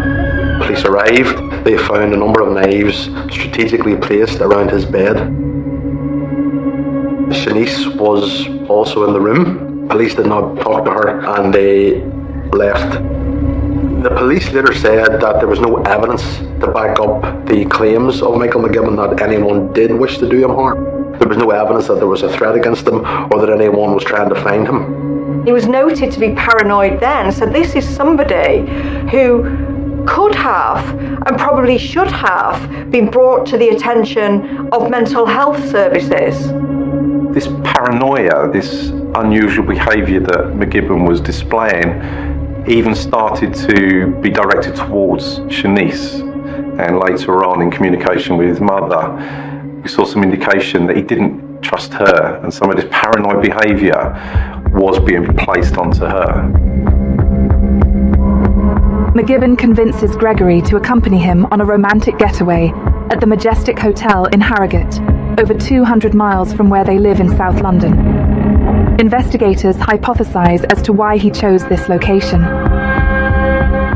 So if you're trying to isolate someone from what is clearly a very supportive family, and we can take that from the family tribute that was paid on social media, then taking someone a long way away, taking them to a place which is very different to their normal geographic surroundings, so taking them to this Victorian spa town rather than South London, it all creates that kind of sense of isolation.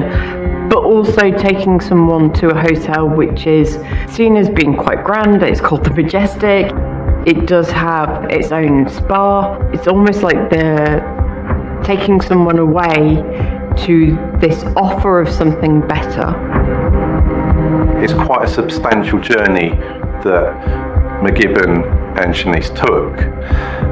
Now, there's speculation as to why they went there, but there's no doubt that this would have been seen as a real luxurious trip for Shanice.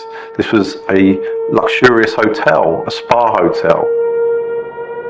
Could it be possible that he'd lured her there with the intention of killing her? We can only speculate, but it certainly is a possibility. Did Michael McGibbon murder Shanice Gregory before turning the knife on himself and ending his own life? Or did he arrange for a third party to carry out a double homicide? Investigators continue their work to crack the case.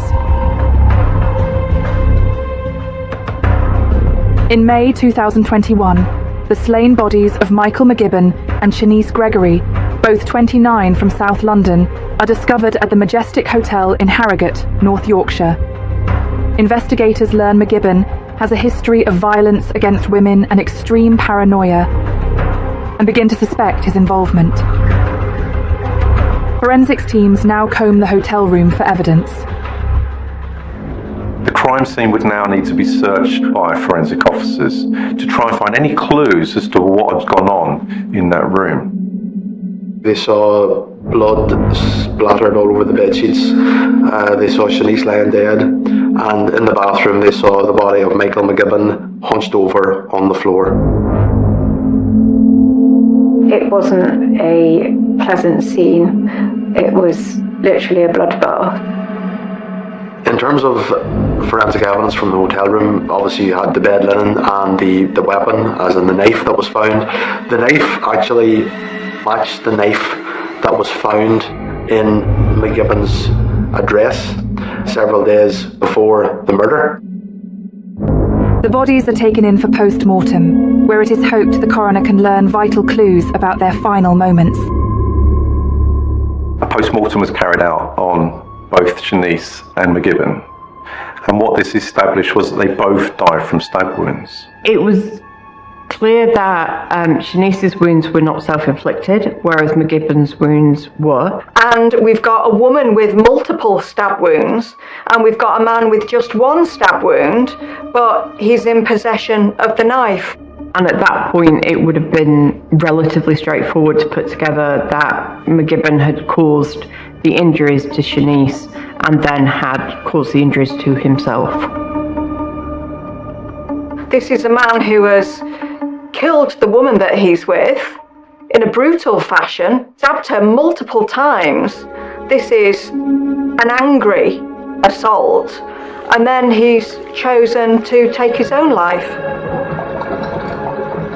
I think it probably varies from perpetrator to perpetrator, but often there will be the reality, I would assume, of what will happen to them when that murder is discovered. There will be mental health issues involved, without a doubt, and that's not an excuse for what they did, but it is a fact that often there will be mental health issues, and that may lead them to take their own life on top of the enormity of what they have done. There has been, in some cases, where perpetrators threaten to take their own life. They use it as control, as a punishment for people left behind. I have taken my own life. So there will be very many things, I think, going through a perpetrator's mind, probably very many reasons why they take their own life. And it's very difficult in individual cases to say why, unless there was some sort of note left. Investigators search the room and find more damning evidence that McGibbon stabbed Shanice to death before turning the knife on himself. He left a number of suicide notes, one to his family in general, the other to his mother, and another to his sister. In the note to his family, he said that he wished to go out on his own terms. He wished that they could forgive him, and he thanked them. In the suicide note to his mother, McGibbon said that none of this was her fault. He thanked her for all the help she'd given him, and he said that he had made too many bad decisions. There's a really interesting note in that Often what happens in these sorts of cases is that male perpetrators will blame their mothers to some extent for the decisions that the man has made. In this case, McGibbon is taking that responsibility and almost trying to make it easier for the mother to understand or to not feel guilty about what's happened. Really quite soft and empathetic. Didn't have any of that softness or empathy for Shanice. And that's because I think that he believed that he owned Shanice. In a chilling letter to his sister, he reveals his motive for this terrible crime. He talks about being paranoid and that people are out to get him, and that he feels that clearly his life is not worth living, or his life might be ended by these mysterious others who he doesn't name, who might be out to get him. And then very, very tellingly, he talks about Shanice, and he says that if he isn't going to have a life, then he's damn sure going to make sure that she doesn't have a life. So he's killed her out of spite, really. He's not seen any future for himself, and so he's decided that she is not going to be allowed to have any future for herself. So the wording in these letters is, I ain't gonna live and I ain't gonna let her live happily ever after. So that speaks to the anger and resentment that he's feeling. And it also speaks to a sense of entitlement as well, that he feels entitled to take this girl's life just because his isn't going in the way that he wants it to.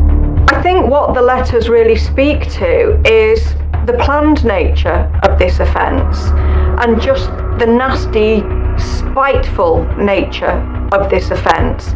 Here is somebody who, clearly in the midst of a mental health crisis, has decided that he is going to take his own life, but he's decided that he's not going to go alone. He feels that it's not fair that he's in the circumstances that he finds himself in, and that it's also not fair for his ex-partner to continue and have a life without him.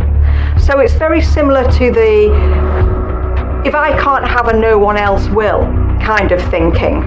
Well, I can't have a life, I'm not going to have a future, and therefore she can't either. I'm going to ensure that she doesn't. So this is somebody who is controlling and violent by nature.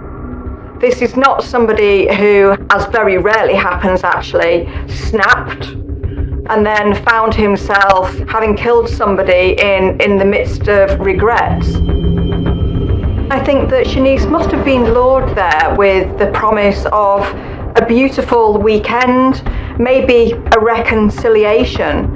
But that trip has been taken with McGibbon in the full knowledge of what he's going to do. So I always call it a logic or a logical moment within an irrational framework. So he knew exactly what he intended to do and was taking rational steps to do so, even though he at this stage was in a state of paranoia where he wouldn't have been thinking clearly on some aspects of his life.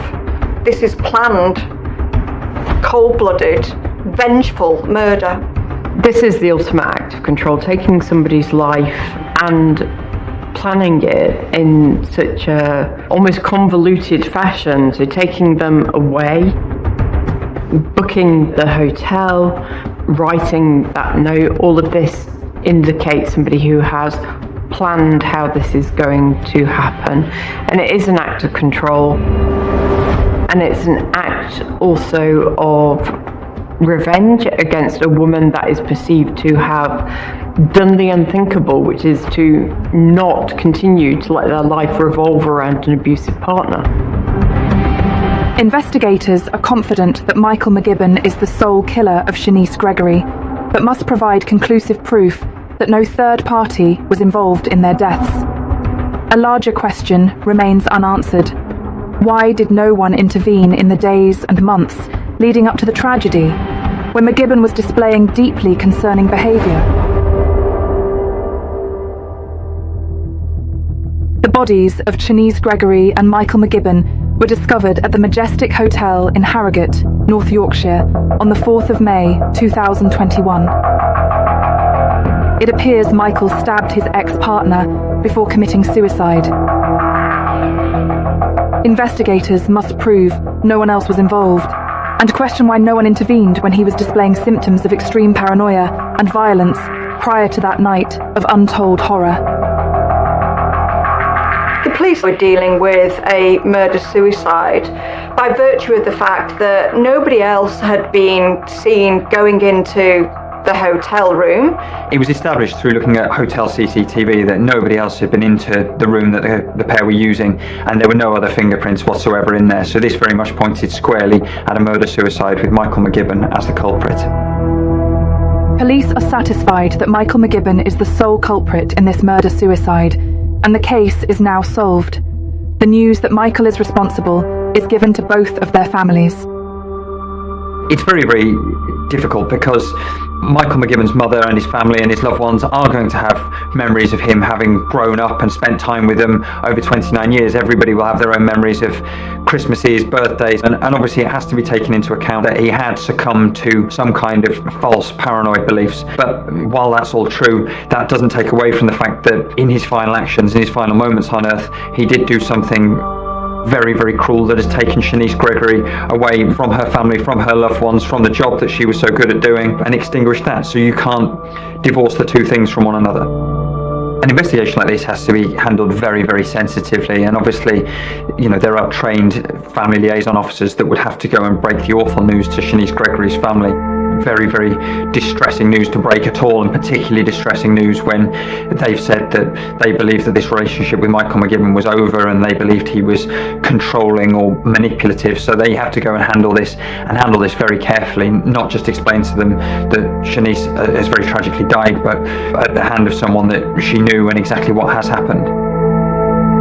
But unsurprisingly, incredibly distressed, incredibly upset, and wanting to get some answers as well in terms of the decisions around the treatment and the aftercare and the safety of releasing Michael McGibbon from prison and how he was handled in the community as well.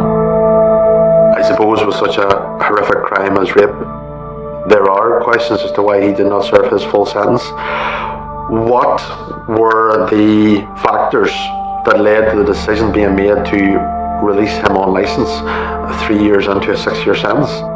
Especially if he was speaking to a prison doctor and telling him that he was hearing voices. That indicates that not only is this a violent man, a sexually dangerous man, capable of harmful things, but also a man who also was mentally unwell. On the 25th of April 2021, McGibbon himself phoned 999 and told the police that the people he was sharing accommodation with were trying to kill him. Police responded to the call, and when they went into his bedroom, they found a number of knives strategically placed around the bed. It's known that one of the knives was the one that was found with Michael McGibbon at the scene of the murder.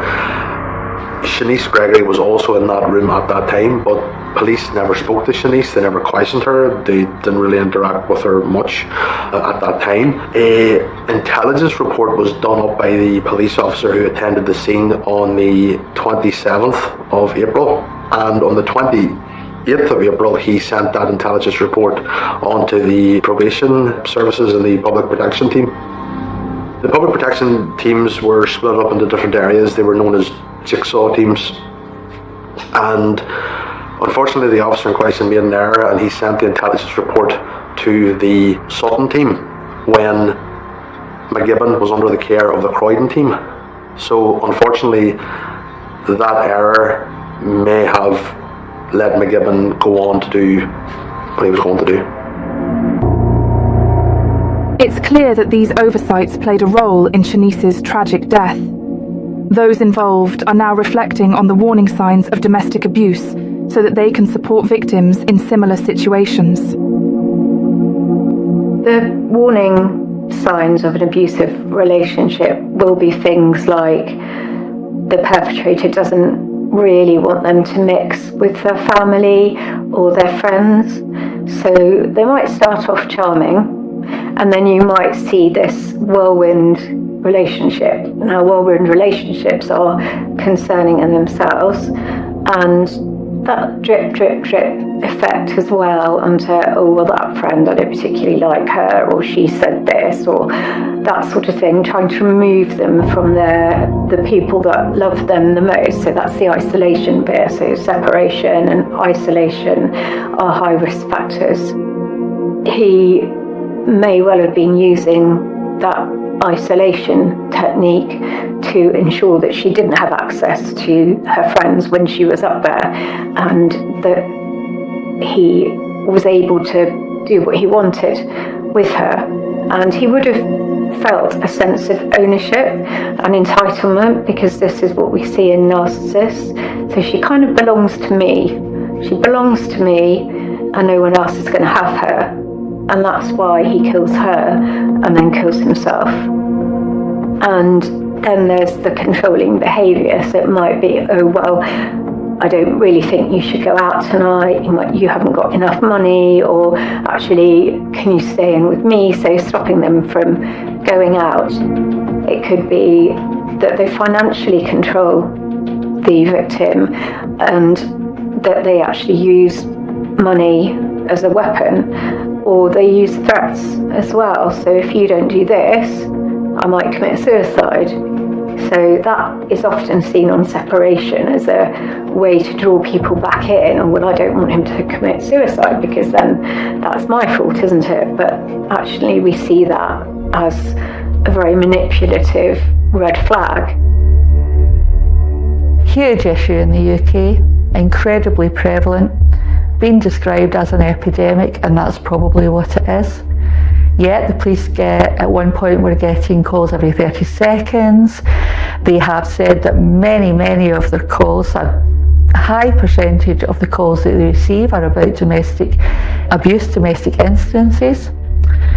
Some other interesting statistics, I think, are, the riskiest time for a woman is when she is preparing to leave. Most victims, or a high percentage of victims, will make at least 7 attempts to leave before they are successful. This is when we get that statement, why don't they just leave? Yeah, it's never that simple. That's why, on average, it can take 7 attempts to leave a perpetrator of abuse.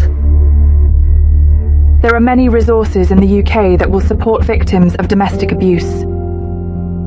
So we have many domestic abuse agencies for men and women who will help them if they reach out for some support. Organisations like Women's Aid do incredible work, not just around supporting victims, but also around safety planning. Organisations like Rape Crisis do great work around intimate partner sexual violence, as well as more general sexual violence. And there are organisations like Victim Support who also feed into that. You can ring anonymous helplines where you don't even have to give your name, but you can speak to someone, get some support, some advice. If that's the thing that you find was comfortable, start off with that. A good domestic abuse agency will always listen to you, listen to what you want, guide you through that, will not put you at risk, and will not dictate what you need to do. That would be taking the role of the perpetrator if you do that. This should be all around the victim, and a good agency will do that. We have to recognise that if we want to really tackle domestic abuse in the UK, we have to stop victim blaming. We have to stop asking all the questions of the victim. Why didn't you do something about it? Why didn't you leave? Why did you let him do that? We have to be saying to the perpetrator, you have got to stop behaving like that. Why are you not letting that person go? Why are you terrifying them? Why are you threatening them? The whys should be at the perpetrator, not the victim. There's no doubt that we have a huge problem in this country with domestic violence. Things are being done, laws are being put in place to try and help reduce that, but there's still a long way to go. The response from police and other law enforcement organisations has improved over the last 20 years, but I would say it's probably still nowhere near where we need it to be to make sure that these events don't happen. The person that you loved and who clearly did a lot of good in the world has been murdered by somebody who the criminal system has already held responsible for a violent sexual attack, and yet has not been able to protect Shanice from his actions. I think for families that's devastating. All the roles that Shanice had in life, she's not there to fulfill them. He's taken that away from them. He's changed their life in a way that you can't imagine.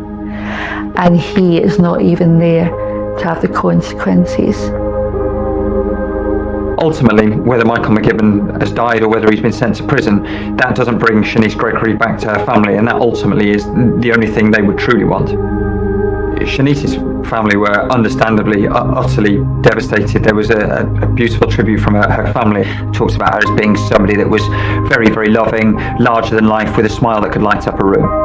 Talking about how she'd kind of come into this world and now had gone to sleep, use the word transition. Lots of people seek comfort from the belief that somebody's gone somewhere else. They will perhaps see them again one day.